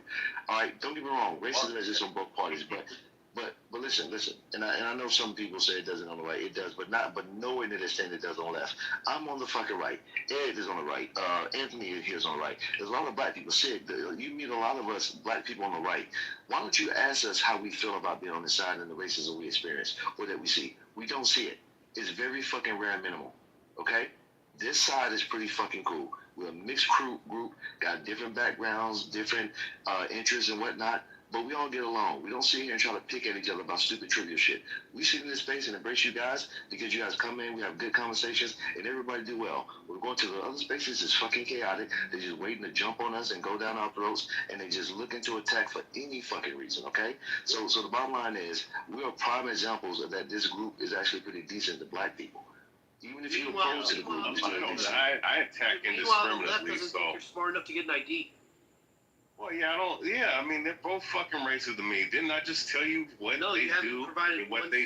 I haven't. I was gonna tell you what they did. I mean, as far as saying that black women are, what did fucking Hillary Clinton said that black men are the fucking predators or something like that. Biden said they're super predators, I think. No, she said this. She said the shit herself. Whatever. She's on the left. And then she also said that the most dangerous fucking place in the womb for a black. Look at Trump called the Central Park 5 kids. Yeah, let's go. Yeah, you want to pull up the argument? He didn't call them. First of all, he didn't call them anything, and secondly, they were fucking guilty. But he didn't. No, he did not. No, he did, bro. And he said a bunch of other things. Yes, but he didn't call them a name. No, he didn't. No, bro, you don't know shit about the case, bro. I even got. Hold on. I got close, and I know the case is shit. He told them. He said that. Please do that. It's a terrible thing that happened. And then he told them something. We can read the ad together out. No, he didn't. I promise you, he didn't call them a name. I promise you, he did. The Central Park. Yeah, exactly. I'm telling you right now. No, but they also asked him questions about it in the interviews, but he never called them a name. So what he never called them a name. He didn't call them nothing. He just said, they need to be executed. Yeah. Yeah, he said we need them. Yes. No, actually, listen. he didn't say the that. Article. Right. Look, bro. Let me explain. The article was talking. Go ahead. Go ahead. Okay. So the Central Park 5 thing, it all started with the ad that he took out in the New York Post. Took out a full-page ad. We can go look at the ad, Fangs. It's not even like it's lost to history. You can just Google it, hit images, and there's the ad. You can read it right now. The death penalty thing was about these people that are killing people in the park. They need to have the death penalty. Now, this was in reference to the Central Park 5, but go look at the ad, bro. He never says one thing about how these are. He never says one racist thing. And when he took the ad out, the kids had already confessed. Now, the confession ended up being coerced, and they were let off later. But when he took the ad not out, true. the whole fucking place fucking. What do you mean? That's what they got. Not true. It's totally not true. You're totally not accurate. You're totally wrong. You're completely wrong. Let's read the ad. You are completely wrong. You're making fun of yourself right now. You have it all fucking wrong. Yeah, let's read the ad. No, literally, I don't even want to talk to you. You don't know what you're talking about. You're doing a horrible You're job. honestly, you're embarrassing yourself right now. You literally are. You are. Where is she? I can't even see her on my fucking. Sorry, go ahead, Free. She's at the bottom. She's still reading. So let me explain. And I hate, and Matt, Mike, I hate that you did 30 years ago, and she was a nuisance. By the way, that's the third thing racism, and they haven't hit one yet. She still goes and have it 30 minutes later. That's crazy. You're talking shit that's not accurate. Wow. I don't know what you're showing that. So Mike, obviously a troll, like clearly. We love you, C. No, Mike Allen, fucking they got the don't. case. No, Jesus Christ. We don't feed trolls around here. Power through it. They got the case correct. They changed the case over political reasons. It was not that the boys were innocent and coerced. That was bullshit. Okay, this is one. Yes, I promise you, one that heard that no, they were not coerced. No, I'm saying at this point in time. I'm gonna say this. Okay, real quick, Free, real quick. Let me say something about the Central Park 5, right? Mm-hmm. Now I'm not even talking about the Trump thing. Now, as far as the shit that they went to, I won't say that they were entirely innocent because they went down there to go in kind of like place where people were doing all kinds of fuck shit with somewhere that was going on around here. They was in Central Park. They were in Central Park, but there was Park just to dick around. No, but there was some shit that was going on down there that they were participating. Some shit started. That doesn't mean that those went down there. But I'm just saying. Someone put a sign up in New York City. As far as them raping that woman, dude, it wasn't them. It was that horrible fucking. What happened to these kids? It's totally disgusting, dude. Yeah, you cannot fucking you cannot. They did not do it. So stop saying they did do it. They I did didn't think something wrong. they fucking did it. Stop it. They went to jail. I'm saying they Stop did it. this shit. Well, Yes, I know because they did it. could have. I mean, who knows? Who the fuck knows? I mean, I'm explaining. They know they did. I can explain. Whatever. Guys, I can explain. Please shut the fuck up. Just fucking explain. On incidents of racism in the right. Listen, I can explain this fast in detail. There's a lot of information to it, but I give you the gist of why they did it and the facts behind it, okay? This is just be quick, okay? The guy Mateus Reyes was a part of the crew. He was with them that night, okay? He knows Steve Lopez and Corey Wise. That's why him and Corey Wise got into it several times in prison. When they got back in prison together because they were moving around or whatever, Corey Wise was bullying Mateus Reyes. So Corey Wise was coming back because they both spent time in Auburn Correctional Facility in New York. He was coming back to the same facility in the early 2000s, okay? Mateus Reyes knew about it. He did not want to be bullied again by Corey Wise. So what they did was they conspired basically for him to take the drop for the whole thing because he never got caught for it. The other boys got caught. He never did. That's dumb. That's dumb. The No, fact let that me- you can actually believe that no, five stop, teenage- stop, Hold on. stop. I don't give a shit. Stop. Let me finish. No, I didn't cut you guys off. Stop. I'll let you guys keep cutting off. Stop, man. I get it. You don't believe it. I don't give a fuck. I done the research. I give you link after link, and I give you more detail to it. You looked up a theory, my guy. Please shut the fuck up, bro. I'm begging you. Shut up. Alright. I don't care. I hear this all the time. I don't give a shit. Shut up. I'm about to give you facts behind this. So thank you. The person who exposed this is Mateus Reyes' lawyer, Richard Siracusa, okay? He got interviewed by King Burns, who did the documentary called Central Park 5. This is why we know them as Central Park 5, because of her. Okay? Sarah Burns is King Burns' daughter. Everybody know King Burns because he did all these stupid-ass documentaries. All right? When he was being interviewed, he did not know at the time that, about the whole Mateus Reyes coming out, admitting to the crime, whatever. So that's why he was interviewed, because clearly Mateus Reyes taking a rap for it. So he went back into his tapes or whatever because he represented him in this case. He realized that, hey, Mateus Reyes was friends with Steve Lopez. He knew, and Steve Lopez was friends with the gang.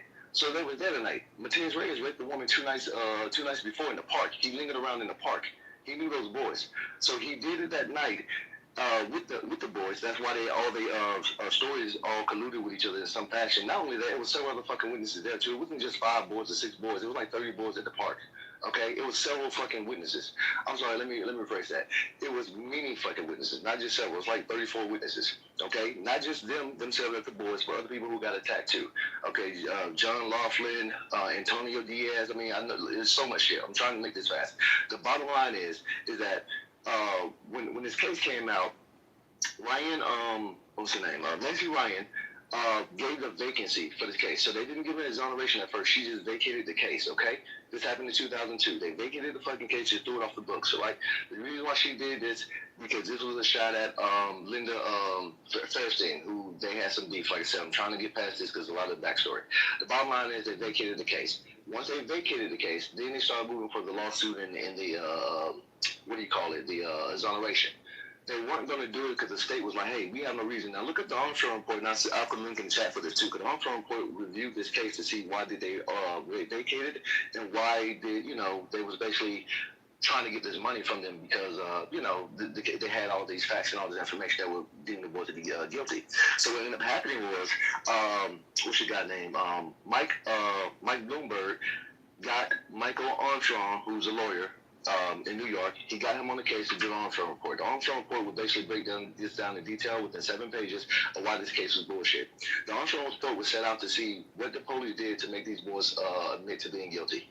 Long story short, they found out there was no wrongdoing. The cops did nothing wrong to make these boys. There was no beating, no starving, no threats, none of that. No promises. The boys admitted to it on their own cognizance, okay?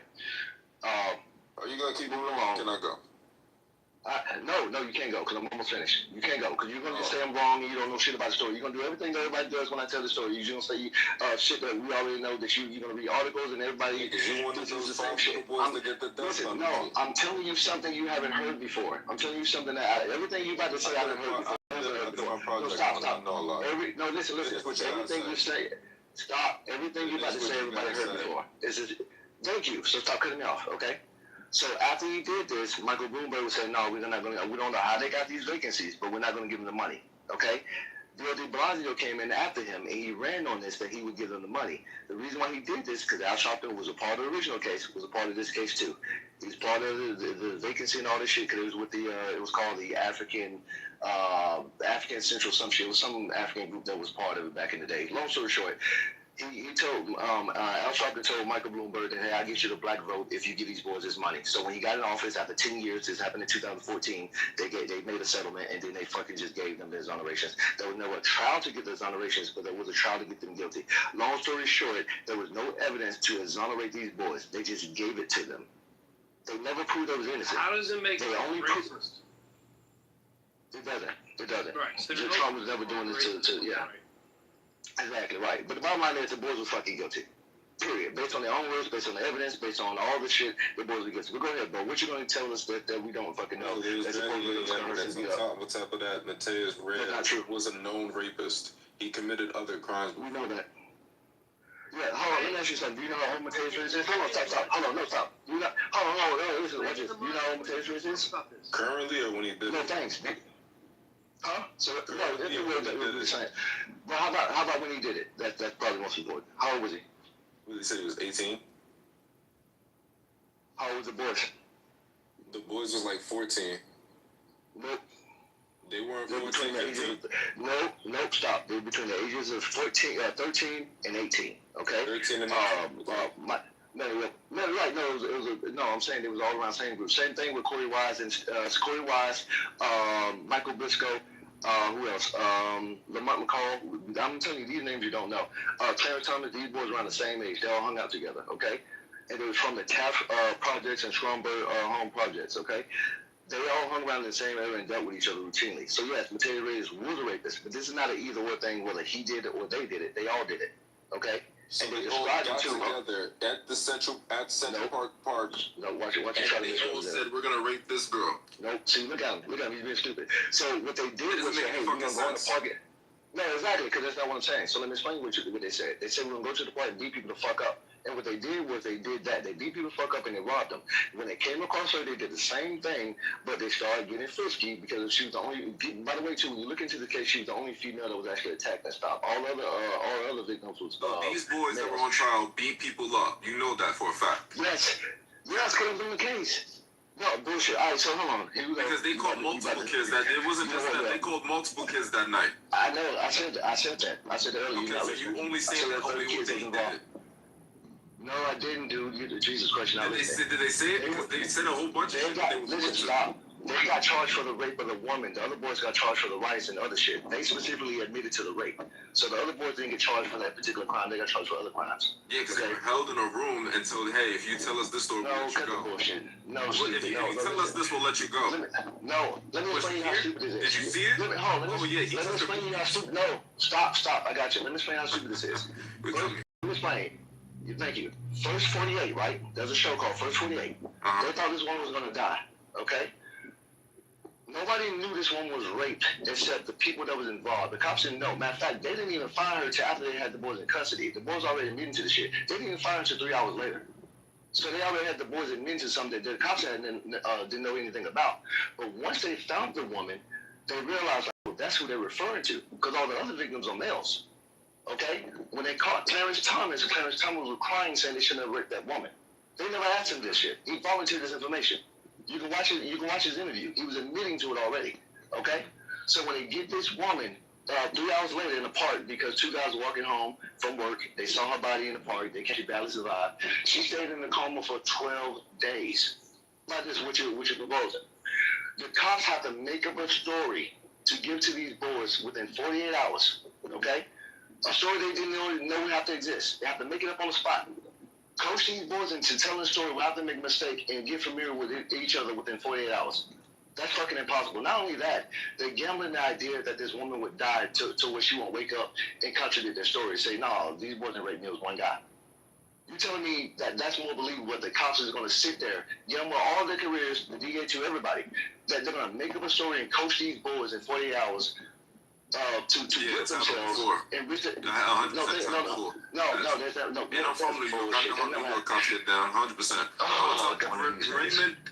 Raymond Santana. On top of that, Raymond Santana, his first statement, he didn't know anything. He didn't even know those boys. So his first statement got thrown out the window. They didn't even use his first statement. That's not true. They're from the same neighborhood. That is not true, sir. Bro, that's not true. They didn't even use the boys' first statements when they said they didn't know what the fuck was going on. But then as soon as they got them in that room, all alone, oh, they whole shit switched up.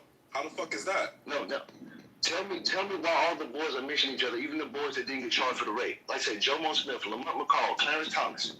Why these boys mention their names all together? Antonio Matalo. You don't know these boys. You don't give a shit either. You don't know them. These are other witnesses. You have no idea about. As of course you didn't, because you don't know the case. That's my point.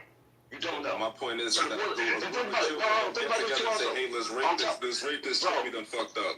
No, think about it. Yes, they didn't go and plan and do it. It fell in their hands. They were beating people to fuck up, but when they came across this woman, they saw she was vulnerable, they decided to fuck her. That's what happened. And that's unfortunate, but that's what the fuck happened. And that's why all the boys correlated. Now keep in mind, you're talking about the cops talking about talking to 30 boys. Rapist that probably got other niggas involved probably did it. I need you to make sense of this. Stop, no. I need you to make sense of this. I need you to make sense of this. The cops talking to 30 kids in 48 hours to get one story correct, and you telling me they coached them together. They had to come up with a fucking script. The boys became professional actors. Stop, man. Stop, let me finish. So they try to I hear your bullshit, but no. Stop. I need you to answer the question I'm asking. The cops had to become screenwriters, and these boys had to become professional actors. Do you understand what you're saying? The cops had to become screenwriters, and the boys had to become professional actors in 48 hours to get them to admit to something that they had no idea happened. Yeah. Think about it. Where did they get the story from? No, listen. Let me ask you something. Hey, listen. The bottom line is they were forced to have a... No, they wasn't. Stop saying that. No, what the fuck? Fall back. You just repeat what the fuck you said. Stop. No, yeah, you just repeat what you said. You're not adding into the conversation. What the fuck? You don't even know the story. What the fuck is this? You don't Oh, fucking Jesus. watch. Go, fall back. I don't know the story, but I'm giving you shit you never heard before. That's in the story. You guys should look it up. No, the story. Sit down. Okay, the irony of it. I don't know the story, but y'all don't have none of this shit. Don't tell me. Thank you. Okay, that's fine. And if it was really credible, they would have still been in jail if that was the case. No, it's not, sir. We got not. So the evidence that you got, Hold on, Free. Somebody said drop your sources, man, in the chat, man. Drop them. I am, but I want you to know how this goes. I've been down this road. I'm about to do it. I'm literally looking it up now. I'm going to start dropping them. But here's how this goes every time. I drop my sources. Oh, no, stop.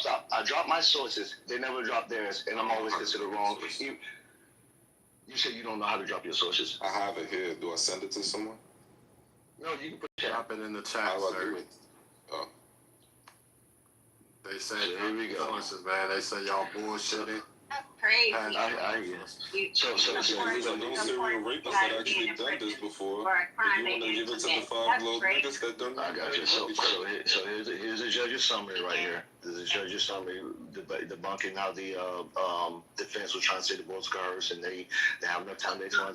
There's an arm report that's probably going to be the best form of evidence, which actually talk about the physical DNA evidence. There was blood on their shirt, there was semen, there was some hair on their clothes, there was a whole bunch of shit on there. But so the second one I just dropped goes into that. It's an arm report. That's probably the best one I can give you right now. Let's see here. Here we go. This is yeah. So let me see. Oh yeah, these are the videos of all the boys. So when you got time, please watch them. All of them admitting to the shit again. The cops being screenwriters all of a sudden. They turned to fucking Broadway musical because of a crime they didn't know what was happening. So that's amazing. But here's all the videos. Let's see here. What else we got? All right. This is a record of Let me drop my source in IG. Sure, yes. So let me tell you what they're gonna do. They're gonna drop articles from newspapers. That's what they're gonna do. They're not gonna drop court documentation. They're gonna drop any official reports. They're gonna drop articles. I've done this shit before. I've been on this road. I know you don't. Exactly. That's my point. If you had it and you read it, you wouldn't. If you had it and you read it, you wouldn't be saying. Listen. If you had it and you read it, you wouldn't be saying the shit you're saying. You're only reporting opinions. That's what you're going to report, opinions. That's all you are. Yeah, but isn't that I basically know. Low IQ, I get it. That's what. No, wait, isn't that what you're doing? You're taking the opinion I just said no. No, stop. No. I'm talking about court documents. There's people involved. That's a difference right there. That's official reports, not just. These credible evidence, because just because it was in court doesn't mean it's credible evidence. Jesus Christ, bro. You can pull off something that was used in court, but was it credible? Like the bloody underwear. What about the bloody underwear incident? Wait, isn't Free one of the black guys? Semen was on that lady. Because last time I checked, Ray's semen was on that lady, not the boys. Yes, that was Ray's semen. Yes, both. Yes. Correct. Also, his stuff was on there too. Yes, also. I mean, the only thing Free is dumb is his atheism. That's it. That's the only thing that I know that Free is dumb in. Thank you. I appreciate that. Yeah, he's the smartest black man on this app, except for the atheism. Thank you, God. Thank you, sir. You're welcome. So here's this. No problem. The bottom line is there's a lot of things I want to get into. I didn't know we was going to go down this road and make it long. I was going to sleep. The bottom line is some of the evidence is not on some of the DNA evidence is not on the boys, not because they didn't do it. The reason being, this is extremely important. Some of the boys didn't admit to actually having intercourse with the girl. Like, for example, Antron, he said he punched a woman. That means that, he didn't, he had his clothes on. He was, but he still had blood and mud on him from the scene. Yeah, that's what he said, right? Was that his first statement? Antron said. Was that his first That's his statement, yes. His first one? What the fuck are you doing?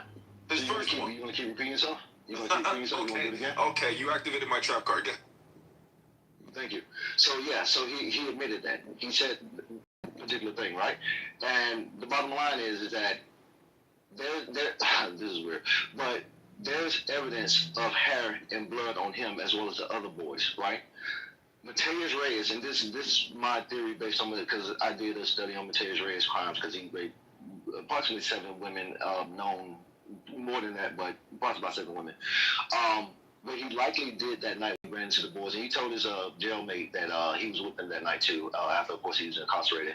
But what he likely did that night was come back after the boys left. So keep in mind, she was found 3 hours later. 3 hours later. So after they did what they did and they was beating her up and everything, he came back and did some more. That's why I believe his semen sample was fresh. Not only that, I believe he was competent enough to finish because he was a serial rapist. But the other boys weren't that much of psychopaths. According to them, they was just performing due to peer pressure. They didn't want to look lame. So I don't think they was competent to actually, go for his daughter. They were just trying to, grab her titties and touch her body and all this type of shit. According to their own words, right? So you're not going to have like a fresh semen sample with some of the boys because none of them, in my opinion, actually finished or did anything because I don't think they was, competent to do that. But the bottom line is you don't have to be because according to Corey Words, which is a big thing, he said, he told, now this is very important, Corey Wise told his friend, Melody Jackson, he told her that, now you want to tell me, Shell, because I'm really ripping your shit apart because you got nothing to respond, so you shut the fuck up. Yeah, but he told Melody Jackson. Yeah, he is. He told Melody Jackson because she called him from jail. This is in the Armstrong report too, and you can look it up. It's in the case too. There's a book. I'm also give a guy's link to this. I know you guys ain't looking none of this shit, which is fine, but I just rather give you sources. You do what you want with it. But she called him. He called from jail to his home. She picked up the phone, and she said, "What's going on? I know you didn't rape that woman, right?" He said, "No, I didn't rape her. Kevin fucked her. I just held her legs down." So she testified on trial in the case that he said this to her. Okay, this is 1989, of course. She thought this would help him because she thinking that, well, since she had sex with a woman, she didn't rape her. But you're an assailant. So that means you are culpable for the same crime. So this was actually used against him. The defense put her up to say this, and that worked against him. This is their witness, okay? You have Shabazz Heed and, goddamn, I forgot that guy's name. It'll come to me in a second. But him and another homeboy was hanging out, and this was before he even got arrested. Because the night of the incident at the park, 5 boys got arrested. Corey Wise and Yusuf Salam did not get arrested. It was Kevin Richardson, Kevin Richardson, Clarence Thomas,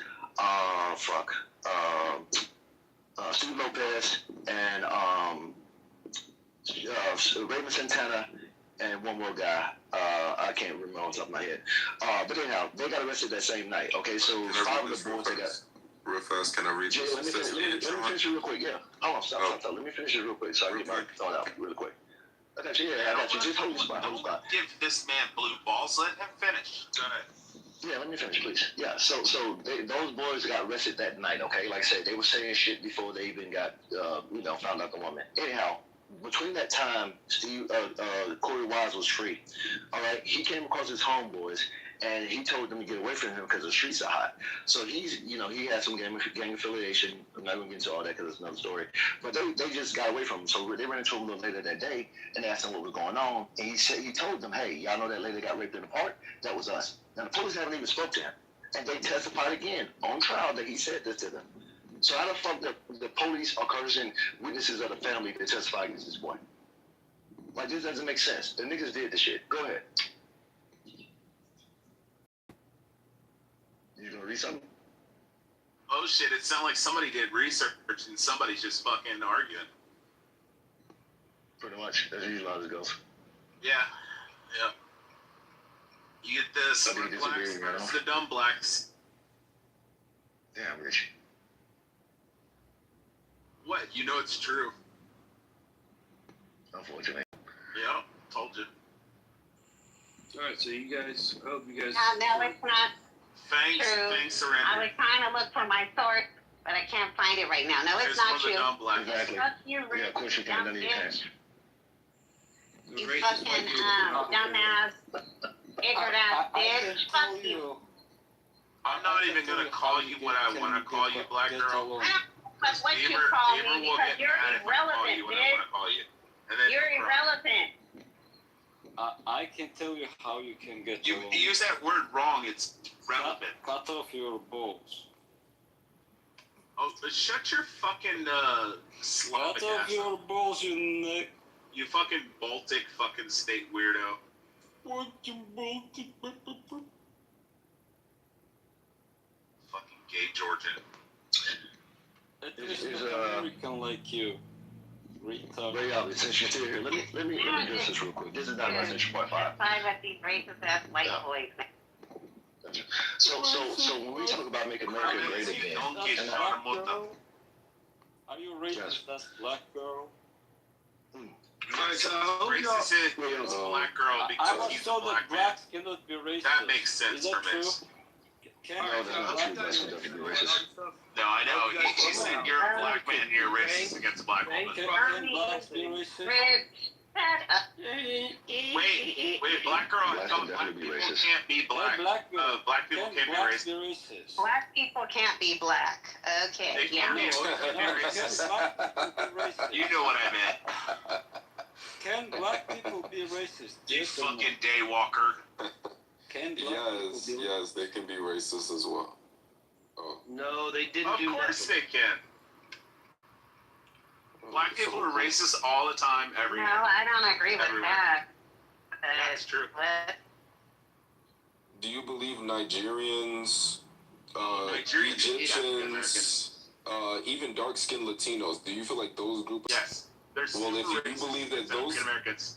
if you believe those people can be racist, 24% white, so they can be racist. Exactly. On average, African Americans have 24% white. Nigerian. I was leading with that. So yeah, I know that's how they can be racist against black African Americans. Hold on. Black girl. If a white person owns a restaurant. Black girl's part white. If a white person owns a restaurant and She's only a white hires man. white.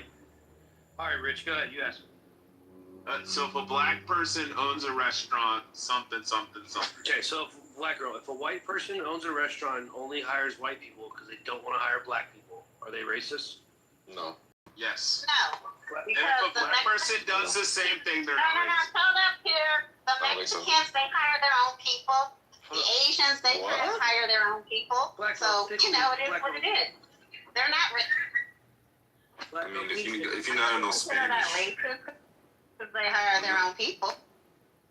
they hire people that speak Spanish because they sell Spanish food. People that come to their establishment. Do y'all just like hear what you want You to got hear? people at Chipotle. You got people at Dollar Tree. All these stores, they don't even speak English, and they work. Why? Because they have a Spanish manager in the back that wants Black to give girl, them a you- job. So please. Black girl, listen again. You guys just hear what you want to hear and you respond. Listen. If a white person owns a restaurant, and only hires white people, and they don't hire black people because they're black, the only reason they don't want to hire them, they don't hire anybody else. They don't want to hire black people because they're black. Are they racist? I just gave you the answer. Okay. I said no. I said no because it's like let's say I go to a Chinese place. Let's say I go to a Chinese restaurant, and the first person I see is like some Puerto Rican dude. Why do y'all keep doing this? Y'all have y'all okay? Listen. They don't hire anyone else. Black girl, you answer me. You're like, well, they have Spanish people in the back. No, listen. They only hire white people. I never Yeah, your answer was that there's Spanish. They hire Spanish people. I feel like certain businesses hire certain ethnicities or race just based off what's in the. Am I wrong? Like a Chinese restaurant, they're more prone to hire someone that's Chinese for that restaurant because it's mostly based around their ethnicity. Am I wrong? That's correct. Even Jamaican yes, stores. that is correct. Jamaican stores will hire mostly Jamaicans if you speak Jamaican. It goes with the feng shui of either the restaurant or the business that you're selling. Okay. Am I wrong? Okay. If I go to a chicken and Waffle House, I'll try this one more time. Waffle House is another thing too. You might get some. I better see black people there, or I'm in Waffle House. Chicken and Waffle House. Oh my God! Come on. Okay. It's saying no. I get what you're saying, Fangs. It's like you go to a Mexican restaurant, you're assuming, unless it's a big chain, that you want authentic Mexican food, and no. If you see a Norwegian there and all the staff is Norwegian, you're not going to believe that it's authentic Mexican food. Yeah, like Italian. Oh like an Italian restaurant. I think, Alan, you're trying to twist it a little bit. I got in my mind a little bit. So you're saying if white people only hire white people in a restaurant and they don't want to hire black people because they don't like black people, or what is your? Okay, that was my. Are you ready? Hold on. Let's throw the restaurant out of it. Just throw the restaurant out of it. Okay. You gotta get okay. A white person owns a business. They just own a business, and they only hire white people. And when asked, it's like, hey, why do you only hire white people? Why don't you hire any black people? The owner of the business says, I don't hire black people because I don't like black people. Are they racist? Yeah. That's okay. Kind of racist. They're prejudiced. Black girl, you think that's racist? They're prejudiced. What? You don't think that's racist? To not like, first of all, to be prejudiced, you have to be prejudiced against a specific. Hold on. To be prejudiced, you got to do it against a specific person. If the name of the I'm owner. not racist, but there are times I'm biased toward Latinos. Okay. No, that's racist. But I'm not a racist. No, it's not. I'm biased toward Latinos. Yes. What don't you like about Latinos? Because they bullied my child and called her all kind of racist names, called her a nigger and all of that in school. So I have a right to that's those Latinos. Don't get mad at all of us because they did some fuck shit. No. I didn't say that I hate all Latinos. I said I can get biased toward Latinos. You got to pay attention.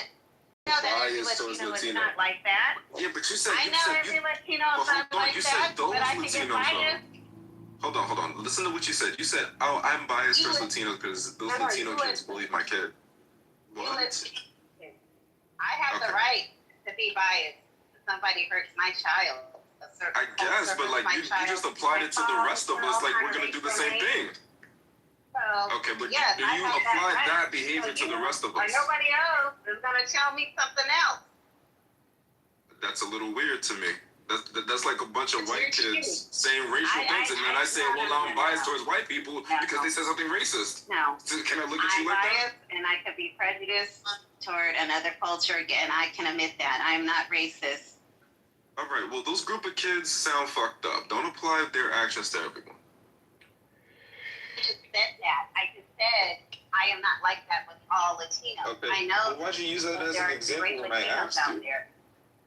Okay. What? All right. I asked you what specifically about Latinos that you don't like. You said a group of kids. Something about a group of kids and your kid. I want to know exactly what you don't like. It's not just about the kids. It's also the parents. Okay. Okay, We don't know the history or the story. There are certain parents. When I did a parenting meeting, they said that they use the N-word in their family, and they just don't like black people. So there's a history there, and I'm not going to get all into it in here, but there is a history there. It's not just because I don't like Latinos or because some kids bullied my child. There's a history there, and of you and those parents, right?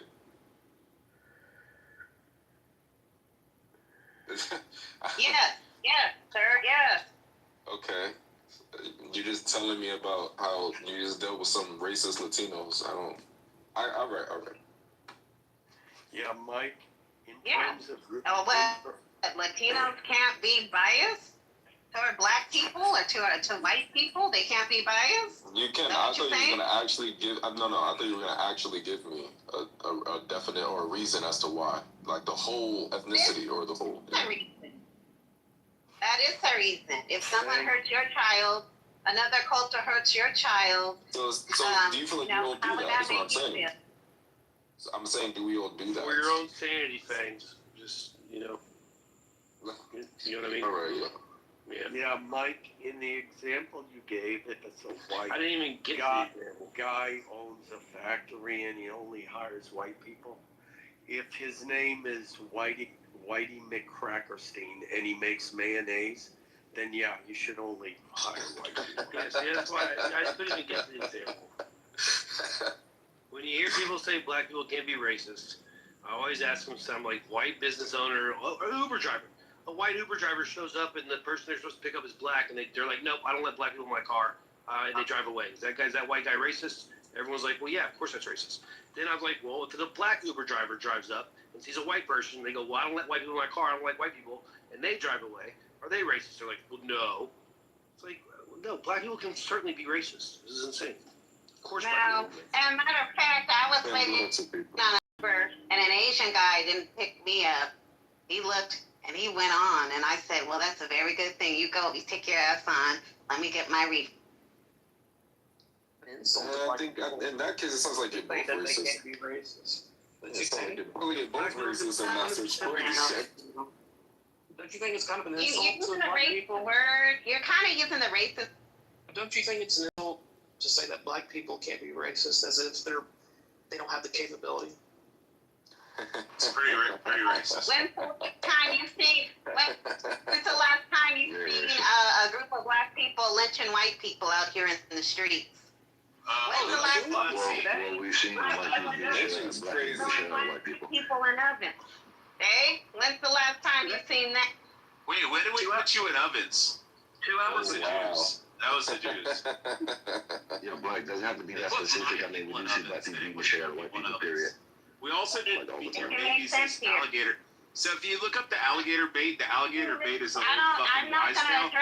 There's that's not true. There's no historical evidence that we babies made couches out of alligators.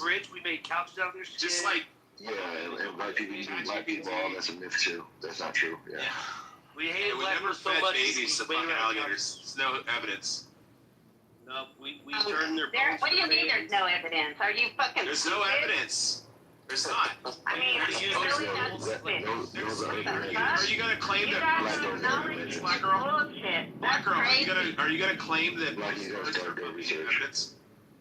Yeah, I have done my research. There's no evidence that black fucking white slave owners fed their fucking black babies who were slaves. We used their hair as alligators. Yeah, I was saying there was Hershey. there was postcards and there was like wise tales. Runaways would get punished though. Anybody that was technically a runaway or a runaway slave. Evidence that they fed a fucking baby. Like show any type of evidence. How many?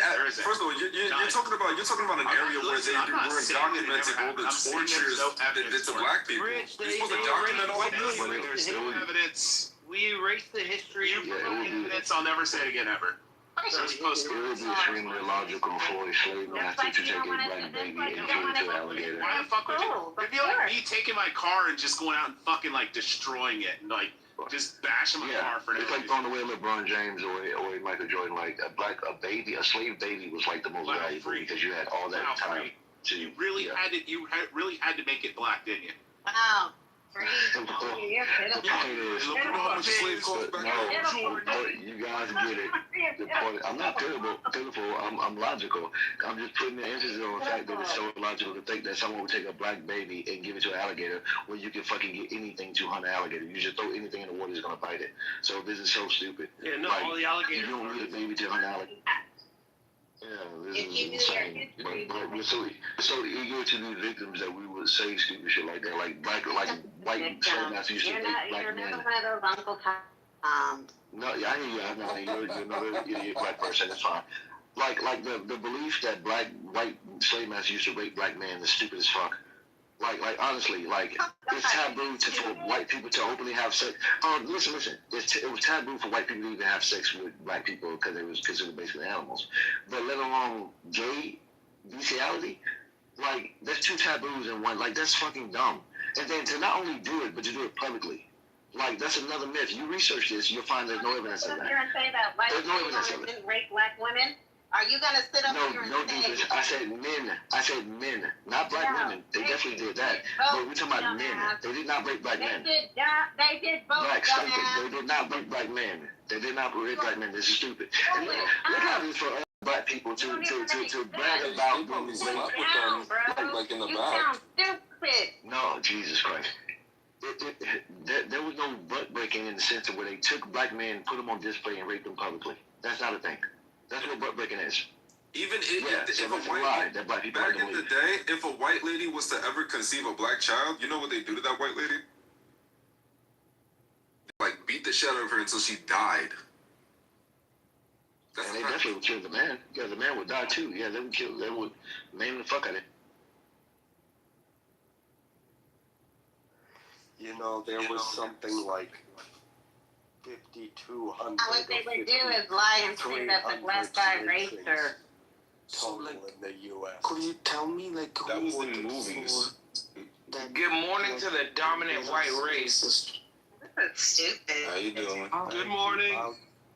How can you guys say that black people are racist?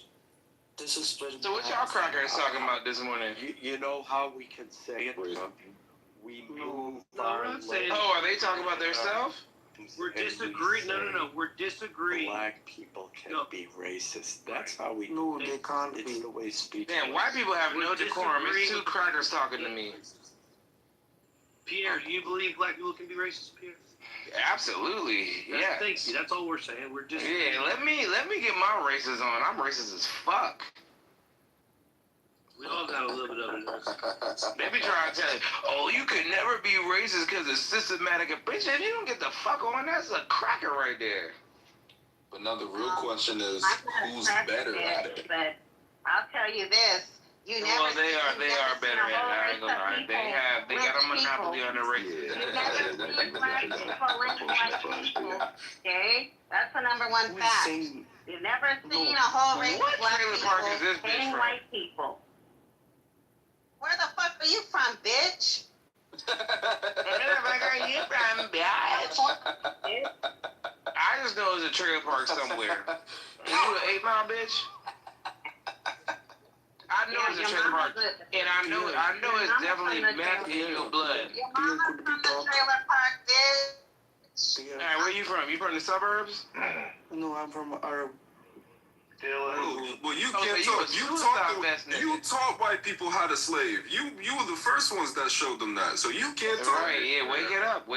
Yeah, suicide bombing ass nigga. Yeah. I think he feels guilty. No, bro, I'm Well, not. listen, I would never get on a Delta flight with that nigga. No, what's wrong in being a. That nigga say, I'm getting the fuck off. Yeah, you was doing it way before the white people. Oh God, yeah, Arab ass slaver nigga. We are good people. Nigga, Sure. y'all fucking profit fuck 12-year-olds and shit. That shit is weird. I mean, sure.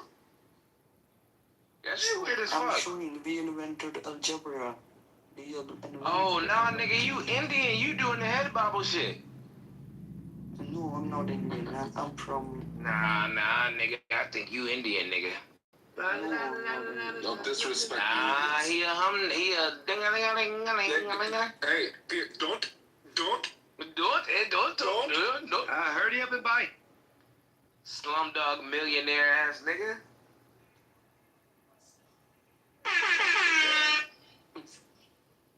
Yeah, nigga, we racist in this bitch. I don't give a fuck. Fuck them crackers. That's crazy. We in America, goddammit. This is my American freedom. I live in the best country in the world. America. Who's the best country? Yeah, nigga, we'll blow your face off, bitch. We're about to do it. Don't come through with that suicide vest bullshit, nigga. We'll blow your shit off. That doesn't work anymore. I'm just saying, nigga, we the most armed country in the world. Which is the normal? For now. Man, nigga, we got more straps than anybody. That's the problem. More than China? The Korea? Their citizens don't got guns like that, nigga. Korea? To do something. Oh wait, the Oh, citizens. God. You said the citizens, my fault. Frank. Frank की गल कर रहे हैं. Frank, what are you talking about? It's just ironic. You all want to throw up, can black people be racist? Why are you asking me that? Because white people are racist? We said white are racist. I mean, everybody is included into being, hold on, everybody is included in being racist. If you exclude yourself, I'm biased. I'm prejudiced. I'm not racist. no, we're not talking about bias, we're talking about racism, actual racism. I'm not racist. We're not talking That's about what you. I'm telling you. But we're not I'm not talking racist about at you. all. Congratulations, you're not racist. We're not talking about you. Thank you. Why couldn't they be racist? It makes no sense. I'm not talking to you either. This is just random. I'm not talking to you. White people are the best people in the world. You're not talking to me. I'm not talking to you, so there. Oh boy. Why are you muting? Go fix the Slurpee machine. Are you afraid of me? Yeah, you really sound Indian. Are you afraid he might blow something up out of proportion?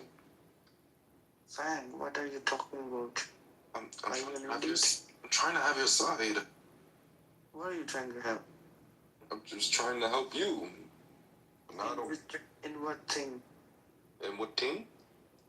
In which thing you are trying to help me? I don't understand. In what you are trying to help me? In what?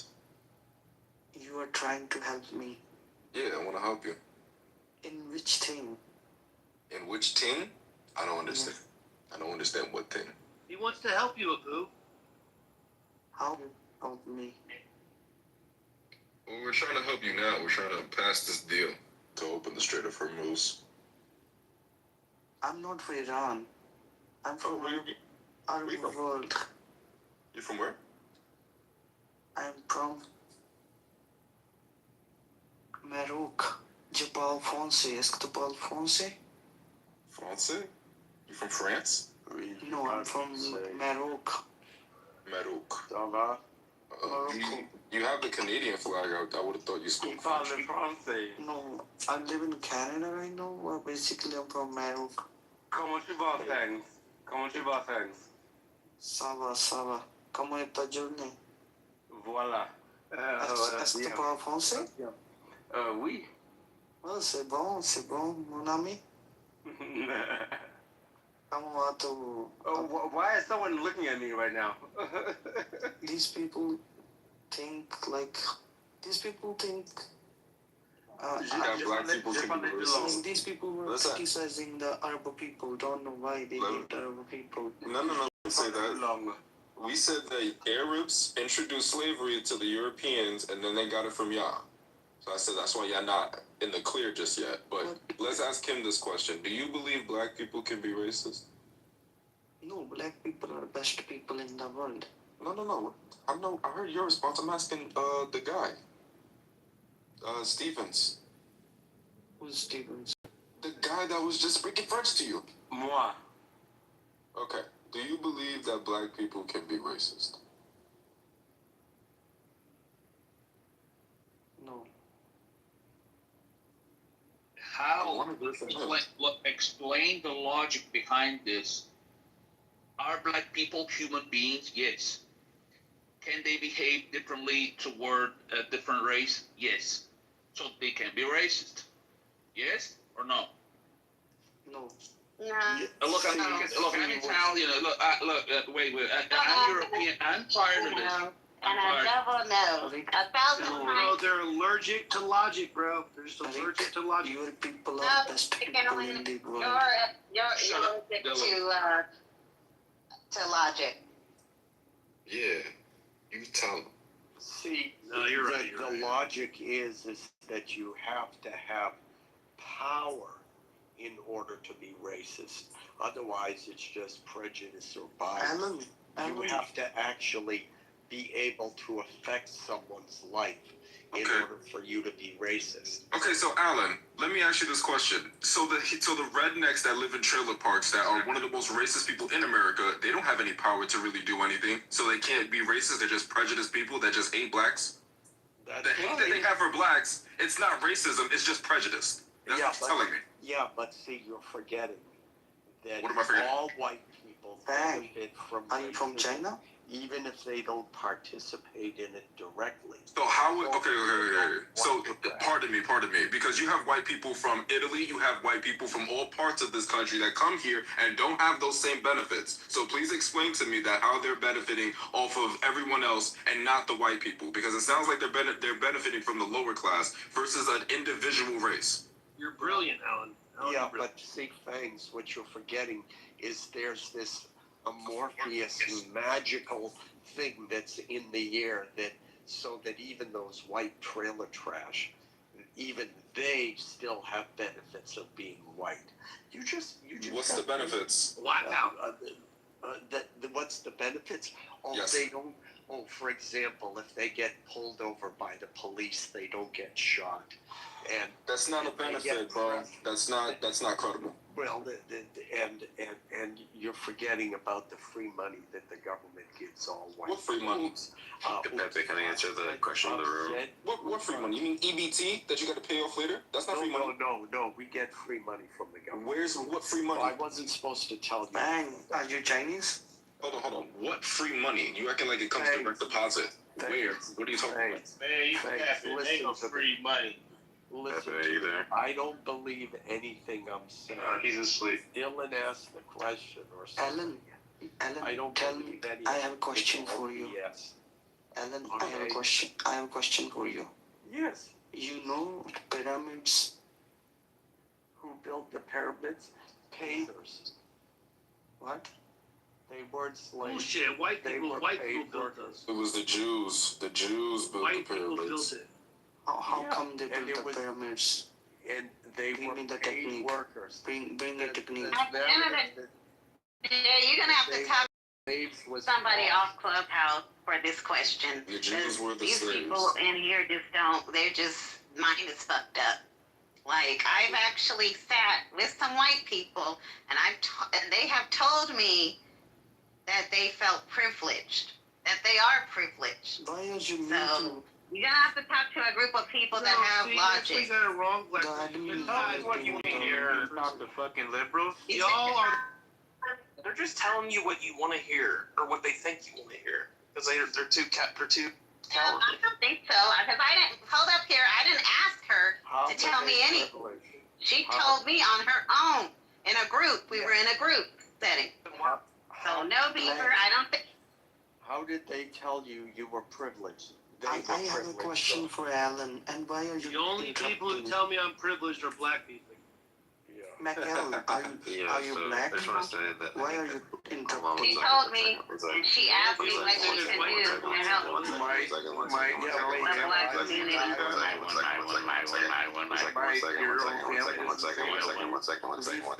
you an idiot? One second. So, just real quick, I think that black people can do anything they put their minds to, and if they want to be racist. Sam Rosen, king of the midwits. Hey, what's up? Mike, So my question was for Alan. Mike, your own family doesn't. Alan, I have a question for you. Sam Soup. Dylan, shut your mouth. Go ahead, Matt. What were you asking at? Oh no, I was asking Alan that your own family doesn't think you have privilege. Which one are you? Who's speaking right now? Alright, that guy's an idiot. Mike, your own family doesn't say you have privilege too? What's going on? No, they don't. At least Man, what kind of family do you have? Holy shit. No, man, they didn't let me on the secret. The only people that tell me I'm privileged are the black people. They say I got white privilege everywhere I go. What is it that They constantly white remind me people of it, can actually. do that white people? I get constantly reminded all the time by white people the N-word. Damn, you're literally the worst person on this app. White people call you the N-word. Why are you muting? Why are you muting me? I have a I question. told you not to address me. Who's Sam? Wait, your name's Sam? I was talking to Beef. Who His name's glorifies the Sam word? Rosen. Who glorifies the word? He has an IQ of a potato. Supper. Yeah. See, when you hear about I still didn't hear an answer about how white people, what a white person can do that a black person can't do. Arithmetic. I don't know who you asking. Black. She said her friend told her that she felt privileged. Yeah, was that a white friend? Alan, I don't think she can talk right now. She has You a never pay attention. You just throw out bull. Black, was that a white friend? I said I was in a group. Oh, group. Yeah. And that's when the lady told me. Was it a white group or a black group? Like, I don't understand. Have Like, that how- white guild. It was a mixed group. I get It was black. white, black, Yes, I understand. No, mostly Matt white, has but there above was black average and there was IQ. Asian. Did she You have like say? a Somebody midwit IQ. else about say- Did she? What I'm asking you is, did she say, with any specifics, how she was privileged, what she could do that a black person couldn't do? If she gave it, if the answer was no, she just said, I feel privileged more than black. Again, you have to pay attention. It started out really, and I don't want to go through the whole shebang, but it started out, a white guy called this Asian lady Oriental. Okay, never mind. Yeah, you're not giving. Thank you, Sam. Yeah, I mean the thing is. No, I'm not going to continue to get interrupted, so that's the reason, okay? I'm glad you gave your name. In any event, there isn't anything a white person can do that a black person. Is it short for Samantha? Matt, leave her alone. Rich, leave her alone. I was just asking. Rich. It's short for semantics. Rich. What's that, thanks? We were in a room and you were talking to some Islamist and you were saying all the I said perverted things which time? that Muhammad did. Yeah, he sucked his one of grandson's them, penis. Did he get tagged by another man or did he? Oh, the Al-Zut man, yeah. So somebody stuck his dick in. Maddie had it. No, a group of black African guys that were living. One mic on the nigga in the corner. Wait, Alan asked me a question. One mic on the nigga in the corner. He's about to sing a song. The one that spells his name Dylan wrong? One night on the nigga in the corner, man. Go ahead. That's and sing funny that as song. shit. Let him sing. Go ahead, Dylan. Mary had a little lamb, Mary had a little lamb, Mary had a little you did lamb this. with pork. You Mary gotta had a little lamb, Mary had a little. Yeah, you gotta learn the song first. No, the Oh better shit! You gotta version send to the. I know the song. Muhammad is a pedophile because Muhammad is a piece of shit. Because Muhammad is a child molester, and so is all the Muslims. Takbir, takbir. Oh my God! Muhammad Ramzi. Oh my God! Oh my God! Don't do it. No, Alan, to answer your question, Muhammad got fucked by a group of men. No. Oh, okay. They're called the Al-Zut. Look up Muhammad and the Al-Zut. Or Muhammad and the Night Train is actually what they call it. Okay, well, here's the thing. Mary had a little sheep, and with the sheep she went to sleep. The sheep turned out to be a ram. Mary had a little lamb. Boo.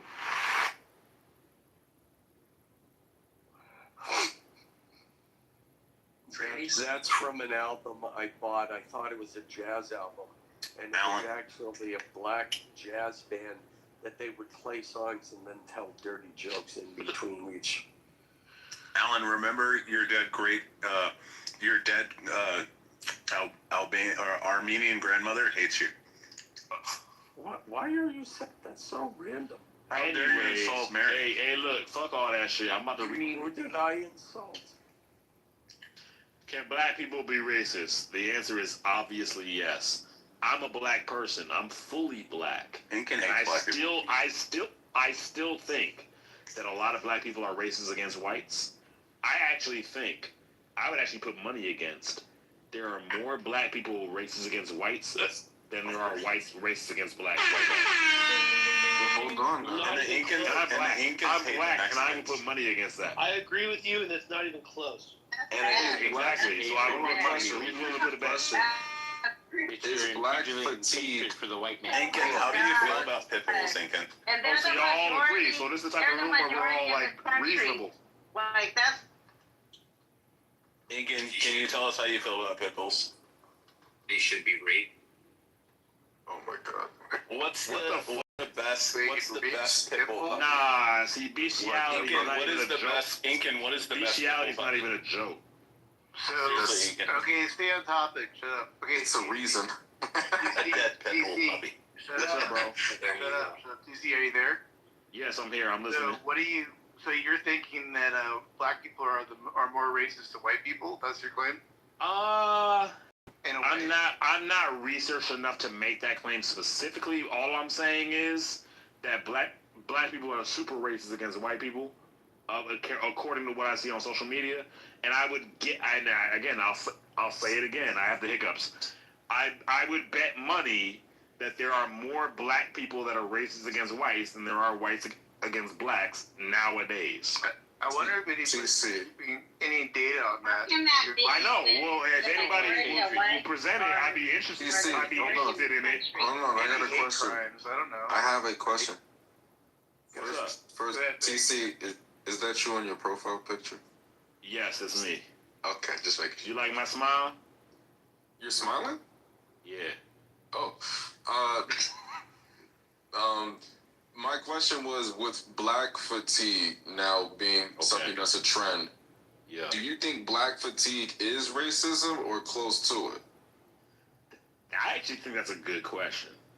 So, black fatigue, the way that I understand it, and again, excuse my hiccups, I'm sorry, but the way that I understand it is that it's honestly just people, because it's not just white people, it's people that are reacting to stereotypes.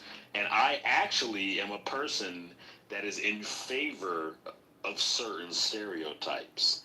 So, for example, I don't think there is such thing as, quote unquote, the black community. There is no such thing as fucking that. It's because the black community, there is no such thing. It's either you're a fucking nigga, which is usually on some hood shit, like you live in the fucking hood, you're a fucking gangster, you're gang banging, you ain't shit about shit, and everybody knows the fucking nigga is. Or you're somebody that's in like the lower to the middle to the upper middle class, and you're trying to make a living, you're a regular black person like regular white people are. There's a difference. So when we're talking about black fatigue, we're talking about we are tired of the niggas. And not only does that include white people, that also includes the people that I just mentioned, the lower to middle to upper middle class blacks. Black people that are normal people are also tired of the nigga blacks. It's not a race thing, I promise you. It's a class thing. And that's I land. Yeah, but I agree with you, TC. However, here's the distinction, and I'm not saying you do this, but I see this all the time. The upper classes of the black community will defend the behaviors of the lower classes because they feel like they have to stick together. Instead of condemning those behaviors, they will stick up for them. Whereas in the white community, it's like we call the lower classes white trash. We call them rednecks, and they get ostracized for it. Okay, so I'd be willing to accept what you're saying, but hold on, TC. Shout out to them Crips, nigga. Okay, we cool. rolling over here. We gangbanging over here, nigga. Yeah. Shout out to them Crips, nigga. Hey, I'm not talking about the legitimate niggas. Like, I'm talking about the fake niggas. But the point is, so Alan, I feel what you're saying. Like, cool. But I also think that would also be a talking point for people that are not involved in what's actually happening. So with that being said, could you actually give me examples? Yes. For example, you have a statue going up to George Floyd. Now, there was also a case of a white man who got a knee to the neck and who died. White people are like, oh well, it doesn't even register. We're not trying to protect the lower class whites. If somebody gets shot by the police, we figure the fool had it coming, and we move on with our day. I wasn't clear. That's probably my mistake. I wasn't clear in the question that I was asking. Okay. When I said examples, I was more so clear, meaning, could you give me examples of high-class blacks excusing the actions of low-class blacks? Like ever since I've been on Clubhouse, or you have influential people in the black community, like... That's what I'm asking for, those specifics. Yeah, like Jesse Jackson or Al Sharpton. He's not relevant again. He's not relevant nowadays, I'm telling you. Well, as somebody in the community now. Yeah, well, you didn't say now. What did you think I was talking about? Those were still valid names. If you want someone now, I'm not talking about 30 years ago. I'm talking about current, of course. Yeah. I thought that was understood.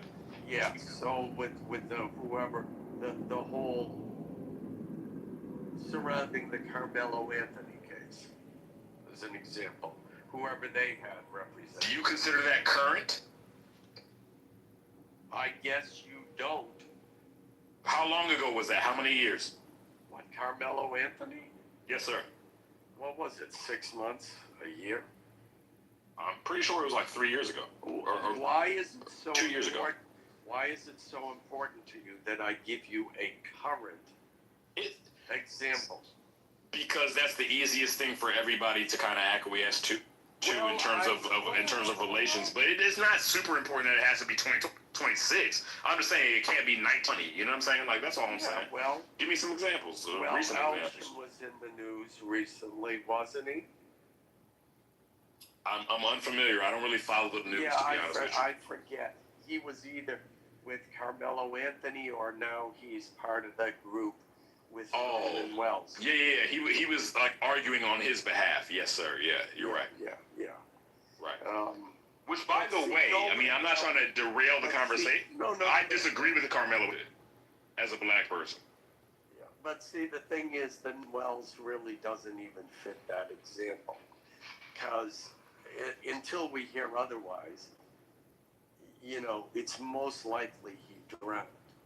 What is coming up is that the narrative, we have to, we're looking for transparency because this happened in the South, and the South has a long history of overlooking crime against black people. So we're switching a little bit, right? We're switching from Carmelo to the guy that drowned. Now I'll be. I'm not switching. I'm pointing out. I'm actually admitting that the example I gave you was kind of weak, because I don't see even though that was made racial, I don't see that as the same as Carmelo Anthony. That's fair, and I was just going to admit that I don't really know any facts about the drowning guy. Like, I don't know. I haven't looked into that like I've looked into the Carmelo case. That's all I'm saying. Yeah, he's saying it's different in that way. But Alexander, are you there? I don't know if you're by your mic. I'm right here. Yeah, what do you make of the title of the room? I agree with everything the brother just said before me. Yes, obviously black people can be racist. I actually get pissed off when black people try and when we try and act like we can't be racist, right? And blah blah blah, just so that they can say that they can't be racist. Right. So yeah. Of course. It's fucking laughable. It's literally laughable. And TC, did you watch the Chris Rock special? Give me an example of a black person. I try to stay away from what's mainstream. Hold on. Give me an example of a black person being racist. What's the Give me an example. Black people saying you should only vote for Biden because if you're black and you don't vote for Biden, you're not black. That's racist. And Biden said it out of his own mouth as a presidential candidate. He literally said those words. If you don't vote for me, you ain't black. He said that. That's racist. Fairness, that was a white person. Can you think of a black person? What I'm saying is any black person that would parrot that, which did happen during those times, trust me, I was in those communities, and that's racist. Calling white people crackers or pale or clear. No. She asked for an example. I gave where an example. a black person is being racist. Show me an act. Show you an actual act. A what? Show me an act where a black person an act is racist. Is that what you're saying? Hey, what about when you stabbed that white girl on the train? No, I'm serious. I'm white girl. I didn't hear her correctly. Did she say she's asking for an act? Yeah, she wants like a law. She wants like a law, but she can't give a law of white people. In law 1955. Wait a minute. Black, are you being serious or are you just kind of being funny? Get out the way. Are you being serious or funny? I'm being serious. Give me an act. Are you asking because you believe it's not possible? An act. A crime. Something showing where a black person is being racist toward white people. Are you asking because you think it's not possible? Yeah, that's your claim. Yeah. I'm asking. Take it how you want to take it, brother. Affirmative action. No, I'm asking for your reasoning. It's not unreasonable for me to ask for your reasoning. DEI shit. No. Please, nobody else interject. Black, I just asked you a question. It's not rhetorical. Are you asking because you believe it's not possible? Black, I'm asking you directly. I am one of those that believes that black people be racist. Yes, I am. Yep. It broke up a little bit. I'm not trying to be difficult, but are you saying that you just said, I believe that black people can't be racist? Is that what you just said? I think she said she I said just before said that. like prejudice. Okay, it's breaking up a little bit. That's all I'm saying. I'm trying to get clarification. That's all. I think she said prejudice before. I think that's what she's used before. So yeah. Well, what she's describing is prejudice, so that's fine. And there's nothing wrong with that, Black. I'm just trying to get clarification in what you said. Yeah, because I don't want to accuse you of some shit you ain't saying. I'm not gonna lie. I can be prejudiced and biased. Yes, I can. Yeah, you just don't think black people can be racist. I'm not racist. Got you. So with that being said, what is your definition of racist? I mean, that's a direct question to you, Black. My definition basically goes systematically. So basically, you have never seen a whole race of black people lynching white people. Okay? You have never seen black people throw people in ovens. Okay? You've never seen black people up here where there's laws against Caucasian people. Okay? That's what I'm talking about. So what I'm saying is, if me and you are standing outside right now, we're right next to each other, and we got two white men in front of us, right? And I say to you, one is racist and one is not. Like, what am I telling you that, like, what is the distinction? Like, that's what I'm not getting. Like, if one of those white men says, yeah, I'm racist, what about him makes him racist?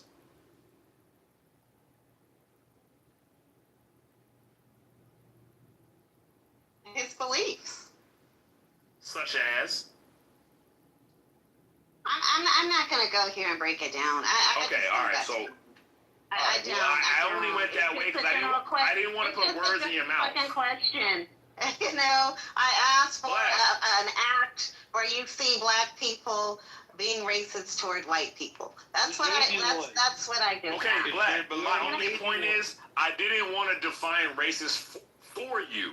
I didn't want to say Black thinks racist is X, Y, Z. I didn't want to put words in your mouth. But if you're refusing to define what racism is, that's all we can do. Mm-hmm. Hey, Mike, you came off Mike. Do you feel me? Yeah, Am I being unreasonable in my logic? No, she gets it. Mike, No, I'm asking her though. No, you're good. She doesn't want to talk. You don't speak for her though. Yeah, I do. I speak for her now. He speaks for you, Black? Yeah. Mike. I'm asking Black. Yes, he does sometimes. Oh, damn. Y'all must be like that. Okay. My fault. I didn't know he ran it like that. Yeah. Shout out to you, doctor. I didn't run it like that. Okay. Mike, what did you say? You came off Mike. Damn, he got her on a lot. We already gave her an example. What is that? We already gave. She asked for an action of a black. Yeah, she on lock. She don't need nothing else. Let's move on. Houdini, are you there? What up, Doc? What up, my guy? What's going on, man? What's going on? What do you make of the title? Where are you at on the title? Yeah, it's almost like an assaulted question. You know what I'm saying? It's like something you would teach somebody at elementary school. Of course, blacks would be racist or prejudiced. What you call it? We don't even got to talk about black on white racism. You know what I'm saying? Because the fundamental ingredient to being racist is being prejudiced. Think of South Africa. Was that South Africa? No, There's two different meanings. So.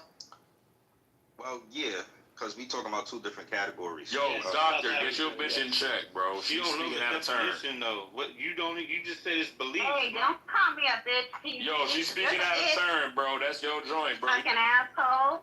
You gotta get Disrespectful. her in.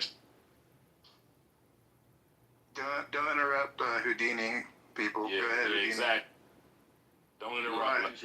Quiet, TC. Quiet. Yeah. Okay. Houdini, go ahead. Yes. Which part of Africa was this? Rwanda. Take for instance the Tutsis and the Hutus. She was just mentioning, essentially institutional power. Like she's never seen black folks essentially wield institutional power to prevent someone from, say, getting a job or living in a certain area or attending a certain public space or setting. But black folks have done it to other black folks. In the case of the Hutus and the Tutsis, you had an all black country and two ethnic groups weren't seeing eye to eye. So one engaged in behavior that was no different from what the white man put African Americans through here in this country. They attacked them wherever they seen them.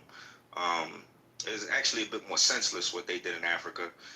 They, beheaded folks and just murdered them indiscriminately. So yes, there are black people that can leverage these institutions to persecute another group simply on behalf of, beliefs they hold about this group. I don't even think this should be like a long conversation, but to answer your question, that's where I stand.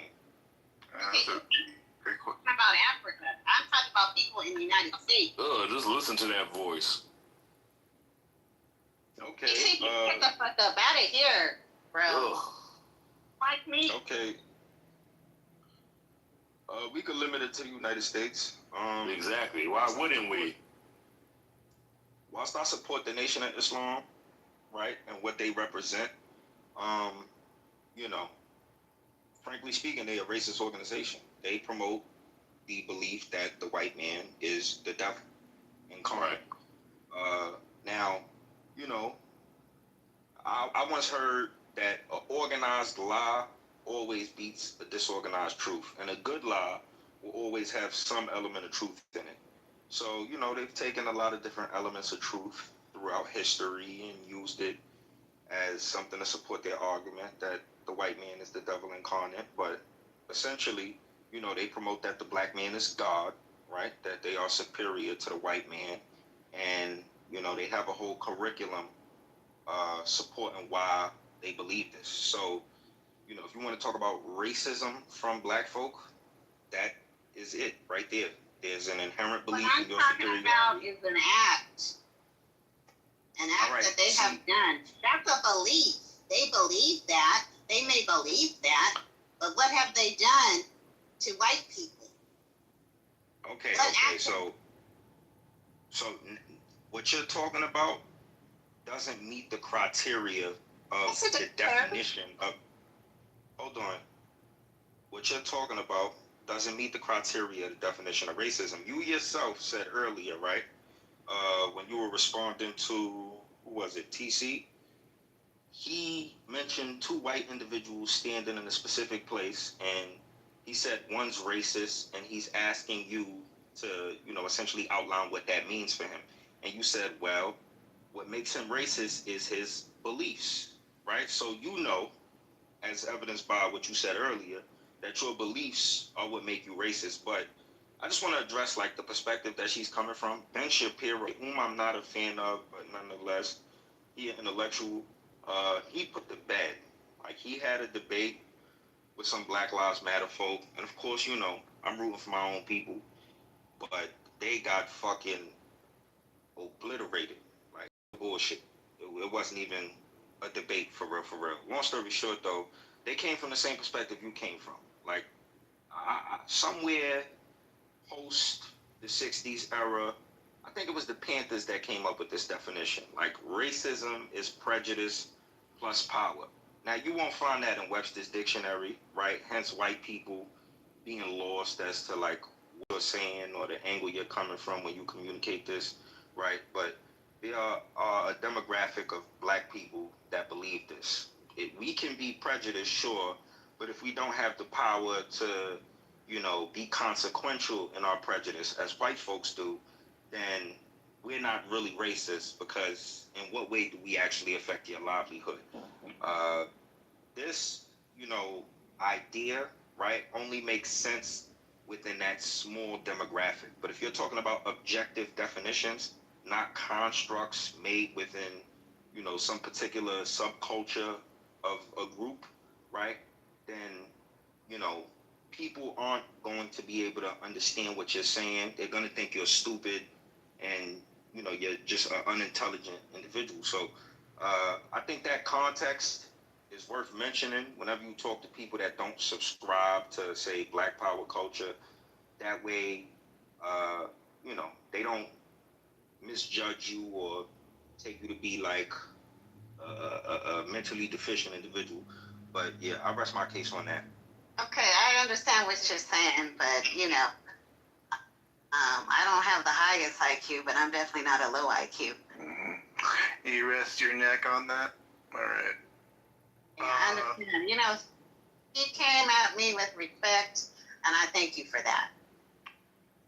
Very nice. Good exchange there. Dizzle, are you there? And then the other one, the no-name one, whatever your name is. Either you two. I think you broke up. Anyways, check the title. Let me know if you want to respond. Anyways, I'm back.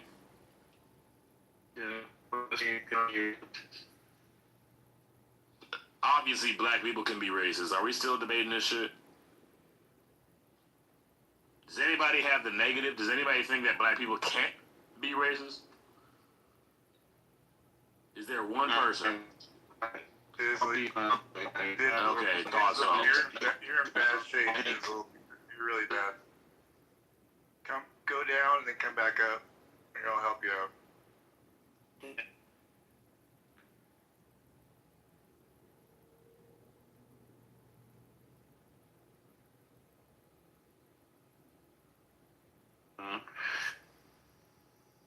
Okay, try next one. Alright, I'm back. It's a little better, yeah. Try that out. Wait, was I in the Matrix? Was that what y'all was saying? UTC was the Dizzle guy. Oh. Or whatever, I can't. The point is, black people can be racist. Is there anybody arguing the opposite? Not one person? So why is this the title? We should switch the title. This is such an obvious title. Everybody agrees. If everybody agrees black people can be racist, it's not a good title. No, not everybody, because not everybody answered the question. Shout out to Money, shout out to somebody wants to hear. So you're a mess. Holy shit. So who is not everybody black? You're making the claim that not everybody is. So who's the person that doesn't agree? I don't know. They haven't came off mic. Because ain't nobody disagreed. What the fuck? You're making up shit. Don't address me. Don't address. You're literally making up shit. Shut the fuck up. Bottom line. This bitch is so annoying. Anyways, let's change the title then. If everybody disagrees, let's change the title. Disrespectful man. Disrespectful man. Char, are you there even? Char?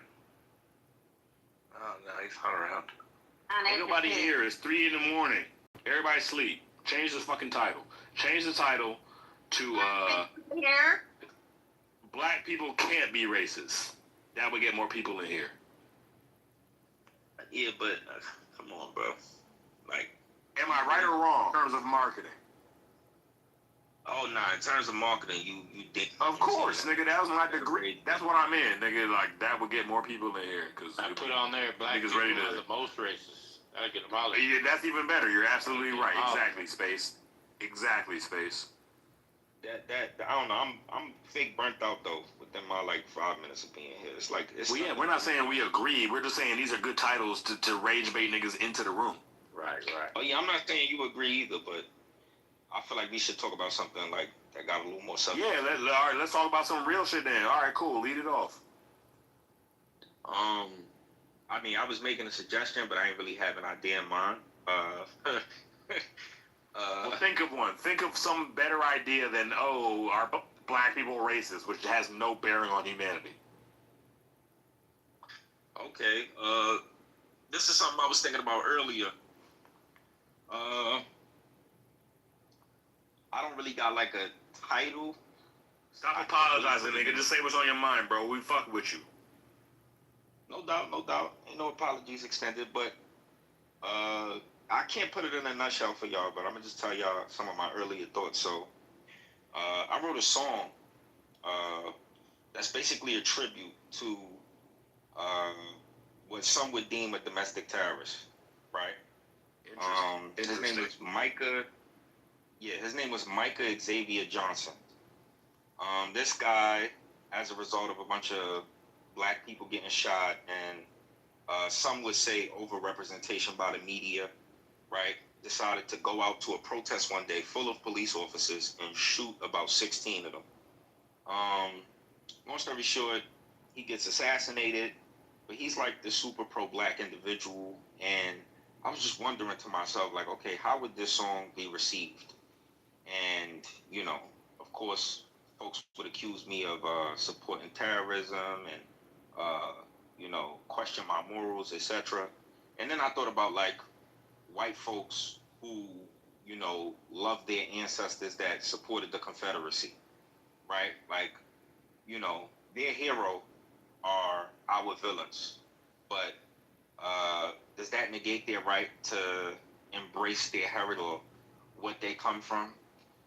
And I guess it just brought me to the conclusion that maybe I do support, you know, white folks embracing their ancestry, even if their history happens to be something that inconvenienced my people. So I don't know how we would like give that, you know, a concise title, you know, but that was my thoughts earlier. Like, should we support white people being able to, you know, love on their Confederate ancestors and some of their racist forefathers whom laid the groundwork for the country that they get to enjoy at present?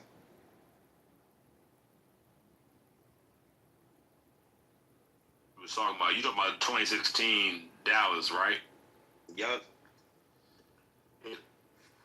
So for me, I'm a conspiracy ass nigga. So when I look at shit like this, I look at it like this nigga had some shit and niggas needed to fucking kill this nigga because of what he had. So I'm probably not the right nigga to talk about with this. Or maybe I am the right nigga to talk about with this, but most people don't want to hear it. But what is your because I don't want to misconstrue. What is your ultimate, like, if you were to boil it down to one question question or sentence. Like, what is your ultimate point about that situation? Yeah, that's what I was trying to formulate, like some kind of concise title. I guess it would be, should we allow people to embrace terrorists from their culture? That's the best I could come up with for now. I think I know what you're trying to get at. I don't agree with the way the question is asked, but I think I know what you're trying to get at. So it's like, correct me if I'm wrong. If a nigga is on some, like, if a nigga does some terrorist type shit, but he did it because he agrees with the cause that you agree with, should we be okay with it? Is that kind of the wave you want? Yeah, it's along the lines. Similar, right? Similar, right? Definitely. Okay, I kind of get where you're getting at. Does anybody else want to chime in? Like, is anybody else awake? I guess not. Like, if I'm a German, right? Let's say in Israel. Yeah. Right?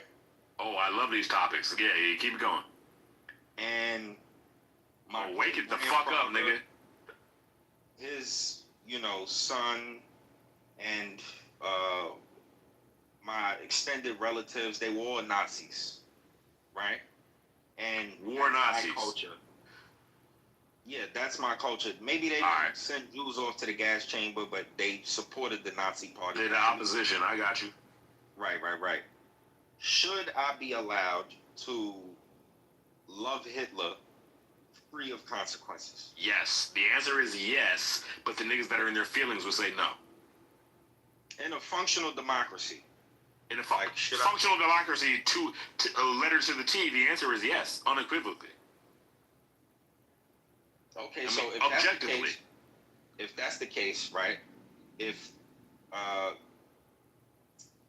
there's a statue, I want to get your take on this. There's a statue in I think it's either it's definitely Central Park, of a guy by the name of James Marion Sims, who basically I've heard his name. Sexually assaulted a bunch of black women and used them as lab rats, right? Of course, I'm familiar. Black people, yeah, we weren't viewed as humans, so that was his pretext to essentially conduct experiments on our female counterpart. Now, he, at the expense of course, a bunch of black lives, went on to actually treat diseases, right? And there's a statue of him in Central Park. Should you, based on what you just said, be against in any way, shape, or form that statue? 1,000%, yes. Why should you be against that statue? From what you just described. It's self-explanatory. Okay, but despite the fact that, he, let's say, harmed your people in some way, right? To other people, he represents, the furtherance of medicine and the betterment of the community. It may not have been your community, but that's ultimately what he did for some, even if it was an inconvenience to your own. Like you just said, we should be able to embrace Hitler, right? Yes. So if that's the case, why not embrace James Marion Sims and leave his statue in front of Central Park? That's a great question. I appreciate your line of questioning, and I hope you appreciate my line of answering, because I'm very technical with my answer. Like I take every word carefully. So, like, if somebody brings good to the world, if we can look and analyze about, let me look at this nigga's life from birth to death, and he contributed to the world. He invented XYZ invention, and that invention saved lives, or it made everybody's life better, or whatever the case is, and you again, excuse my hiccups, cross-examine that with whatever negatives you want to attribute to that person, then yes, I think it's reasonable to come to a conclusion of, well, his good outweighed his bad. And I think that's what this case is. Okay. I still feel like I'm getting an inconsistency from you. Do you feel the same way about Hitler? So if you're looking for consistency, it's not like it's not like I'm trying to hide it, but I do want us to get on the same page. So you don't sound like the type of nigga that's trying to like do a gotcha thing. So I'm willing to continue this on good faith.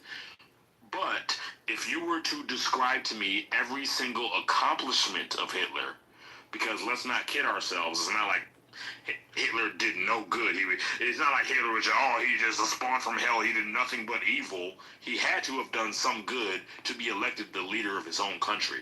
So if you were able to tell me all the good he did, to be able to contrast it with all the bad he did, I would give you a reasonable answer with how I would judge him.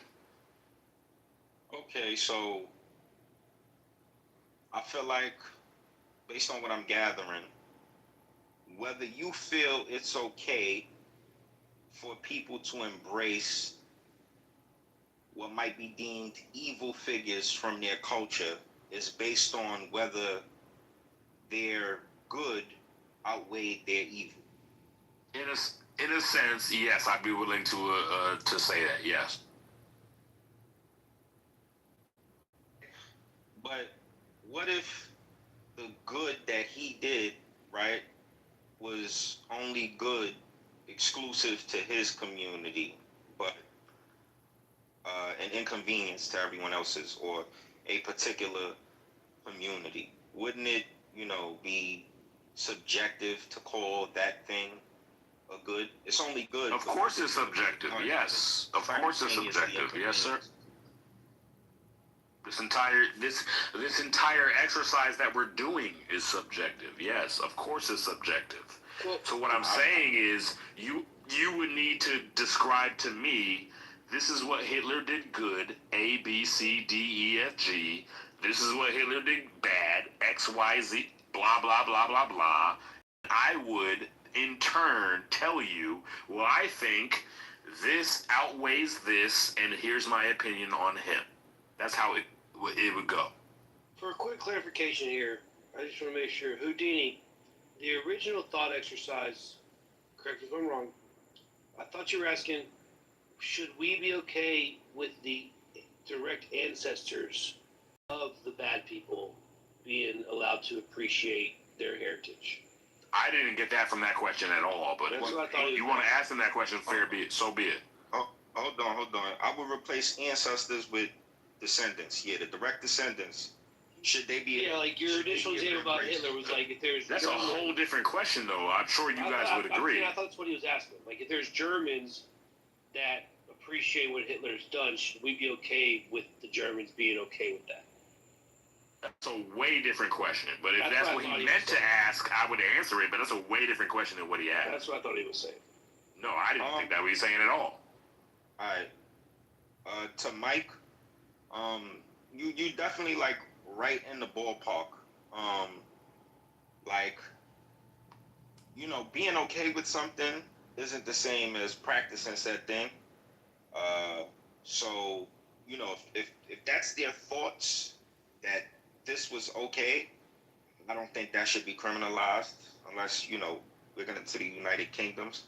But what I was trying to get at, the whole culture of, like, say, white folks down south embracing their Confederate ancestry.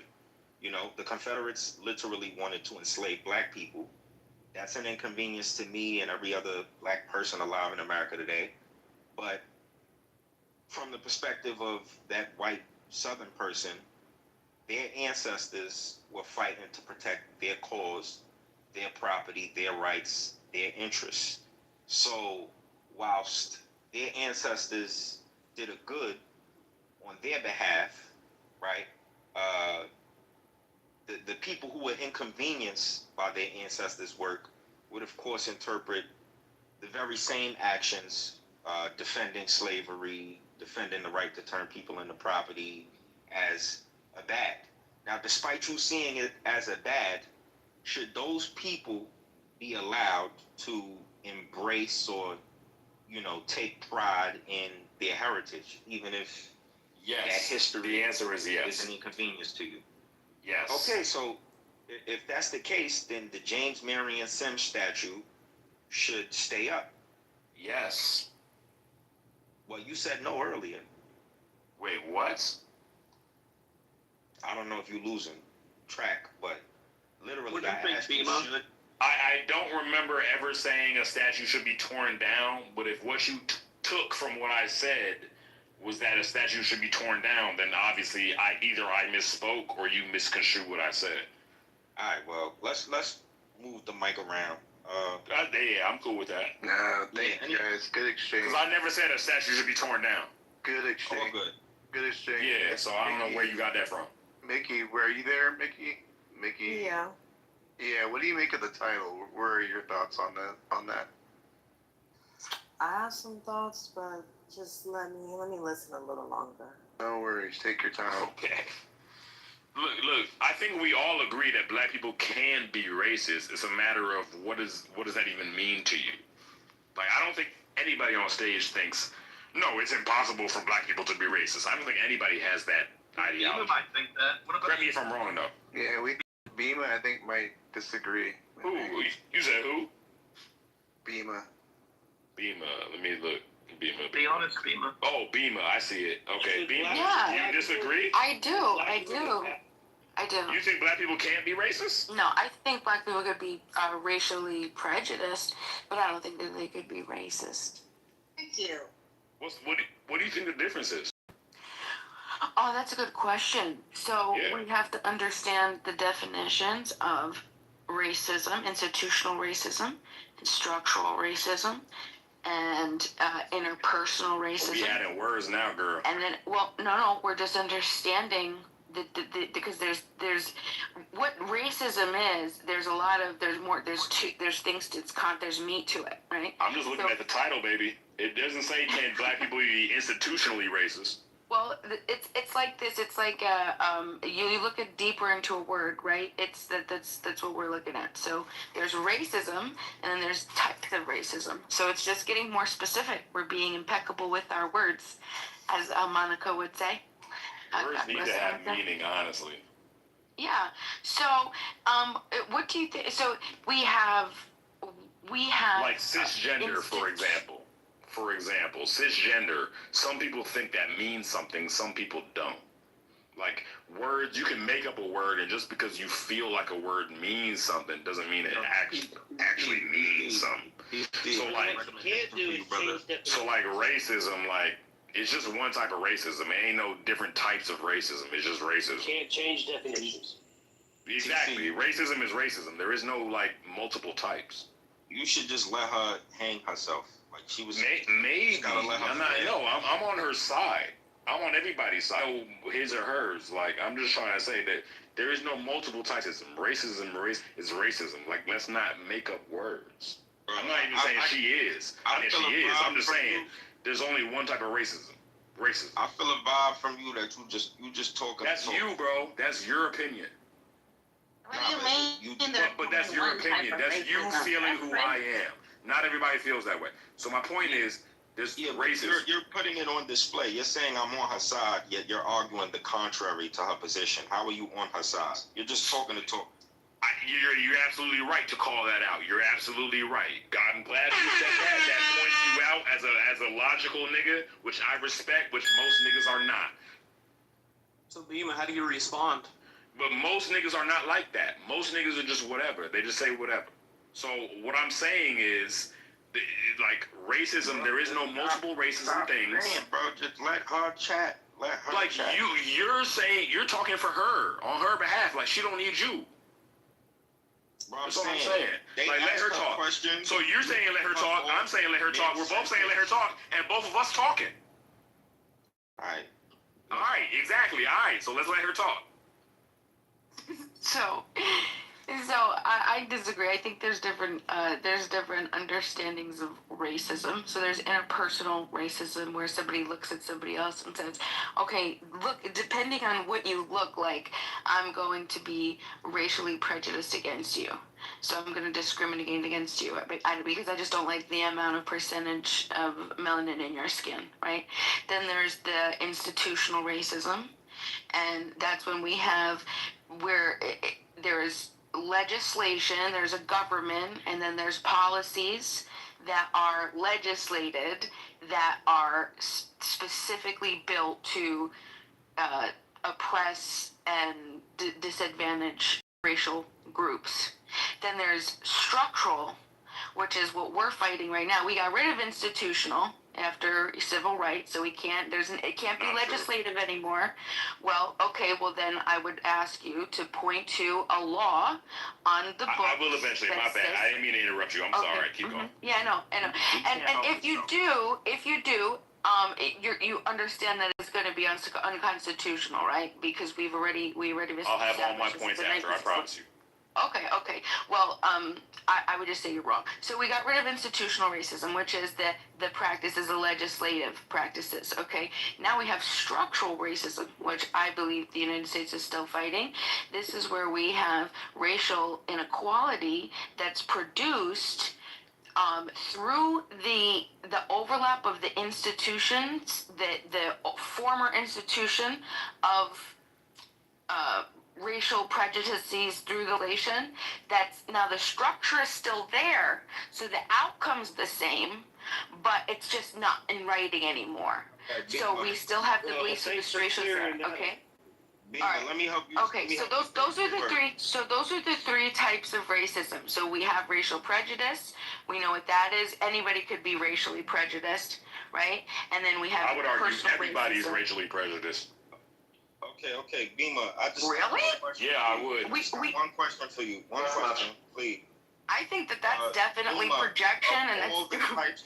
I'm sorry that you feel that way. No, that's fair. But I appreciate your breakdown. I think that was a very intelligent breakdown. Thank you for that. Can you rest your neck, TC?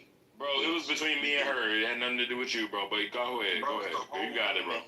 Hey, look. I'm not even trying to troll you, bro. I respect your intelligence as well. I think you're a smart nigga. Like, I fuck with you. So, let's not be on some, bad terms on some, we're trying to, kill each other, nigga. I respect your intelligence, nigga. You sound like a smart nigga. Most people on Clubhouse are not smart. So I actually respect talking to a smart nigga, so I fuck with you. I was just talking to her. That's it. But your view of me doesn't change my outlook on how you're. Okay, blah blah blah, nigga. Just say your point, bro. Let's just understand that you're dealing with a nigga that's also intelligent, nigga. You're not dealing with a dumbass nigga. And you judge your dick suckers. All I'm saying is I'm smarter than you. You're wild. All right. So smarter than you. That's crazy. Beamer, just one question for you. You have several categories of racism that you listed. Cut and dry, plain and simple. Yeah, I was about to say, what pussy set me down? Fucking pussy. Anyways, go. This nigga can't help himself. You're getting too mouthy. Beamer, can black people exhibit any of the categories of racism that you just mentioned? Well, yeah, I think anybody could be racially be prejudiced. Oh, okay. I don't think it's impossible for Black Americans to be structurally racist or institutional racist in America. I'm appreciating your confirmation. So you're saying that there's one of those categories of racism that black people can fit into? Out of all the categories you mentioned, at least one of them black people can fit into that. Yeah, anybody could. Any human being born to the planet could, right? Well, we talk about the title of the room. Can black people be racist? Well, yeah, so with that said, she agrees. Black people can't be racist. Yeah, I think that it's more complicated than that, and I don't think that a lot of what you see in America, of what people would say black people being racist, I don't think that that is racism. I think that that is a response to racism. I think that's a lot of it's a group that's on the fence that is responding to an offense and trying to make their way into a place of safety and security. I don't think that the large majority. I think it'd be really, really, really, really, really hard and rare to find somebody that would be born in America and then be ignorant enough to be like, I don't like you because of I think that I'm superior to you truly and confidently because of the amount of percentage in your melanin in your skin. I think that would be very rare. I think it's more just psychological.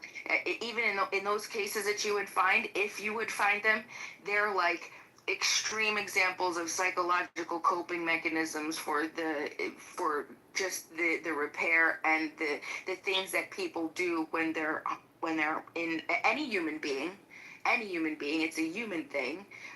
When we're in a position of trying to recover from what we feel is ego threat or true security and oppression. Can you be born racist? I know that's a little off what you're saying, but I've always been on this app. No. That white people. It is a taught thing to people. Learn behavior.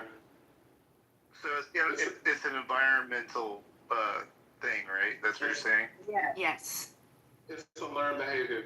So the reason why black people can't be racist and why I chose it with a dumb question is because we understand that we don't live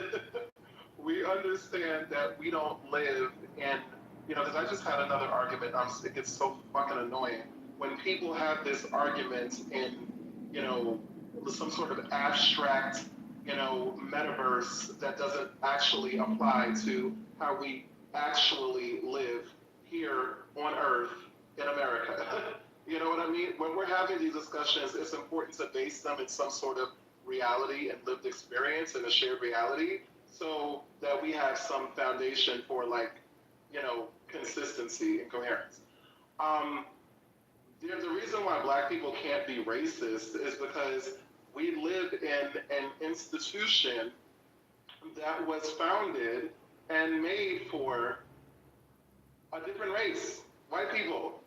There's structural power, governing power, business power, institutional power that completely permeates the entire, population, really across the world, but especially here in America. Clarifying question. Can I ask it, or do you want to finish? Just a clarifying question. Go ahead. The definition of racism. Okay, so I'm going to, and this is the thing that what I'm saying, a lot of times when people use racism, they're using it in sort of like a homophonic way. Like they're using it, like the word racism has different meanings depending on how you're using it. When I'm using racism, I'm basically equating it to a power structure, and a power structure between races. So it's not really about you don't like me, you this or even saying a slur. Like people say that that's racist, but that's like a different way because we had that conversation earlier. That's a different way that people use that word, but really it's more that they're prejudiced and they're bigoted because racism is much deeper, it's much more insidious, and it's much more pervasive because we're talking about literally the laws that are being created, the limitations that are being put on a race, the dehumanization that is being applied to people based on their race. Literally, when this country was founded, black people were considered 3/5 of a person. We were literally considered property, the same way that you would now consider like dogs and cats property. Shout out to Trump and his stupid ass, Somalian slurs. That's the difference. Brother, so you mentioned racism having multiple definitions. right? And I don't mind this, right? Because there are plenty of words in the English dictionary that have multiple definitions. Now, you listed the definition you utilize, which is the structural one. I'm curious, do you know of the others? Well, I'm using it in terms of how it's normally implied in common vernacular. So usually when people say that's racist, they're actually talking about people saying, slurs. We had I was talking about this in the room earlier. When people say, the N-word, for example, and they're trying to be bigoted and dehumanizing, and targeting people based on an inherent characteristic. So that's usually how people say it. Or even when white people, it's hilarious to me, but when white people say it, they're saying that there's some sort of, oppression that they're experiencing that's based on their race. Thus, like the DEI argument, which is full of shit. But, that's how they're using it. I'm using it in like I said, the institutional power way, because it's much more, I think, it's much more true to the totality of how racism affects society. Okay, so what you just gave me is your preference in definition. Yes, exactly. But I'm curious, no problem. Does your preference negate the validity of the other meanings? I wouldn't say that it negates the validity of the other meanings, but I would say that it mitigates the effect of the other meanings, because a lot of times when people use the word racist, they're really talking about some silly shit that is like if you call a white person a cracker, you're not doing shit to them, maybe hurting their feelings. Yo, Beaver's a fag. They're the same thing. Beaver's a fag. Oh, Beaver? Wait, okay. Damn, Beaver. All right, go ahead. Yeah, I fuck with Beaver though. Anyway, what you call it? What they're saying is that. Wait, damn, you just made me lose my train of thought. Fuck, hold on. What about Houdini? What about the statement of, if you hear somebody say, "I don't trust white people," is that racist? Do you think if you hear a Black American say, "I don't trust white people," would you say that's racist? Some might call me hypocritical on this stage, but I think to inherently not trust someone based on their skin complexion perhaps aligns with, racism. But does it though? I guess I'm thinking out loud in this moment, because you're not adopting a belief about the individual as a result of not trusting them. I don't trust any stranger, regardless of skin tone. But if skin tone is what, is responsible for your lack of trust, right? I guess it is racist. Because if I'm in a corner store and the cashier doesn't trust me not to steal, so they fucking follow me, your beliefs are definitely going to influence your conduct, right? And so what I'm saying is that's the difference. What I'm trying to explain, the difference is between racial prejudice meaning prejudgment, right? There's a prejudgment, right? And then there's racism, where I believe that I'm superior to you because of the percentage of melanin in your skin. So I think when you hear a Black American say, I don't trust white people, that is it's racial prejudice. It's a prejudgment, but it's a psychological necessity for just pattern recognition. Hey, look, I have historically seen that people like this are a safety and security risk to myself and my family, so I'm going to make sure to avoid and also be more vigilant and whatever else around this particular group. They're not saying I think that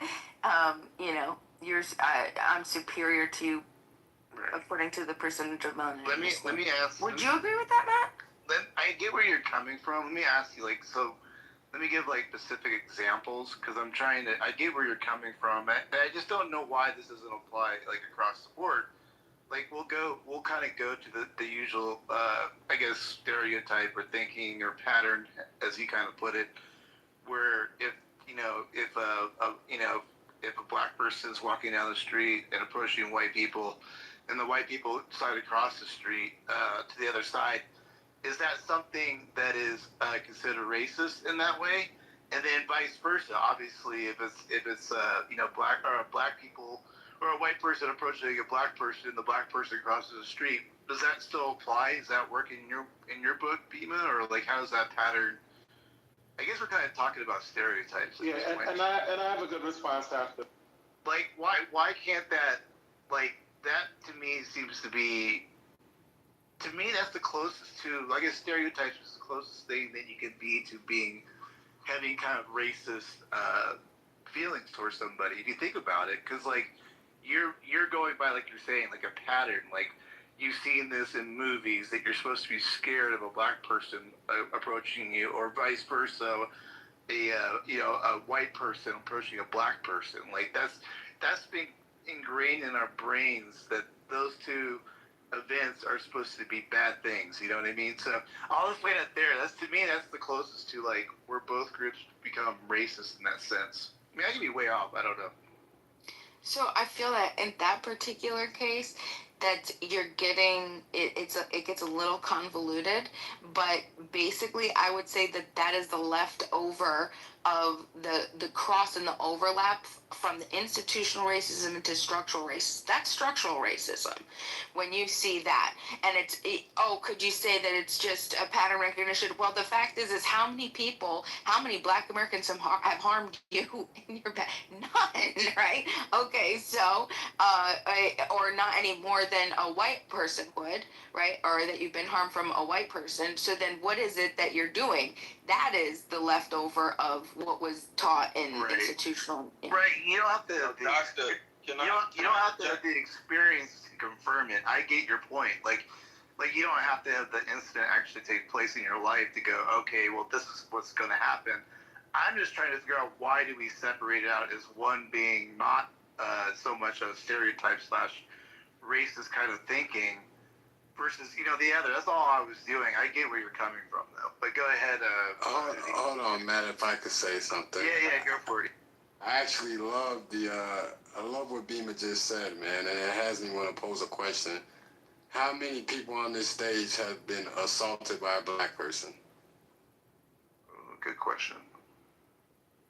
I hear a lot of rhetoric that black people are dangerous, violent.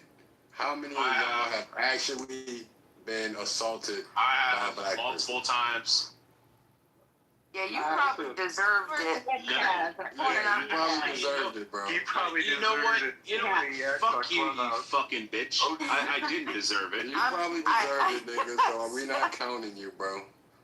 If that was Bima, anybody else other than the nigga so in the if it was corner. Black Girl that said it, then fuck you. If it was Bima, sorry if I said that to you, Bima. Hey, so I got no, it was actually being a 12-year-old white kid moving from Northern Kentucky to Dunwoody, Sandy Springs, and attending Sandy Springs Middle School when they were doing the busing program, and sitting in the fucking cafeteria at 12 years old, never hearing the N-word my entire fucking life. And a bunch of fucking black girls, sitting right behind me, saying the fucking N-word. And I simply turned around and said, what does that mean? She said, you don't know what that means, white boy? And I said, no. And then I went home and I asked my dad. I was like, Dad, what does the word nigger mean? Or nigga mean?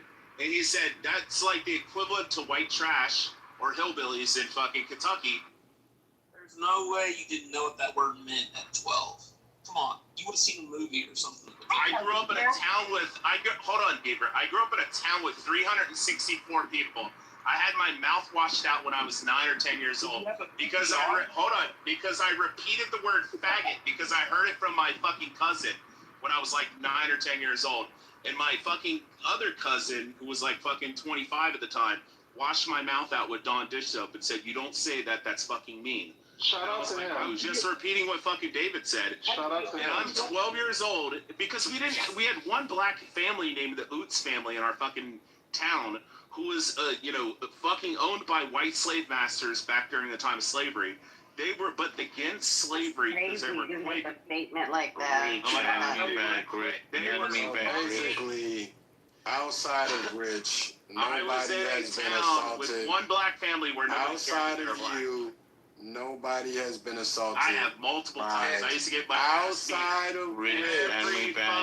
Outside of Rich. Hey, Timothy, how about the other way around? Has any black people been assaulted by white people? Just kind of curious about that one too. Anybody? No. I have not. Rich, add me back. It's interesting. We have real life like sample data there. That literally none of this happens to either side. Well, I think crazy, but yet the narrative gets pushed, man. So, what is it? I've been assaulted by a white cop. Oh, yes. I'm sorry, Matt. I take that back. I have been assaulted, and it was by a white cop. I'm glad that brother said that. So, yes. So, it's funny how that white folks push the narrative that blacks are violent, X, Y, Z, and nobody on this stage yet in the crowd can name an instance where they was assaulted by a black person. But I was assaulted. I can't. Just a second. Have any black folks in this room assaulted a white person? I'm black, a black person. Beaver's a faggot. I've assaulted white people on multiple occasions. TC's assaulting Bieber right now. Yeah, Beaver's a fucking faggot. Fuck him. Look at that. We verbal assault ain't shit. We talking about physical assault. Yeah. But it's like, what are we considering assault though? Because if you get into a fight, like to me, it's kind of like a mutual combat thing. So like somebody just coming up and attacking you unprompted, or like what are we considering assault? All right, but it's still assault. Whether you guys agree to assault each other or not, it's assault. So I could actually make the claim that white people, due to the police force, assault more blacks than blacks do whites. Not a chance. Very plausible argument considering over-policing of black people. Well, it's moving the goalpost, though. You can't do really more assaults. I'm with all due respect, guys. Like, if you're assaulted by a black person, there's no one alive to chill about it, right? Oh shit. Another very good point. The racial undertones is crazy. Oh, come on. That's a human. Yeah, It's yeah. I don't know if that was your sense of humor operating when you said not likely, but I think a lot of white folks do use the police department as like a vehicle to vent their racial animosity. They're protected by the shield. That's a fact. They're protected by the badge, and if you get a bit uppity with them, much like was that guy earlier that was saying he lived in a small town with X amount of 100 people. They get flashbacks. They start thinking about the black girl that went in their middle school who, attacked them for simply being ignorant of a word, and next thing you know, like, yeah, fuck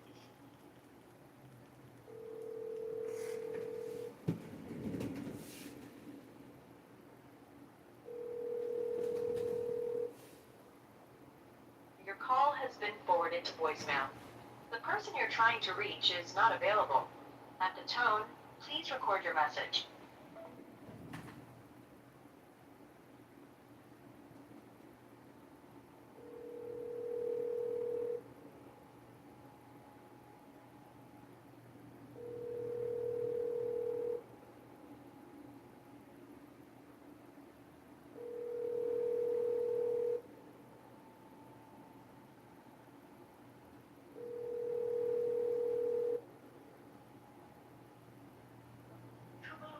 Hi, Liliana.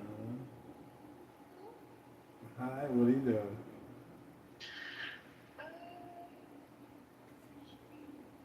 You sleeping?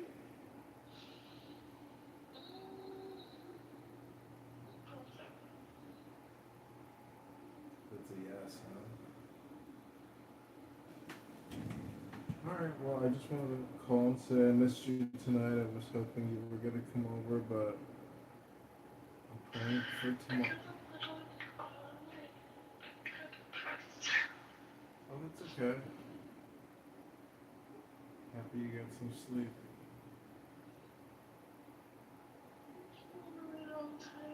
But I miss you. I wish you were in my bed right now, cuddling up next to me.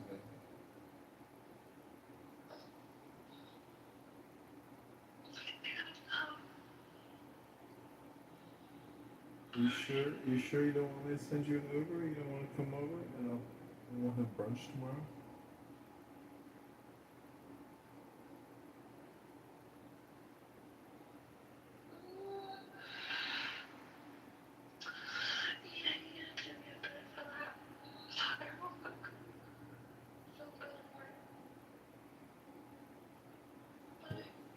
Okay. Well, there's no traffic. Think about it. Bye.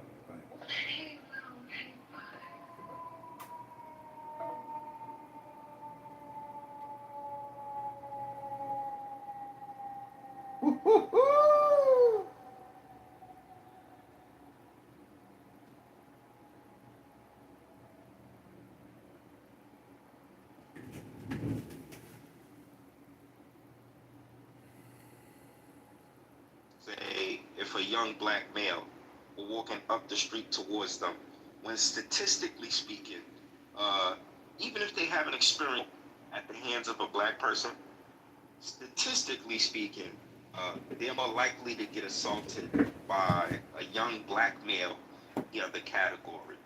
Would it be racist if they made a decision solely based on the numbers or their references? You know, based on, I don't know, Fox 5 News or wherever they're drawing their references from. So, I mean, like, you can't say, and you can't say for certainty, but I think the majority of those cases, right, it's gonna matter, like, where you are, like, where your location is. You know, I grew up in an area where I would cross the street if I was walking at night and there was anybody, I don't care what you look like. Hello. Please state your name after the tone, and Google Voice will try to connect you. Hey, Emma, it's John.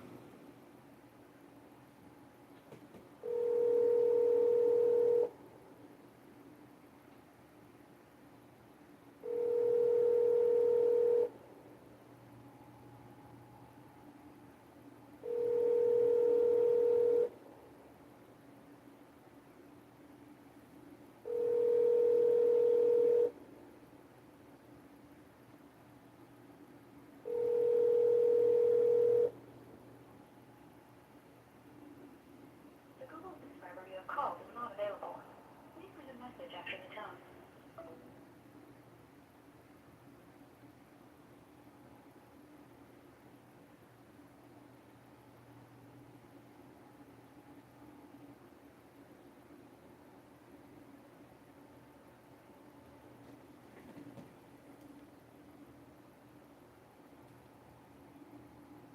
You know. But the thing is, let the statistics tell it, right? And I could see an argument for statistics being bullshit, but let the statistics tell it. Young black males, right, between the ages of 16 to 25, out of any other category, are the most likely to assault you. And, you know, based on what you said, right, white people's history, you know, essentially lending credibility to black people not trusting them, therefore their decision to not trust them is a racist, right?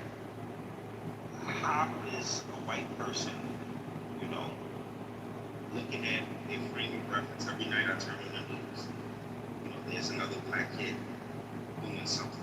I'm saying I'm feeling the fatigue. Hey, Danny, real quick, is that a real data point that references to 16-year-olds? Is that a real data point, or are you just kind of just guessing on that one? No, I'm not guessing. I heard it. You're more likely to assault somebody, 16-year-old black male, he said. That age range, about that age.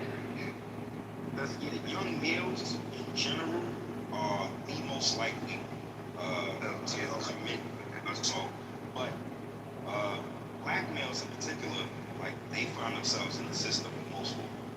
But yeah, between the ages of 16 and 25, males in general are more likely to be violent.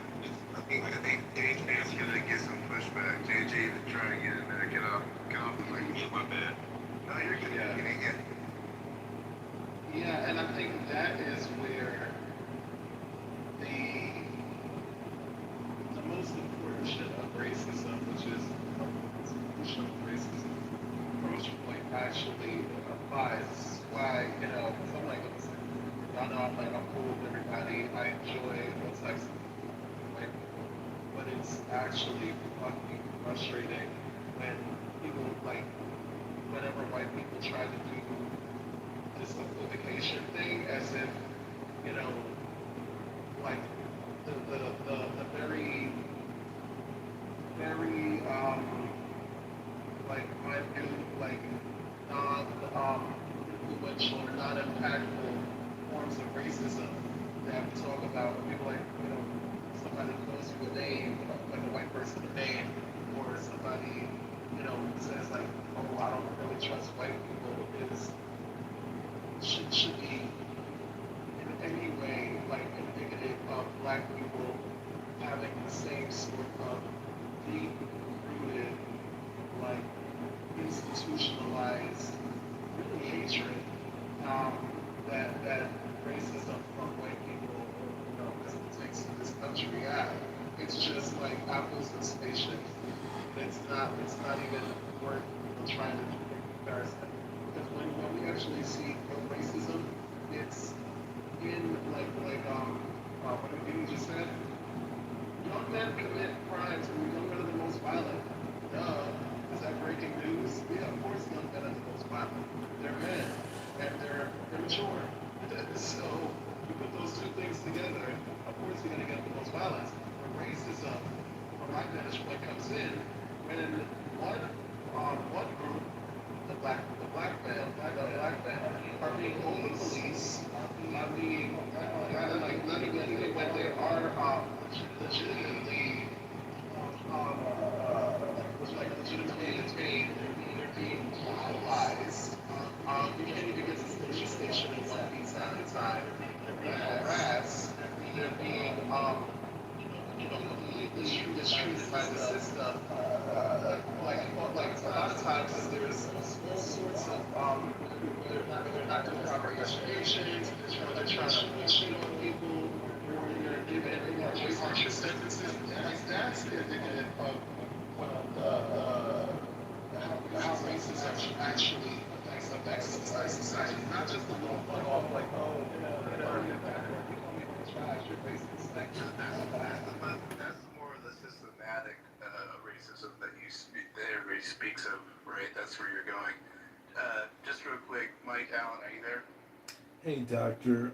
Cool. This is Communist. Put me in the queue. I've been listening for hours. That's what I was going to ask, and then Beaver can answer this too. Do we concede that the black community is over policed or not? That's to the white people. No. Beaver? Concede nothing. Police go where the crime is. Do you think that we get the same sentences for the same crimes? How do you get restorative justice and CRT DEI justice? You're lucky. African Americans are the most lightly touched population in the country. Judges, Democrat, progressive. Kitover, why are you making all these fake Trump words here? What, do you guys have a monopoly on President Trump? You sound like a Schwartz saying that's weird. Did you become black, Beaver? Are you black now? That sounds weird that you're saying it's weird. That's weird. Why did you had like 5 different President Trump rooms, bro? Like, was you trying to sabotage this room, or like what's... Sabotage? Motherfucker, it's called artwork. Look at my PTR. Every picture, every video, every room. It's called motherfucking art, and you are some harsh critics. Wherever an artist goes, critics spring up like flowers. You know how that works? If you're a great artist, you're going to get some pushback by critics. It's called artwork. Hello? Weird shit going on. He strongly dislikes Pepe, so that's No, I don't dislike anybody. I I don't like the fact that this fucking faggot in Scottsdale named Peter or fucking Terry or Scott or David or Michael, whatever this faggot's name is, has taken over the Pepe brand. He's not motherfucking Pepe. Kekistan was liberated years ago, and Kekistan will always be free no matter what this Corsican faggot midget says. Long live Kekistan and long live free Pepe. You exactly. 5 President Trump houses. Yeah. What does that have to do with you being a harsh critic and not a creator artist like John Kitover? I mean, take your criticism, go to the art gallery, and buy a piece of art, you fucking broke-ass farts. Definitely. Yeah, it's giving RFK realness. Well, who here is double vaccinated, triple boosted? That's what we gotta figure out. Who here has buyer's remorse on the double vax, triple boost? Because Fauci's been outed as a domestic terrorist. That's obvious. Bill Gates, domestic terrorist. You wanted to speak on the topic, right? So go ahead and say what you were going to say earlier. Okay, everybody, this is Communist. I'd like to quickly introduce myself before I answer the question. Can black people be racist? I myself have worked with African Americans for over 20 years. I've learned a lot. I think there's a lot of metaphysics when it comes to working with African Americans. And when it comes to African Americans being racist, let's be honest, they're one of the most entitled racist minority groups in the planet. They are so entitled, so privileged. This white structural racism is a lie, but black structural privilege is a truth. They have essentially gamed the system. They are the biggest welfare recipients, the biggest complainers, and when it comes to ICE getting the Mexicans out, they were militant. Get them the fuck out before they take more of what we got. That's what they said. Brown, white, black, yellow, purple, green, it don't matter. Blacks hate everybody. They want what they think they're entitled to, which is free shit. But the truth of the matter is the motherfucking country's broke. So if you think free shit is going to continue for years and decades to come, no. The best years of black America is 20 years ago. Because there ain't no more free shit. We spent it all. So you ain't getting reparations. You ain't getting HUD housing vouchers. You ain't getting SNAP benefits. You ain't getting fucking tax credits for this and that. And you got to pay your taxes. And if your ass don't come into compliance, your ass going to jail. And guess what? Capital execution is coming back. Every African American on death row, they're getting executed. 2 shots in the head, 2 shots in the heart. That's one more bullet than you're entitled to. You lucky, because now we broke. That's the veterans of America. I have to say, that was the funniest I've ever heard John Kitover think. I want to read you the statistic. It says, yes, extensive research and government data show that black Americans experience significantly higher rates of police stop searches, use of force, and arrests relative to their share of the population compared to white Americans. What statistic is The best of John Kitover. That's just me typing in Google. It was all worth it. And the AI overview. That's what the AI overview is. Okay, let me ask that. That's so scary. That's who we are as a society. 9 out of 10 people, when they want to know something, that's what they rely on. They Google something and they go off of the AI representative. That's crazy. I think though somebody brought this into the room the other day, and we were talking about Baltimore City. I don't remember who it was, but Baltimore City, the Department of Justice did an entire, and I'll keep bringing this up because it was news to me. I mean, I just didn't know Baltimore City was that bad, but Baltimore City's insane structural racism was exposed through the Department of Justice, explaining how many times Black Americans were over-policed, harassed, terrorized. They said within a period of I think it was 5 years, they gave 4 or 5 years, they had thousands and thousands and thousands of cases of people being wrongly just arrested and brought in, and there was no charges that could even be held. Like, you're talking thousands and thousands and thousands. So, and that's just, I mean, so this is the whole point. The whole point is that we can't think that Black Americans aren't going to be overly policed. I think that is like it's a delusion at this point. We understand when I don't know how old most of you are, but when I would say at least your parents are alive, people that you know that are still walking around today were born when a time where an interracial relationship wasn't allowed. When you had fucking there are people that are walking around today that lived through shit where white mobs would go into communities across America and attack black people. We're talking racial terrorization. We're talking lynch. We're talking Jim Crow. We're talking. It doesn't matter. And what did the police do? Again, the police were, and I like to remind everybody because the people like to sort of forget that this is the origin of it. They were meant for slave patrols, and there's no people they were meant for a very specific thing. So the idea is still built in there. So the police have just been the worst at it, right? And they've backed just regular Americans just going around assaulting, terrorizing, dehumanizing, killing, murdering, lynching black Americans. It's just like, come on, we already know that that's still a problem. I don't think that a reasonable person would disagree. What does over-policing mean to you? Can you wait one second, because I asked Gemini something. I asked Gemini, as of 2025 and 2026, is there an attack on white people, in particular men? And it says, indicates that concerns regarding reverse discrimination or anti-white, anti-male bias have grown within specific political alignments, particularly among conservative and Republican demographics. Studies examining long-term trends note that while cultural and political debates frequently focus on identity politics, institutional disadvantage, and diversity framework, these debates reflect ideological and political polarization against white men. Statistically, white men continue to hold a disproportionate share of leadership positions in corporate management, government, wealth accumulation, and higher education. This structural reality runs counter to the premise that the demographics is facing systemic disenfranchisement or targeted destruction. All right, now summarize that in your own words. Okay, so there's attack on white men. That's not what that said. What it said is that there's a... Let her summarize it so we can see her level of intelligence. Yeah, well, she just... I'm retarded. Prove it to us. I just told you I'm retarded.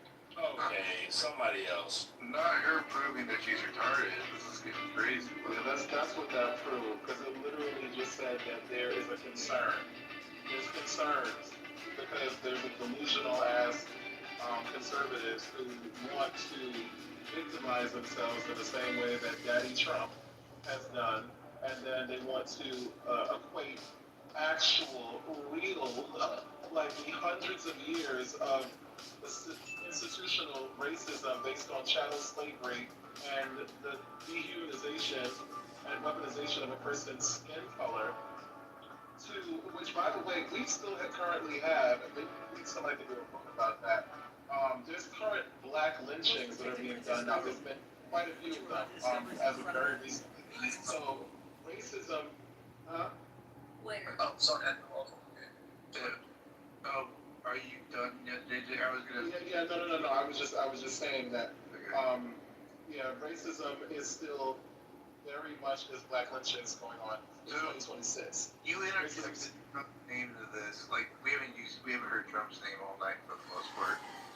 Do you think you're saying that Trump add to the structural racism of this country? That's my question to you, JJ.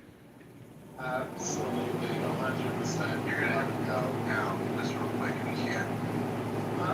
Can you tell me how?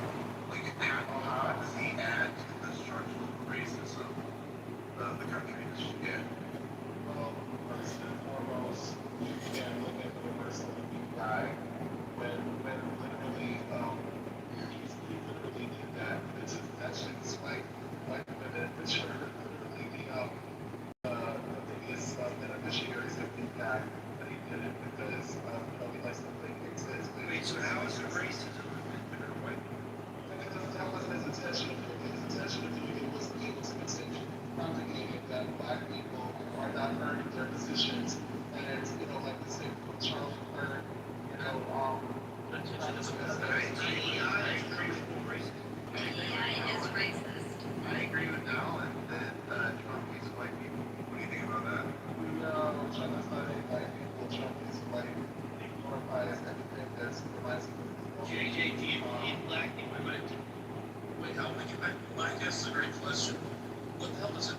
over-policing even mean? Like, what does that mean? It means exactly what it is. You have police that disproportionately, if something happened, it's likely the black person. People where police will disproportionately surveil and suspect and enforce bullshit coercive measures in communities or on our black Americans. So you have just more interactions through stereotypes. You have more, you know, the whole driving while black, for example. You have the pretext for what would include a stop. There was a thing in New York, the stop and frisk, right? So there would be more just people walking or pedestrian stops, and you still see this to this day. There's this judge. I don't know if he's on TikTok. I don't know where I see it, but then he's this badass fucking judge who is so awesome, who calling out the racist bullshit, and he'll say like, I want to.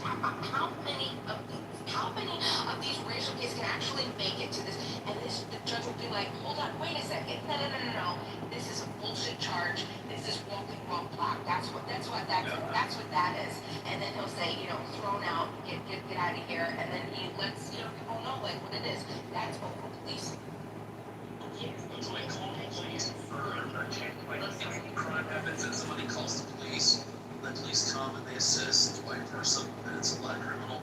Like that's over policing. You're talking about like unprompted engagement from citizens. It's just the police observing someone. Not from citizens.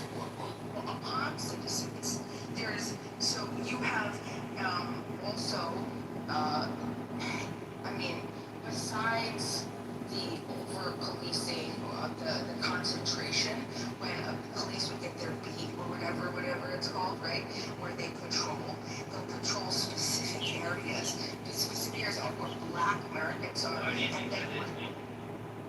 Well, because of the origin of what do you think that is? Is there anything that you can think of that happened within the last 40 years? Anything that could happen? Was that what it was? Yeah, it's like this. There's been a lot of carjackings. Right. Smith Johnson Street. No red suburbs, no Tulsa race massacres, no housing, no discrimination. I think what do you mean that you get your police presence? That is a crime. It's called military. I have no idea if this is true, and I don't know if this backs up anybody's claim, but is it true that the black community calls 911 on their own more than anything? Or I don't know. So like if they're calling for obviously calling police to come police their neighborhood, what do you say to that? I don't even know if that's true or not. I always hear that on the stages. So what would you say if the community's asking police to come help? I don't know. Is that over policing at that point? I don't even know how that works. Well, no, I wouldn't consider them over policing if they're calling for help, if they're calling for assistance. They're calling for assistance. I've heard that before. I didn't know if that's true or not. But okay. Are you confirming that or not? I don't know, Mike. No, that's what you're saying. He doesn't. Okay, You're saying that they're calling. Yeah. Even if they got better police in the black neighborhood, like police neighborhoods are probably black, that'd be better or worse for that community. I think that it really depends on the community, and it depends on what a cop is meant to do as an officer, what they're meant to uphold. They're supposed to serve and protect, but stopping and frisking, and that's the overcoming stereotyping. Well, but are we still? But Mike, are you really going to are we talking about it? We don't. You really think that there is an even an equal level? You're really going to look at U.S. history and understand where we are, and you're going to really think that the police institution is done equally. I think I don't even really know what to say to anybody that we even think about. Like, That's the problem. Causation versus correlation. That's the whole point of over-policing. More scrutiny when you have a bunch of people in a smaller area, and then it's also the type of crimes, like physically worthless crimes, bullshit crimes. Scrutiny somehow turns up more murder victim bodies that they have to have for prosecution. No, we're not talking about murder. We're talking about, I mean, were the 11,000 cases of no reason for people to be arrested? Like, what are we talking about here? Just that's the over-policing. We'd be better off with zero police. I don't think, well, no, I don't think zero police. I mean, like, it depends on the area. Like, I was born and raised in a city, it used to be an all-American city, then it also became the murder capital of New York State, okay? And not even 30 minutes outside of the murder capital of New York State, there are jurisdictions that have zero police department. It depends on, like, where it is, right?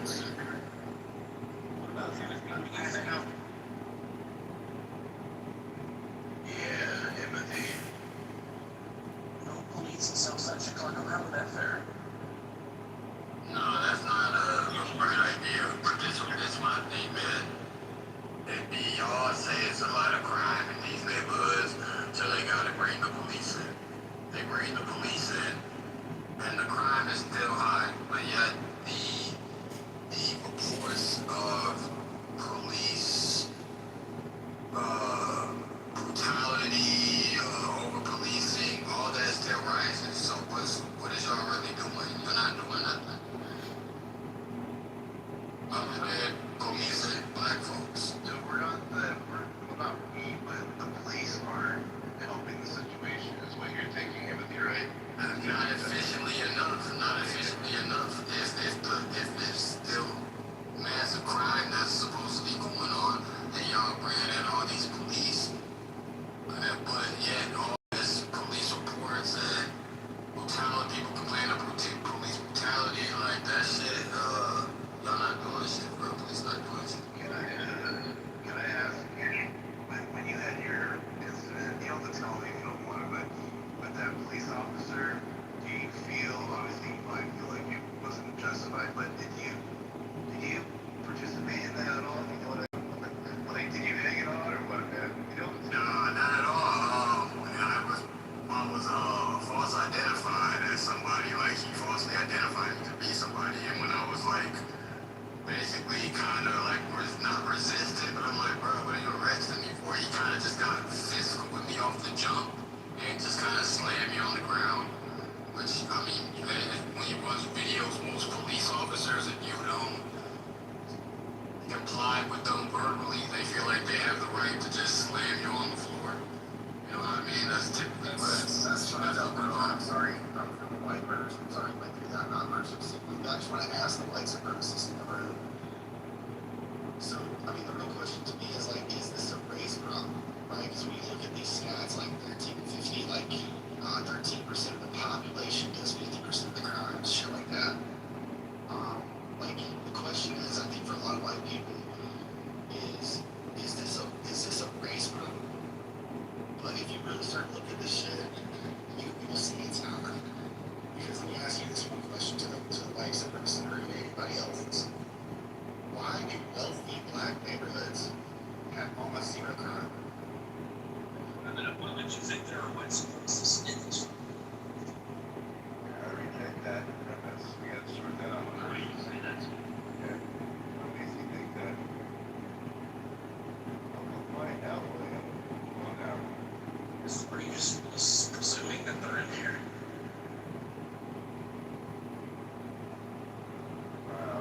I mean, everybody's on the stage, but they don't white supremacists. He's the only verified one. I mean, unless he's talking to him, I don't know. He's Okay, you're just trying to distract from the point.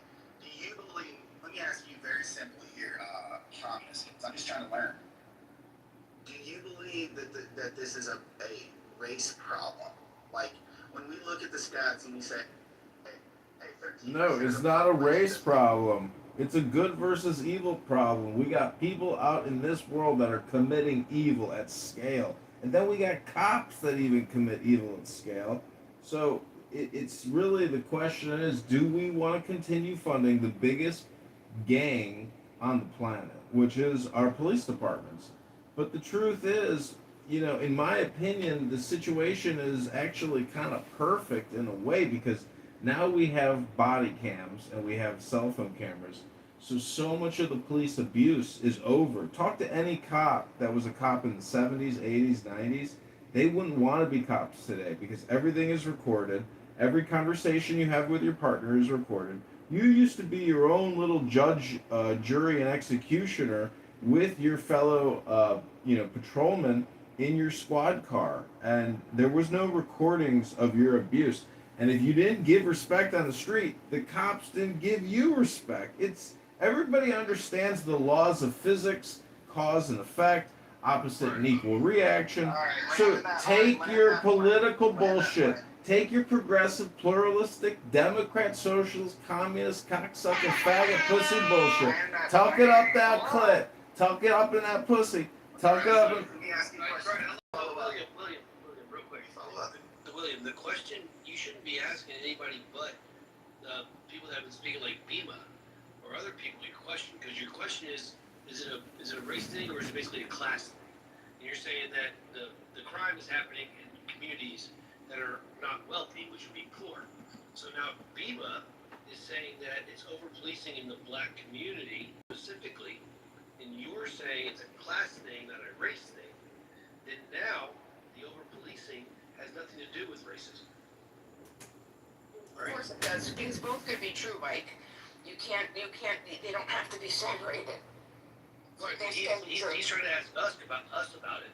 But really what he's saying is that you need to justify the over policing because it's not a racial thing.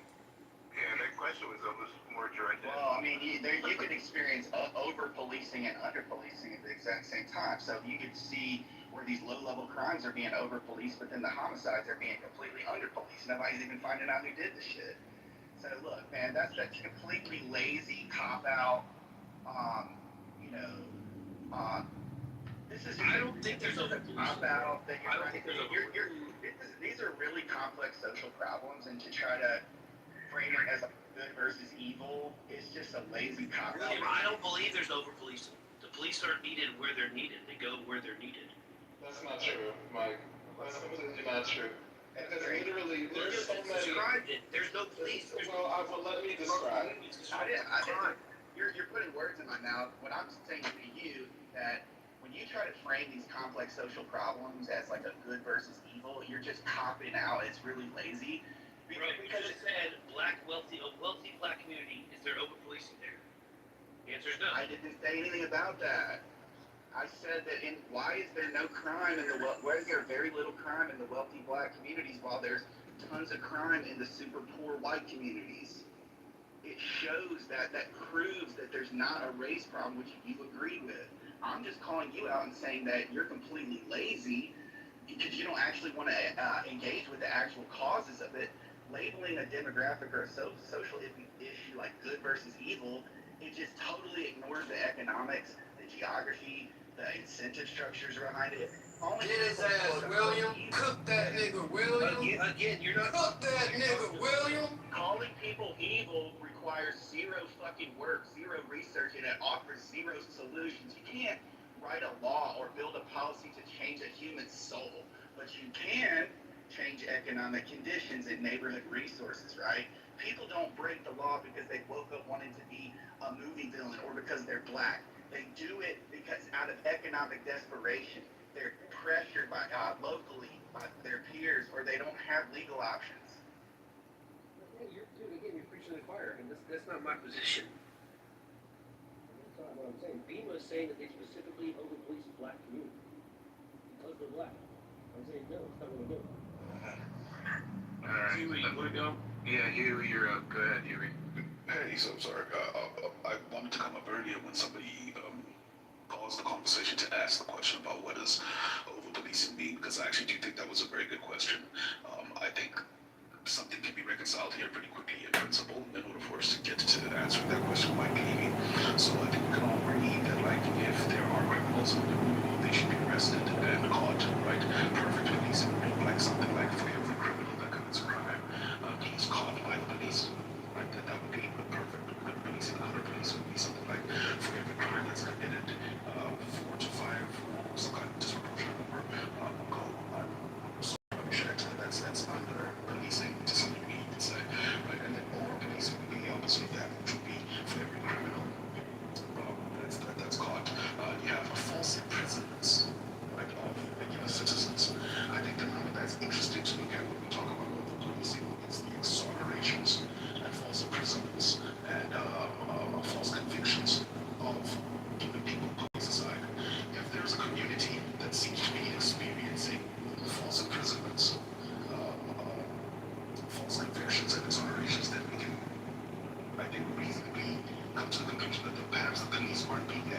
represented proportionally when it comes to false presidents, exonerations, and false convictions.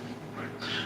Are Spanish people represented in the same ways? And we can just want to sort of like disaggregate all of this data for any given specific populace in a specific like urban area. If you want to do this, like just look up who's overrepresented when it comes to false convictions. I think that's what we do. I couldn't agree with that. But let's directly address the reality here that there is racial bias in day-to-day policing. And I'll prove that by one question. I mean, you tell me, do you really think a white driver in a wealthy suburb gets searched at the same rate for a broken taillight as a black driver in an underfunded suburb? Zip code? There's an easy answer for that, so I don't know why that's just a question. So I'm guessing that the answer to that is going to come down to something like the classified or sort of like the multiplied, right? And I have no problem with this. Like, you also have to make a case for that. I just wanted to describe, I didn't get a chance to finish. I just wanted to say, when Timothy was asked what happened in his situation, we pointed out that like he was essentially profiled. He wasn't the guy they were looking for. And the police essentially jumped straight into sort of like trying to physically have that, right? I think that's perfectly indicative, despite the fact that like we're kind of having this conversation like Charles and he was in empathy. Don't mind that. I'm just saying that like empathy story happens far more often than you would think for black people in America. That's all. Yeah, but to answer William's question, the cops probably be more apt to deliver the broken headliner taillight in the poor community than a poor black person driving. Because they're bringing up with it, it's, you know, I have a multiple reason now to stop this car. And if I smell marijuana, maybe I'll see some drugs, and then I'll be able to go search, and then I'll get a big bus, and I'll do a bunch of cocaine, and I'll get, you know, I'll look good for the sarge. Like, versus the pattern of the white guy who's driving his, you know, his Mercedes, and it's broken. It's like, F, you know, fuck it, there's nothing in it for me. Do you mind if I respond to you? Really, and then after me, Jake's been wanting to go. He came up here talking about how that black people are the most entitled and complaining. Basically, that black people are lazy or something. That's not what you came up here saying. And then now that we're pushing back, saying, you know what, this is you're saying that black people are whining for handouts. I'm saying to you that you're just trying to ignore real problems, right? So most safety on every citizen are working people. Their children and their I mean, it's just crazy. I don't know if you're familiar with him, but he's like an actor, shtick, or a cartoon. I don't really know how to describe him. I mean, he speaks a lot of truth, but also he says shit, and it's part of the shtick, so it's hard to tell sometimes. Yeah, and that's what makes me sick. It's just when like these conversations that people, you know, they don't actually want to face and learn anything. They just want to come up here and get clout. And so communists, I see right through that. They just want to come up here and like get attention. I just think that's really desperate. Well, let me get that projection mirror out for you, William. I'm gonna roll the projection mirror out, William. Projection. If I told you he was running for office in Chicago. Yeah, I would because the least among us are the people who lead us, right? We are absolutely led by the absolute. Don't make any assumptions. You know what they say about men that make assumptions, William. Get that projection mirror out and activate the projection detection system. Excuse me? That's a projection. You're projecting onto me. Anybody who would vote for somebody like you is mentally fucking ill, must have 18 to 30 different kinds of fucking, mentally. You're projecting onto me, William. You're projecting on. This is pure projection. He's got at least 30 cell phones in his room, and they're all hooked up like Hannibal Lecter, monitoring all these movies and shit. It's quite a sight. Go to YouTube, check it out. I'll put a link in the chat. I'll put a link in the chat. Yep, you can watch me do yoga in my underpants, so you can increase your flexibility and your strength. Go ahead, William, Dr. William. He's super intelligent, though. I have to admit. Let me ask you a question. So is expecting your local tax dollars to pay for decent public schools and safe streets, is that asking for a handout? Is that people complaining? No, William the Wigger, that's a hand up, not a handout, William the Wigger. Listen, William, I was wondering, is there such a thing as a white N word? Can you be a white N word? That's the question of the night. You got backed into a corner and now you're not Backed into a corner. This dump truck's ready to dump. William, you are retarded. Take your stupid suit. Take your stupid. You read my mind, Jay. You asked a question, then we'll go to Jay. So I don't want to ask a question and then like prolong my speaking time yet. Oh, that's fine. Oh, because I want to respond to what Beaver said, so I guess you can. Or yeah, whatever. Respond. No, go ahead. You. Okay, no, I'll try and be super quick. So Beaver, in what you pointed out about I think the tail light hypothetical or thought experiment there, I understand it, but I think there's like. Ironically, there's something that's counterintuitive. If I'm a police officer and I'm in a rich neighborhood and somebody has their tail light out, I should be more suspicious of the person who can afford to easily get it fixed than the person in the like poor community who it makes perfect sense why their tail light is likely to be out, right? And if like the only reason why I'm really stopping it is to look for marijuana, then there's a presupposition there that's I would say is a bit of an unhealthy presupposition on my part as a police officer in a poor community to think that like the tail lights out, therefore must be weed or marijuana because only bad people, right, ultimately have car problems such that like they would need to have those car problems rectified by selling drugs. Like something kind of doesn't make sense there for me that like I would stop the person in the poor community with the tail light out, suspecting that they're doing drugs or selling drugs or doing any of that, and they wouldn't get the tail light fixed. Like drug dealers, like smart drug dealers, would get their tail light fixed so that they don't get stopped. If that makes sense, right? Like. Let me put it this way: a cop that's just started, rookie cop, and then his first 2 years, he stopped, let's say, 40 taillights in a Mercedes in a nice neighborhood. And 37 of the time out of 40, it's been total, like, yeah, it was just a broken taillight that just happened, and he just writes it up, the ticket, and says, okay, go get it fixed, or he gets him a warning. Versus the 40 times in the other neighborhood, so let's say 10 times there's been drugs or nefarious criminal, cocaine or something. So it's just after a while, like, that's when he learns. He learns what to look for him to score a bust. I think actually, I didn't even think about that, Beaver. Do you think that's the question? Is that wrong or not? Because like, it's not. I don't think it's wrong or right. It's just the way it is. Like, it's How can you say it's not right or wrong? You're talking about cops potentially targeting somebody because they think that they could get that's a structural. That's now inside of that's the corruption of the law enforcement. You are innocent to proven guilty. You need suspicion. You need beyond reasonable doubt in order to even stop somebody. You're saying that we're gonna do it on the pretense, right? And this is what I'm talking about: over policing. This is exactly the proof. The pretense that it might lead to something else, and what it might lead to. But hold on. But the whole point is, listen to what you're saying. It's going to lead to a victimless crime. Somebody has pot on them. Oh well, hold on a second now, because now we're talking about how much you think that Black Americans do pot more than white Americans, right? You think. That's what I'm talking about, though. This is what I'm saying. It's going to lead to. Yeah, and they learn that they're going to get it. So you think that Black Americans? This is what I'm talking about. This is trash. You think that they do drugs more than meth head white people or I mean, like, come on, what are we talking? No, in a nice suburban neighborhood. Now, if you're out in the trailer park area where there's white trash, it's the same principle. They're going to pull those guys over because they're probably learned in Beckley, West Virginia, they're going to know that Skeeter and Jethro, they're in their wife beaters and their buzzed heads and they're tatted up in their shitty Pontiac and they're driving around with no taillights. Oh, let's get them.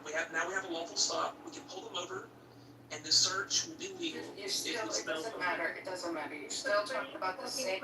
You're still saying that you're going to target innocent people. When I say innocent, it's people that have not harmed, are not actively harming any person or person's property. There might be I was thinking right. And that's my point. You're saying that there is no right or wrong. That is wrong. It's absolutely wrong. That's harassment. Don't pull over the tail light is what you're saying. Do it no matter what. That's. I would say in a perfect world, yeah, you would pull them over no matter what. But they're after promotions. They're after their own self-interest. So you have to identify that as a problem. problem, Bieber. He says it's not exactly. And the other thing is when we talk about police and over policing, there's also the use of force or the lack of use of force. Because when police, and we see this how many times, when they're dealing, when they're dealing with black, especially the youth, you see like black kids, the way that they treat black kids versus the way that they treat white kids, it's like night and day. You know, like there's a, when it comes to the way that white people are treated, particularly white youth, like there's so much more like patience, courtesy, and consideration, and grace that's given. Whereas, like, they be treating like black kids like they're grown adults. They have all the time, you know, and the brutalizing and the lack of the just acknowledgement of like that you're dealing with youth. So yeah, over policing rears its ugly head in a lot of different ways, but fundamentally, this is about why is it acceptable for there to be an unequal distribution of policing based on the color of the skin or predominance of the color of the skin or culture or race of the community? Like in a period. Oh, and last thing I'll say really quick is if we want to talk about crime, especially with everything going on with immigration and ICE and everything like that, a big part of like why that's going on is because they're saying, oh, they're bringing in drugs. Well, guess who does drugs? And especially the good shit. Rich white people. So why are they not getting the fucking drug lords from the rich white communities? Oh, I wonder why. Maybe skin color? Exactly. They're racially profiling. Let's not fucking beat around the bush. They want to do fishing expeditions against black people more often. If you don't see that, then it's just, like, are you dumb?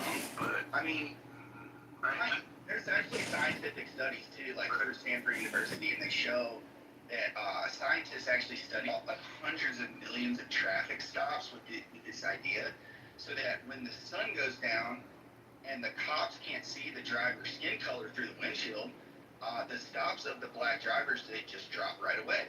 So a broken taillight is even easier to see at night. So if it was just about the light, then the numbers wouldn't drop, right? So broken taillights exist in every single zip code. The difference is that in a wealthy suburb, a broken light gets ignored or gets a friendly warning.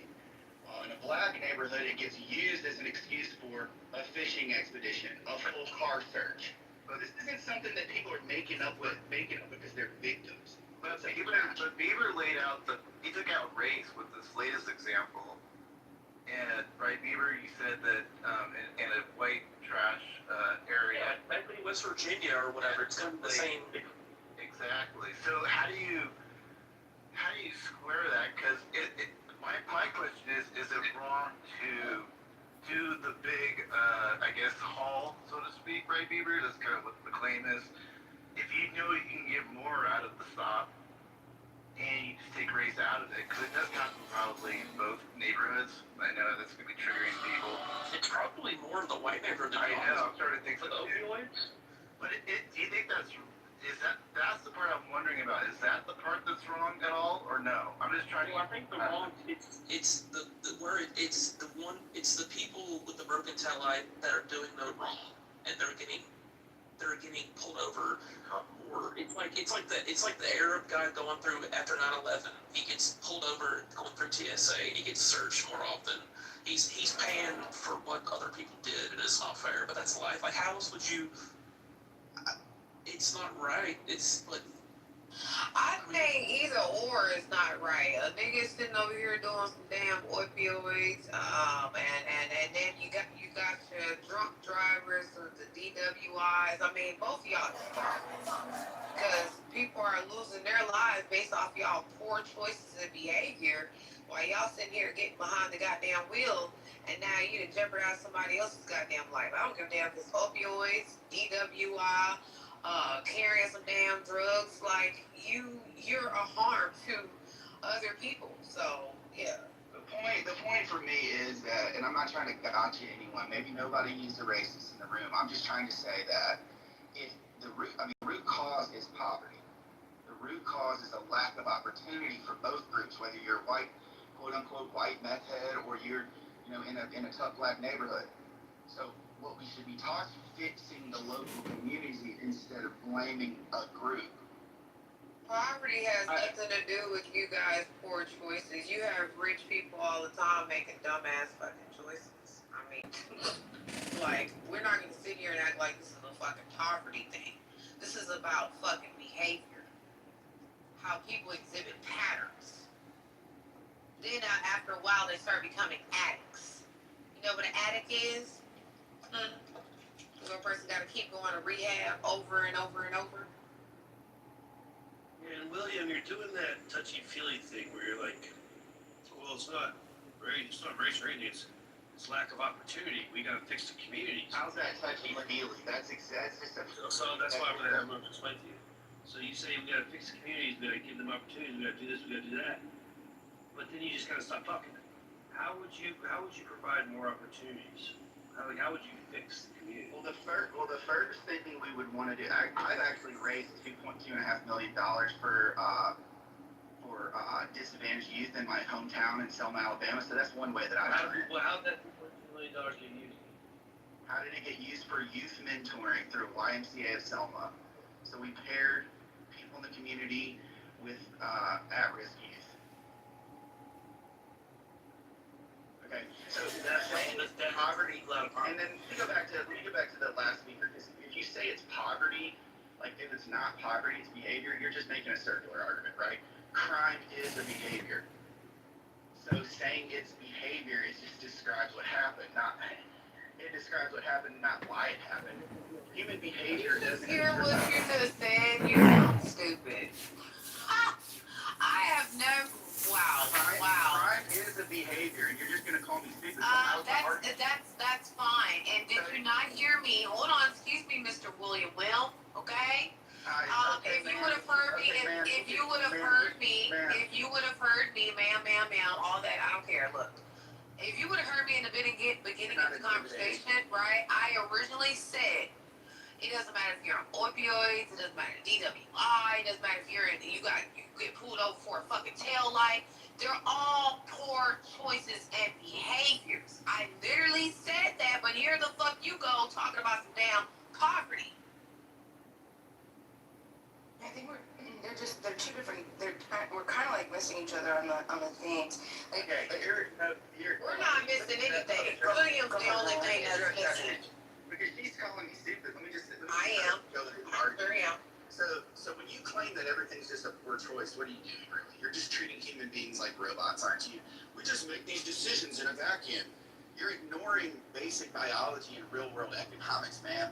When millions of people across completely different towns fall into the exact same trap, like the opioid epidemic, it's not a massive coincidence of millions of individuals suddenly deciding to make, quote, bad choices on the exact same Tuesday, ma'am.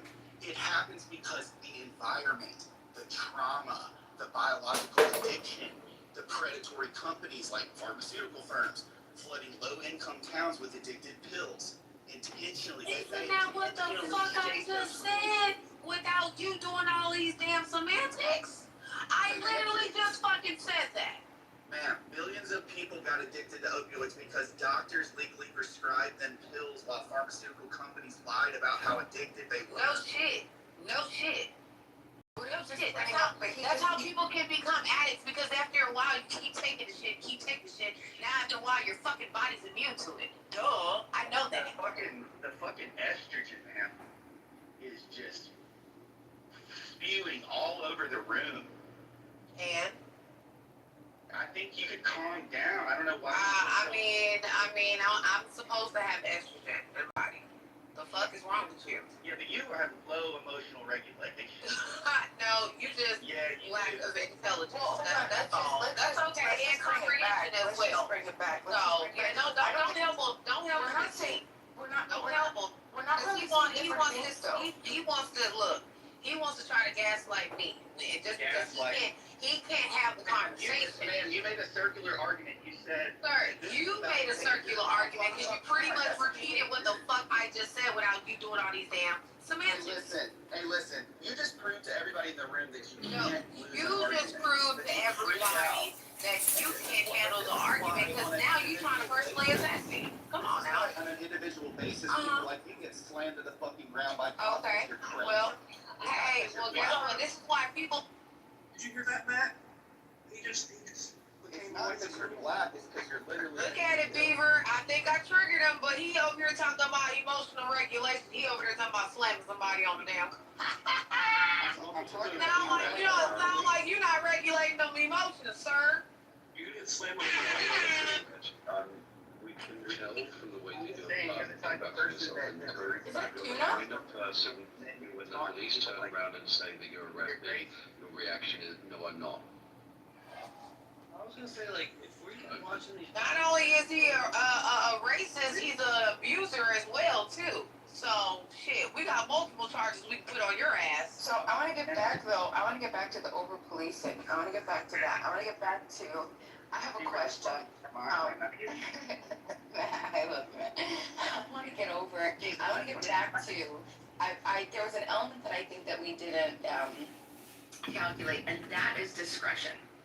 If we were to take, because it's, even if we were to take those two different communities, right, there is a level of discretion that police officers are going to use in the white community than they are in black communities, and we see that through statistics too.